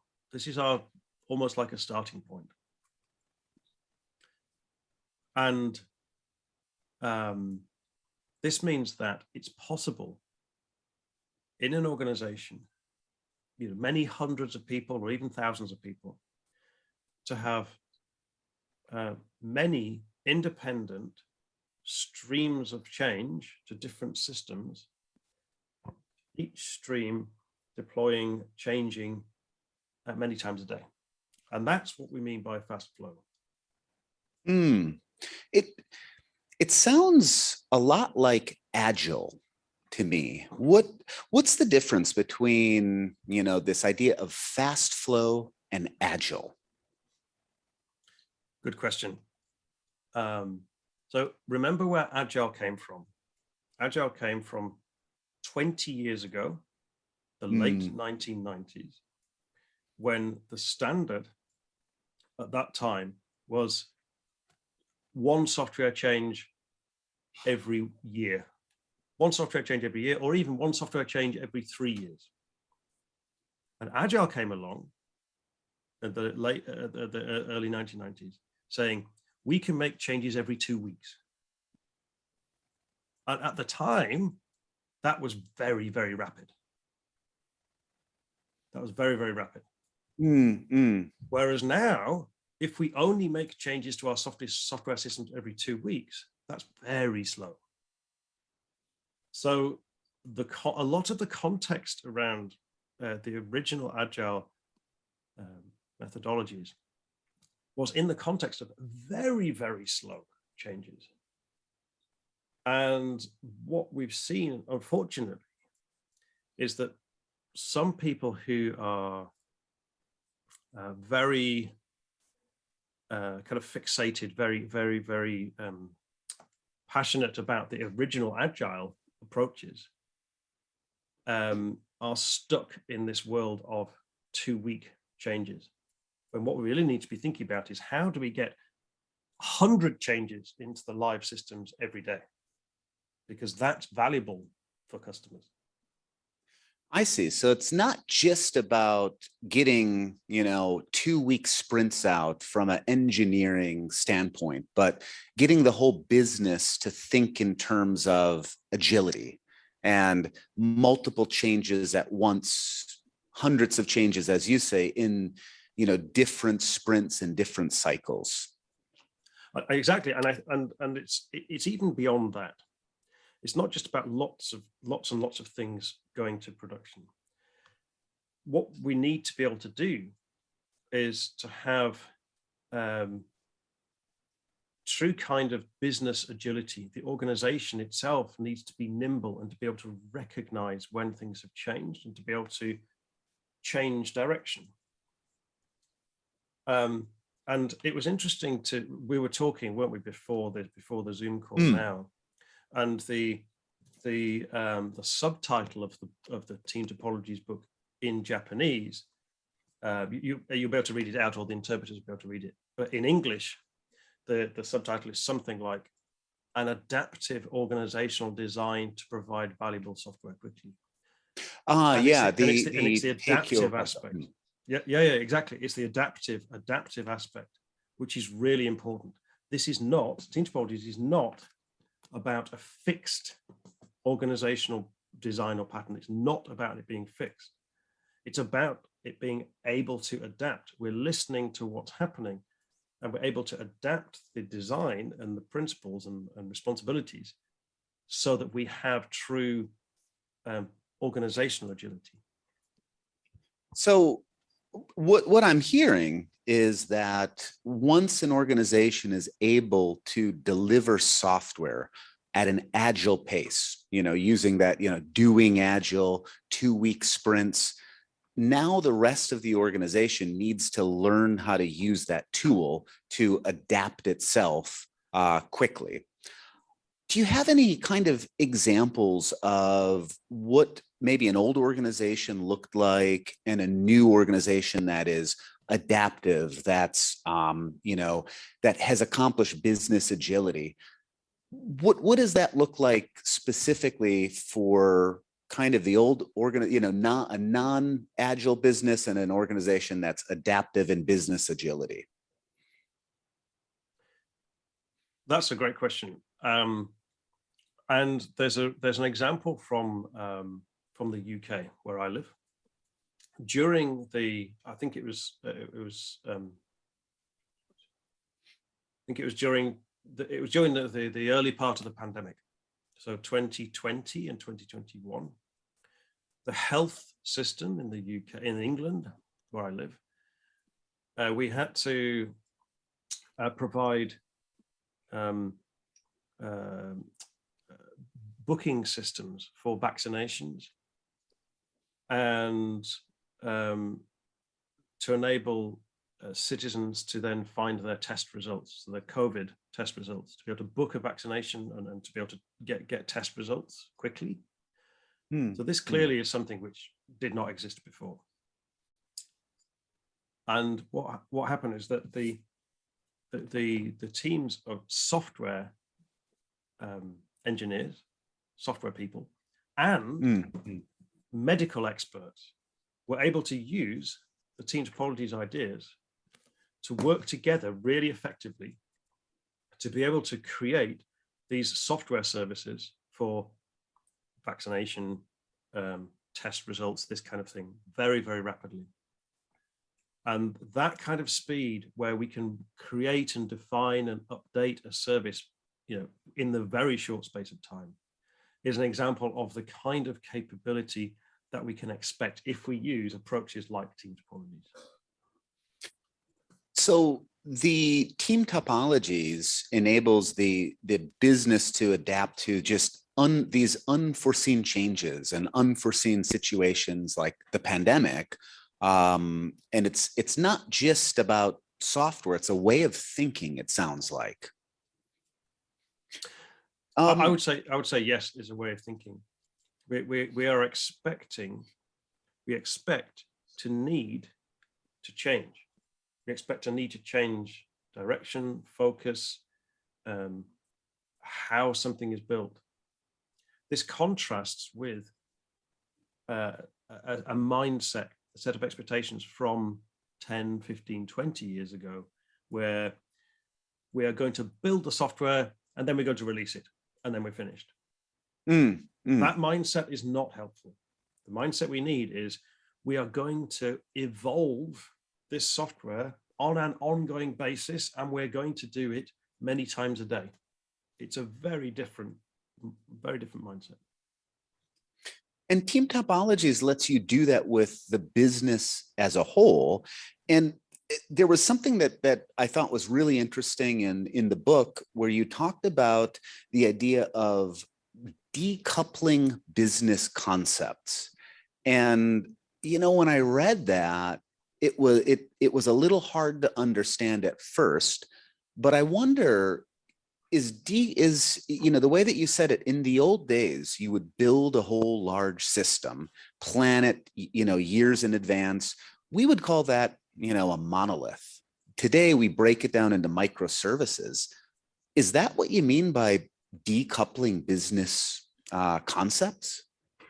Or decoupling business concepts? Can you expand on how that helps and what that means? Yes.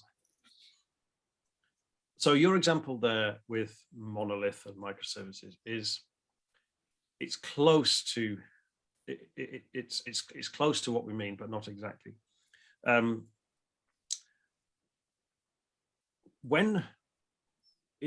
Historically in the past, if we're building software that is just one big package of software, you might call it a monolith, then we can have different business concepts, all kind of, I'm about to use the English word smooshed. It's not a real word. I don't even know what that word means. Smoosh? all kind of mashed together, all tangled together. We've got the concepts tangled together in many cases, not always, but in many cases. And it doesn't matter so much, because we are going to just have this single block of code and we're going to release it. And that's kind of fine. We don't need to have these things separate. However, if we want to have multiple separate streams of change, because there's value there, we need to be able to go quickly, then we need each of these streams of change to be independent. We should not be tangled with the other streams. And so there's a huge value in separating these ideas at a business level. So even how different streams of change are funded or financed, like where do we put the money, and splitting it right at that business concept level, so that there is true separation of these different concepts as we then make the software to implement these ideas. And so decoupling it means separation, basically. Separating things that really are logically separate from a business perspective, and separating that right at the kind of, if you like, at the top of the organization. So different executives or managers or leaders seeing the value in keeping those things separated. Can you give a concrete example of where a business went from a tightly coupled operational model and having different, you know, tightly intertwined concepts versus one where it's decoupled? have you seen that, like any examples that you can share about a specific business function or something along those lines that was decoupled as part of this transformation? That's a good question. I mean, we've got that. There are many examples on the Team Topologies website. If you go to teamtopologies.com, we've got some examples there. But more fundamentally, I mean, this decoupling is not a new thing in Team Topologies. Organizations were doing this decoupling before we wrote the book. This is not unique to Team Topologies. Let's make that clear. The decoupling had been proven as an approach, 10, 15 years before we wrote the book. Could we say that? I mean, the best could example we say that is Amazon Web Services. Amazon Web Services have been keeping their services decoupled and logically separate for 20 years, and they've grown huge. It's an approach to scaling, basically, which helps with scaling. I see. So something like product-minded thinking might be helping towards this approach. What about outsourcing?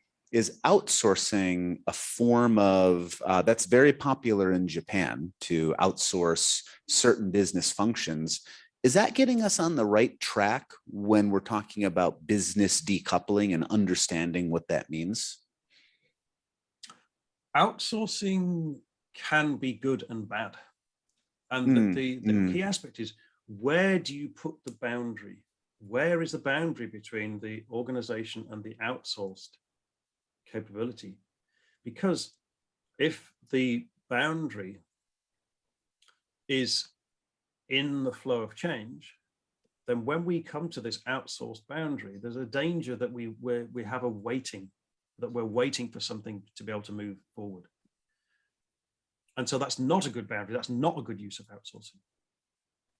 But if we're outsourcing something which is not core, which is not central to the organization's mission, then we might get real value from outsourcing. Because then let's say we use an outsourced platform of some kind. We're able to have a flow of change which uses something from this platform and then can go really quickly. So I would say outsourcing is neither good or bad. It's really important to understand the outsourcing boundary. Does that boundary help with flow, or does it block flow? And that makes sense then, how outsourcing is part of this change flow. And when we're talking about Team Topologies is really about enabling change, and that's really where everything is going towards, is the flow of change. It's largely something that has to do with software teams. So maybe we should start and sort of just understand who do you see on a software team? Is this all engineers? Has the definition of software team evolved over the years? That's a great question. I mean, the first thing I should say is people are using Team Topologies ideas outside of software. They're using it for, so this can go far-reaching beyond. Like legal teams, marketing teams, human resources. Lots of. We know many organizations are using these patterns outside of software, which is great. Our focus in the book is on software teams because that's what we know. That's our background. The authors. I'll answer your question. What skills should we have inside a team that is building software? Well, let me just share my screen, and I've got a few slides to try and help answer this question.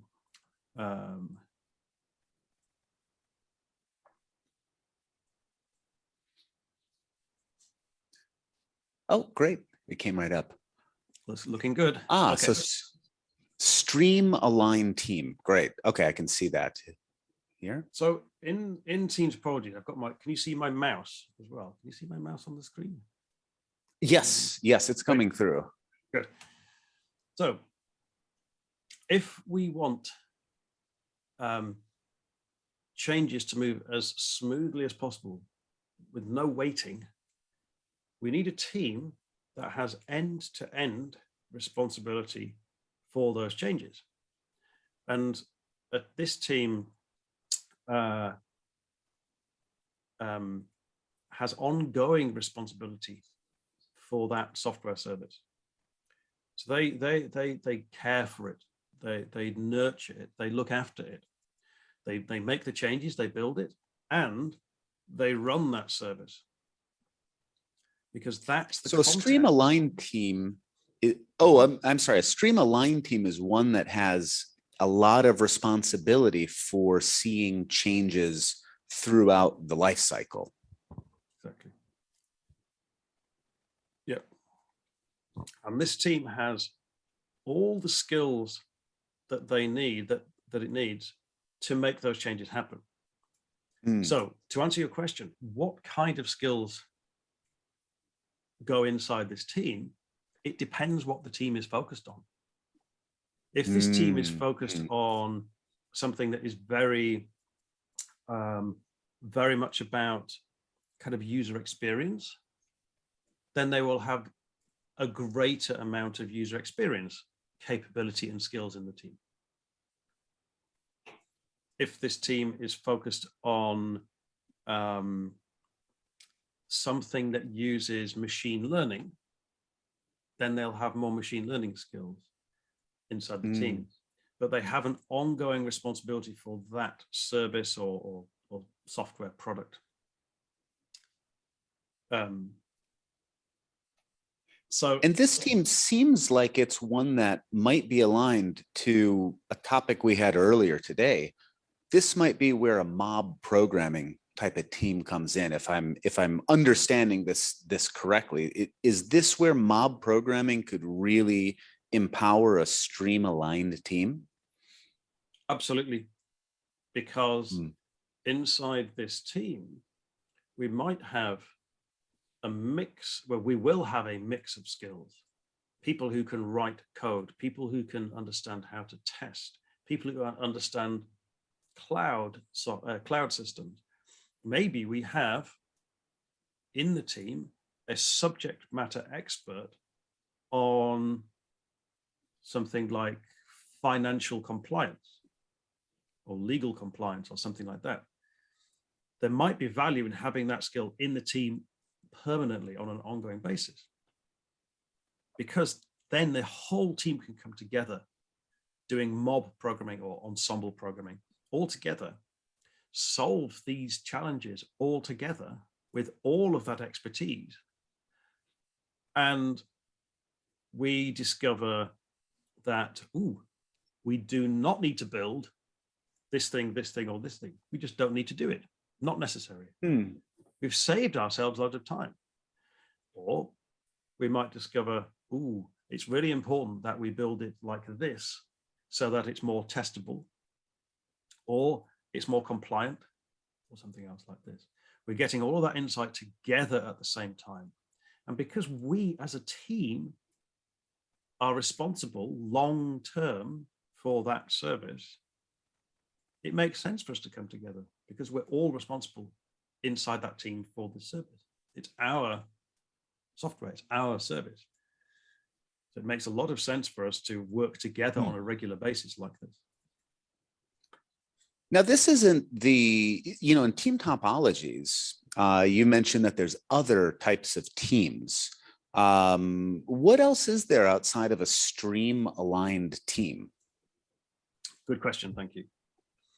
So our starting point is the stream aligned team, because this is how we get multiple fast flows of change through the organization. There is no handoff to other people. It's end-to-end our software. Now you can see in the diagram that we get feedback from the live environment. Those green arrows coming back, that's telemetry and data from the live environment feeding back into our team, helping us to become aware of how that service is working in the live environment. So we're very, very aware of how well our service is working.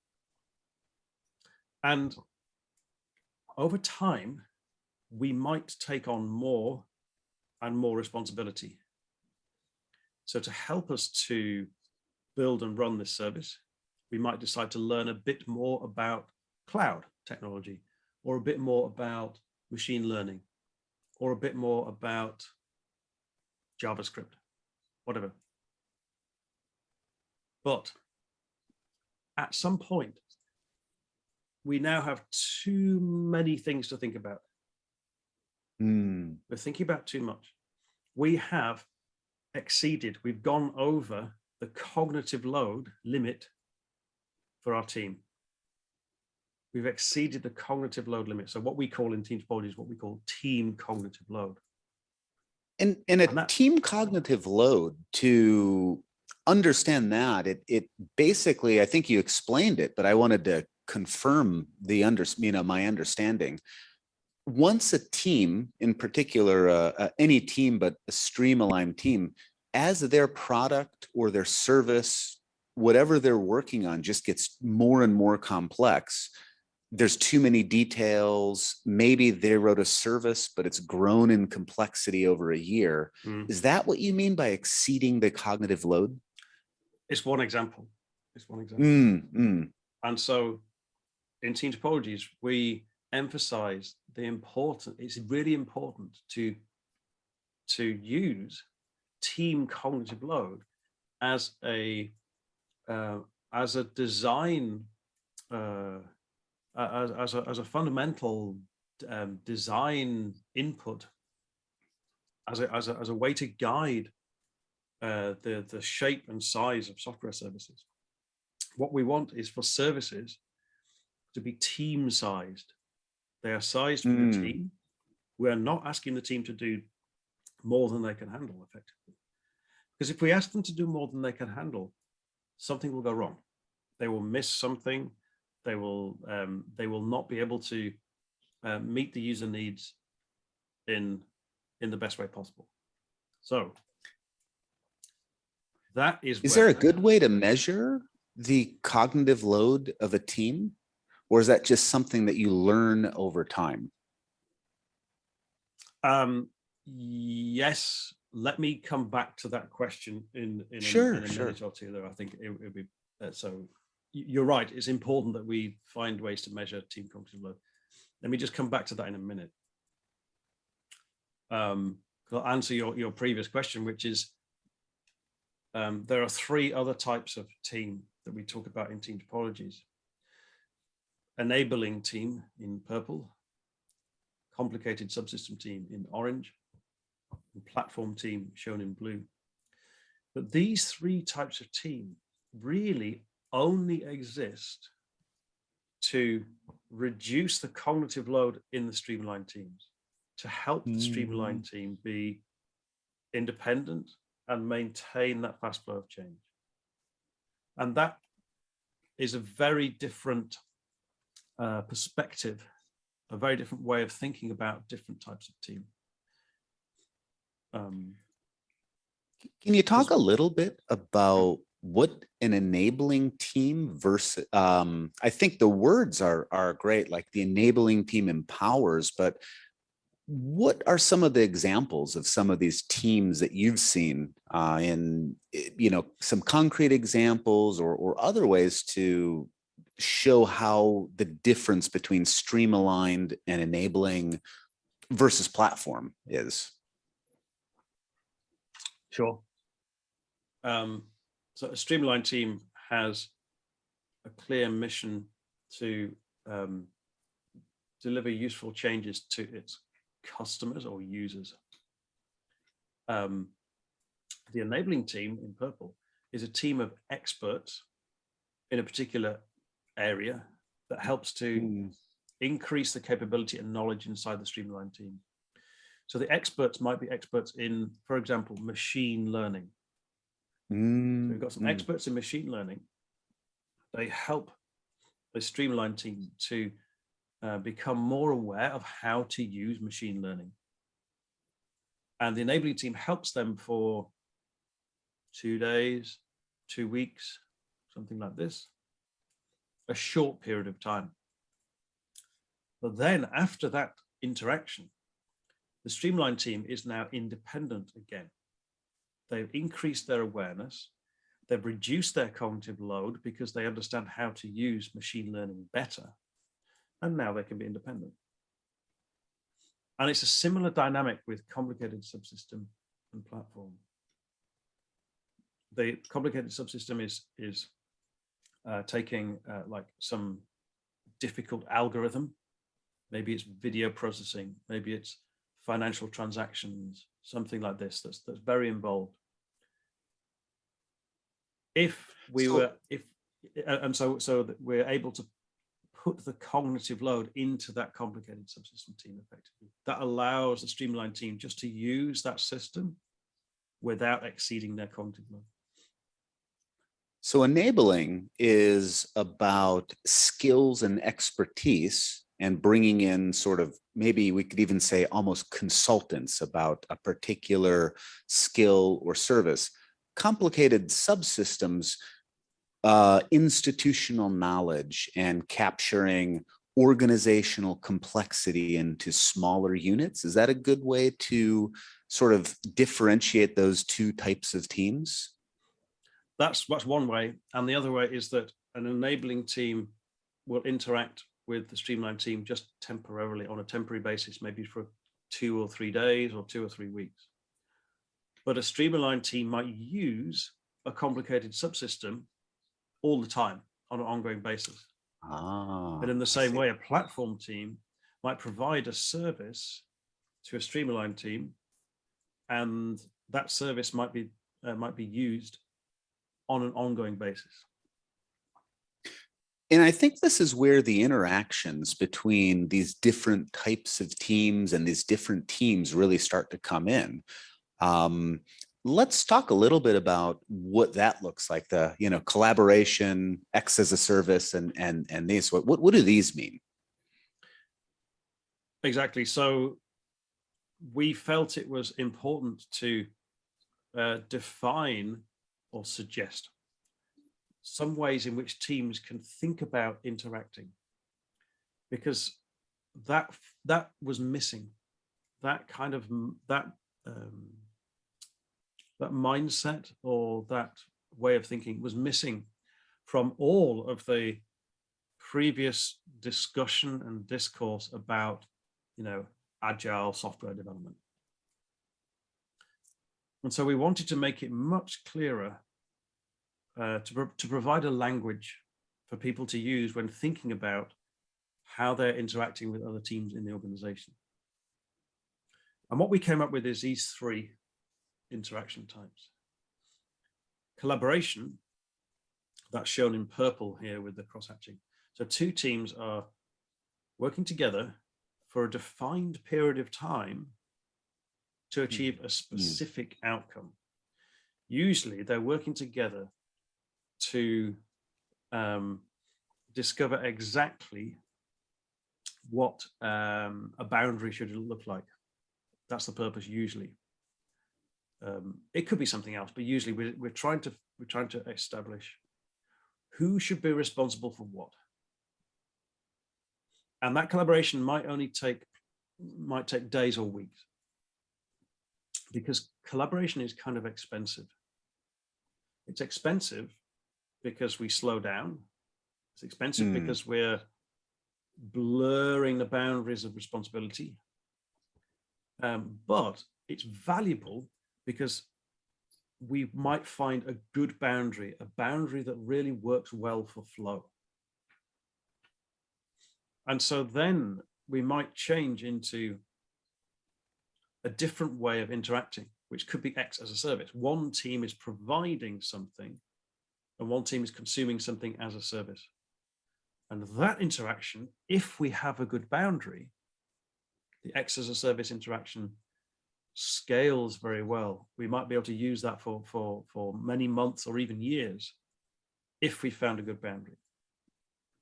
And this is where you mentioned the importance of splitting the business components, or breaking the business functionality. The more you do that, the more you can turn collaboration into X as a service, reduce the cost of collaboration, but have that better interaction as you're describing it between the teams. Exactly. What we're aiming for is for most of the time, streamlined teams are like down here at the bottom. They're consuming something as a service. So this streamlined team in the middle, towards the bottom of the slide, is consuming some service from the platform team in blue. Oops. And it's consuming a service as a service from the complicated subsystem team. This streamlined team in the middle here, it does not really need to interact very much with these two teams. We've found a good boundary. We found a good set of responsibilities. And this streamlined team can just consume these services. And so it feels very smooth. It feels that they can be independent. They can do their work. They can deliver new changes very smoothly without waiting. But of course, sometimes a streamlined team might need to work together with another team to find a better boundary.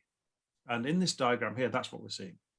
The streamlined team at the top is collaborating with this complicated subsystem team to find a boundary that works better for flow.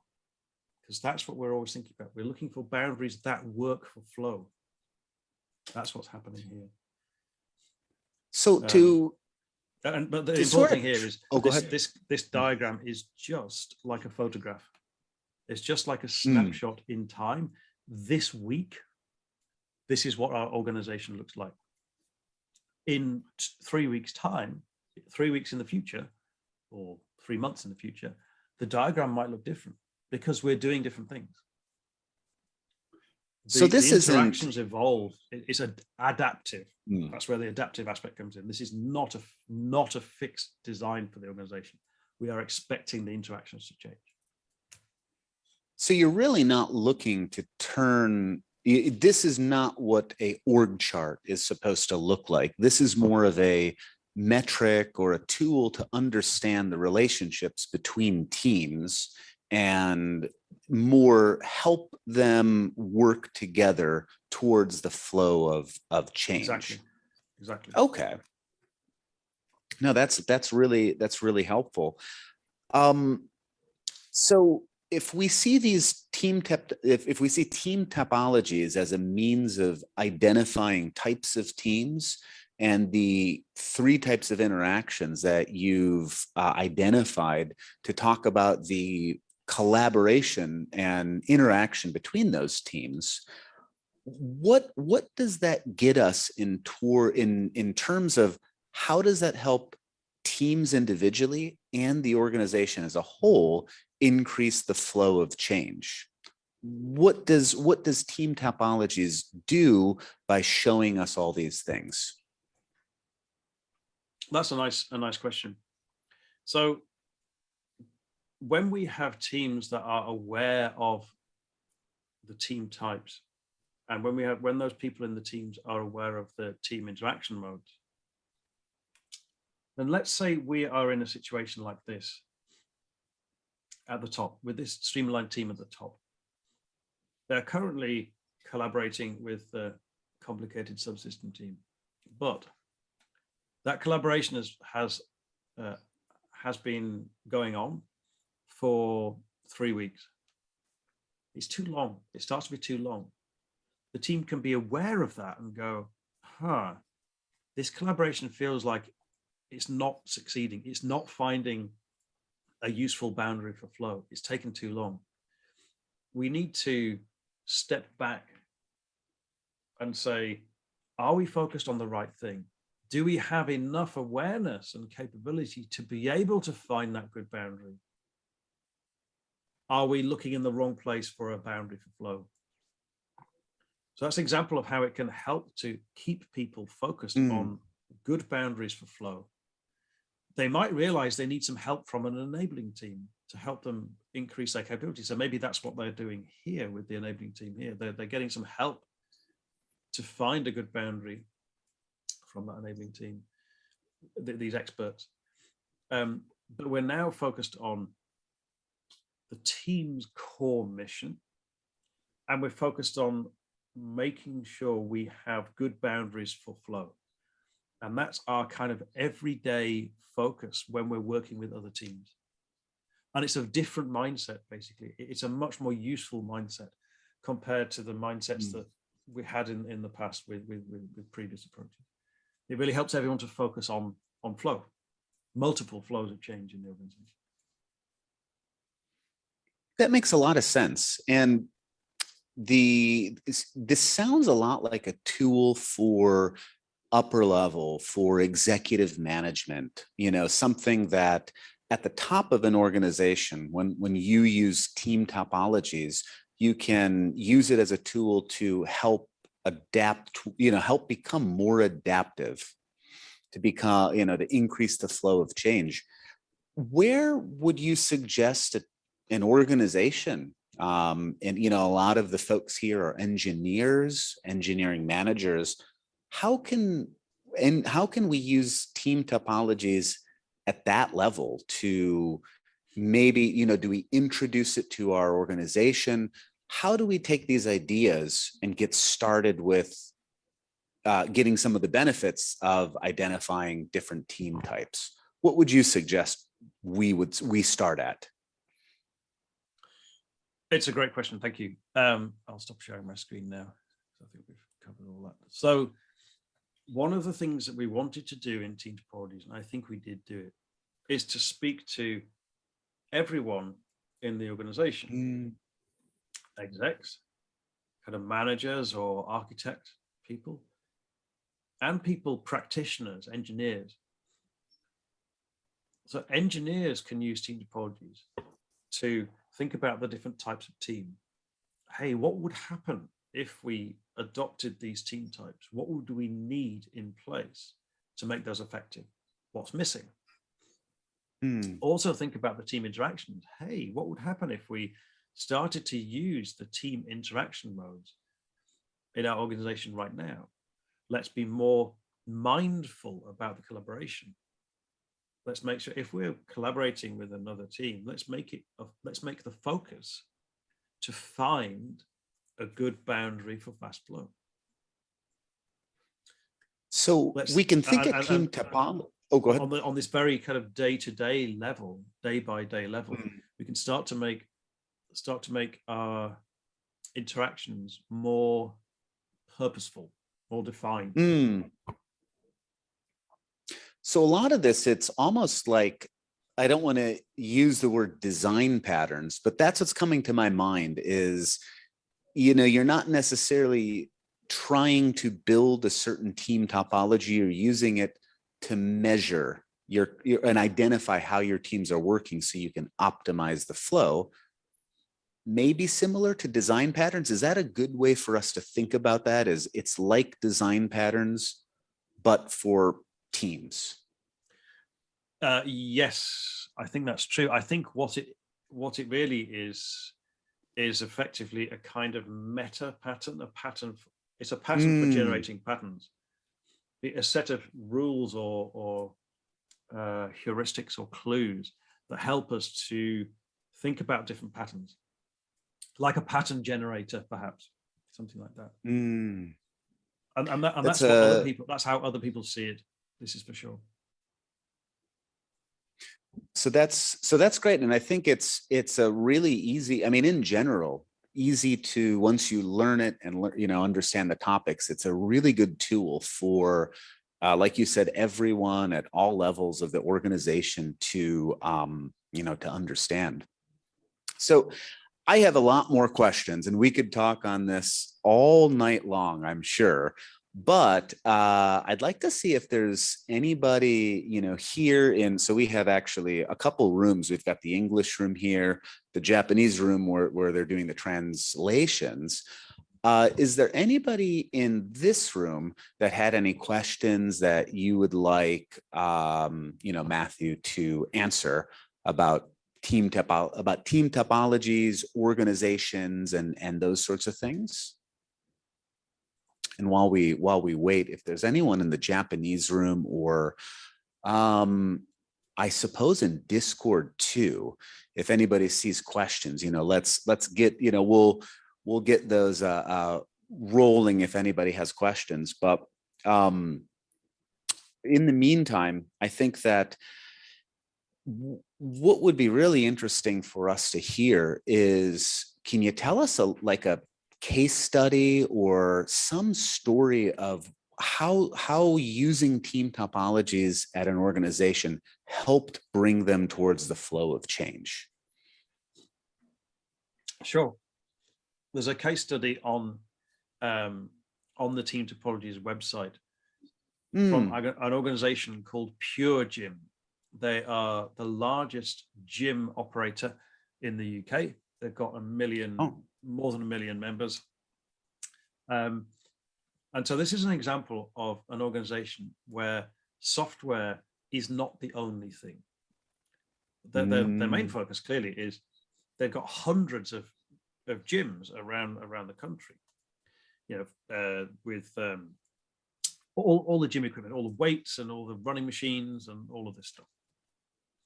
But software helps to enhance that service, helps to enhance that experience for their customers. Pure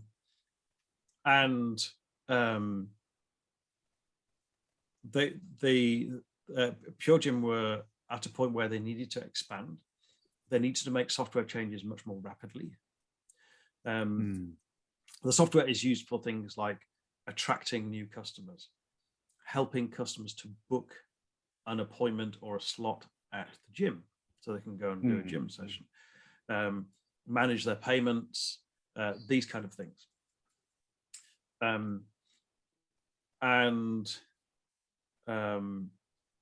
Before looking at team topologies, they had the business concepts were all kind of tangled together. So the idea of like a new customer was tangled with an existing customer, and that was tangled together with payments and bookings and all sorts of things all together in one big monolith, like you said before. So one of the first things they did is to think, well, what are the logically separate ideas in our business? Maybe I should just share my screen so you can see what this looks like. I'll just find it, Pure Gym. I'll just share my screen again, just very, very quickly, so you can see what I'm talking about. Here we go. Oh, and it looks like, oh, great. Someone shared this in the Discord too already. That's Brilliant. great. So this is yeah. With. And they talk about how they're having all kinds of problems with things going wrong because there was not good separation between different parts of the systems, and the concepts were all tangled together. And so they talk about taking a team first approach. They were thinking, okay, what would happen if we had teams responsible on an ongoing basis for different parts of our software? And they started to think, okay, let's list all of the things that happen on the website at the moment. There is joining, there is a live chat, there's payments, there's booking a class, and so on and so on, all this stuff. And I thought, okay, what makes sense together? What makes sense to group these together? Which are the ideas or business concepts that belong together? And so that's what they've done in this diagram here. We've got 1, 2, 3, 4, 5 separate areas. And then they started using the team topologies ideas like collaboration using enabling teams. And then they started to define a platform and offering some services, but it's still evolving. So they're using the ideas and the language and the interaction types to help them think through what is effective and to discover these good boundaries for fast flow. So it's a really useful example. So it's showing us that, you know, again, I think this is a good reinforcement that team topologies is a tool, and the Jim company, you know, use this to continue to measure and understand and change their organization using team topologies. In other words, they didn't design a new org chart using team topologies. It's learning how to use the tool to design and push through changes. That's great. It's back to that word adaptive that you mentioned before. That's in the subtitle of the Japanese book. We're expecting to adapt and change the organization. We had another question that came in over the Discord, and it was how to measure the cognitive load of teams. If there's you can talk a little bit about that. Yes. So it's quite involved. But if we're going to measure it comprehensively, it's quite involved. And at Team Topologies, we are working on a tool to measure team cognitive load. And we hope to have something available later this year. However, we can start just with something very straightforward. We can just ask the question. Something like, do you feel like you understand enough about the software that you're working with? Maybe you have yes or no, or maybe you have it on a scale 1 to 5, something like this. A simple question like that. And ask people across the organization, just send a survey and see what people come back with. Because a lot of this is about the feeling that people have about how much spare mental capacity they have for working with these systems. So that's one approach. Just ask a simple question like how well do you feel you understand it? The second approach that we've seen recently is look at the number of software applications or services that one team is responsible for. So this team here is responsible for 27 different applications or services. A second team is responsible for 2 applications or services. Probably the first team will have higher cognitive load. Maybe. Because it's just the number of services is much higher. So that's actually a really straightforward measure. And use that as part of the assessment. Where might we have a problem? Which teams might have too much cognitive load at the moment, and what can we do about it? That's a good, and I think as you develop that metric, the measurement tool too, I think that'll definitely help as well. So basically, yeah, just ask people and count how many applications and services they're managing as a starting point. So we had one other question, and it was about in the Discord chat, and it was, I closed the screen by mistake, but it was about how do you feel about strategically replacing team members? I think that's what sorry, if you could unlock that. Sorry. Okay. In team topology, what are your thoughts on strategically replacing or reassigning members between teams? That's a great question. Thank you. I think the detail very much depends on what you mean by strategically replacing, because there are many different reasons for doing that.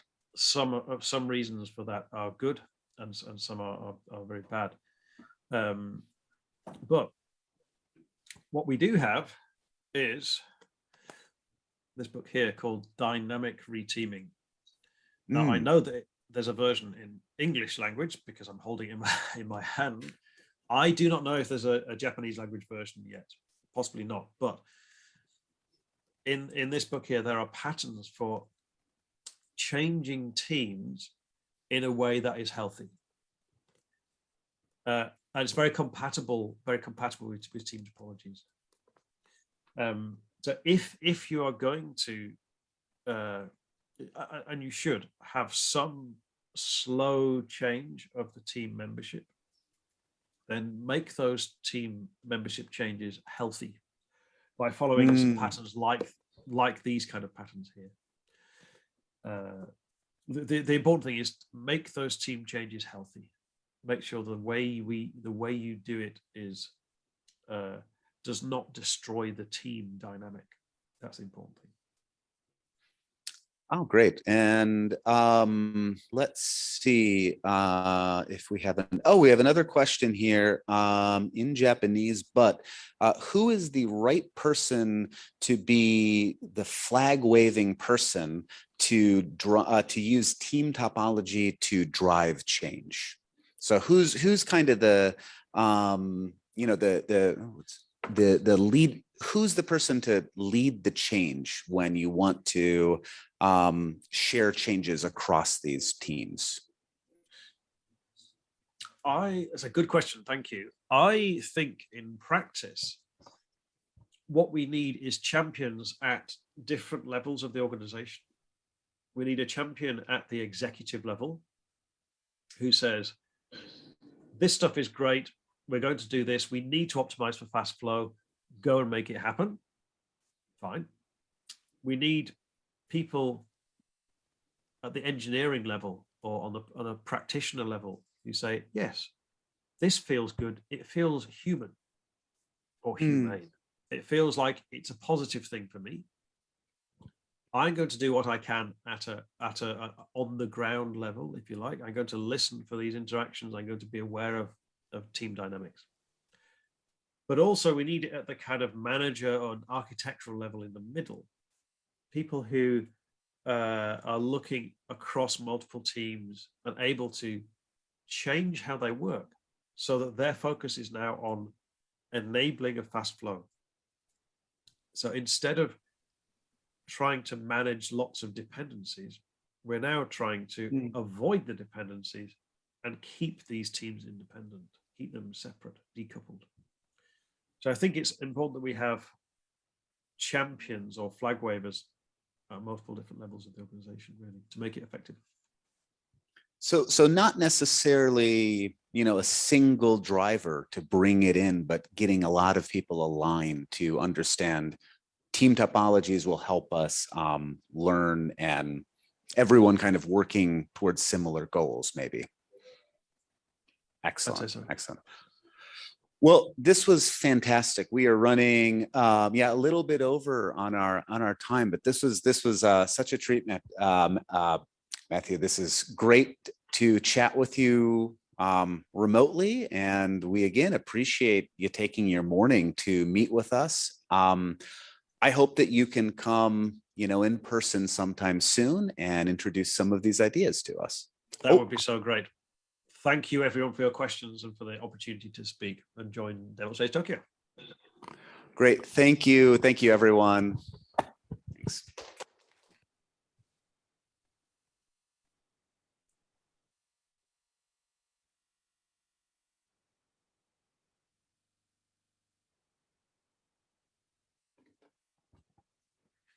皆様ありがとうございました。これをもちまして2日間の DevOpsDays 東京すべての講演が終了いたしました。2日間ご参加いただいた方、また今日1日だけの方、関わらずご参加いただきまして本当にありがとうございました。また来年お会いできることを楽しみにしております。ではありがとうございました。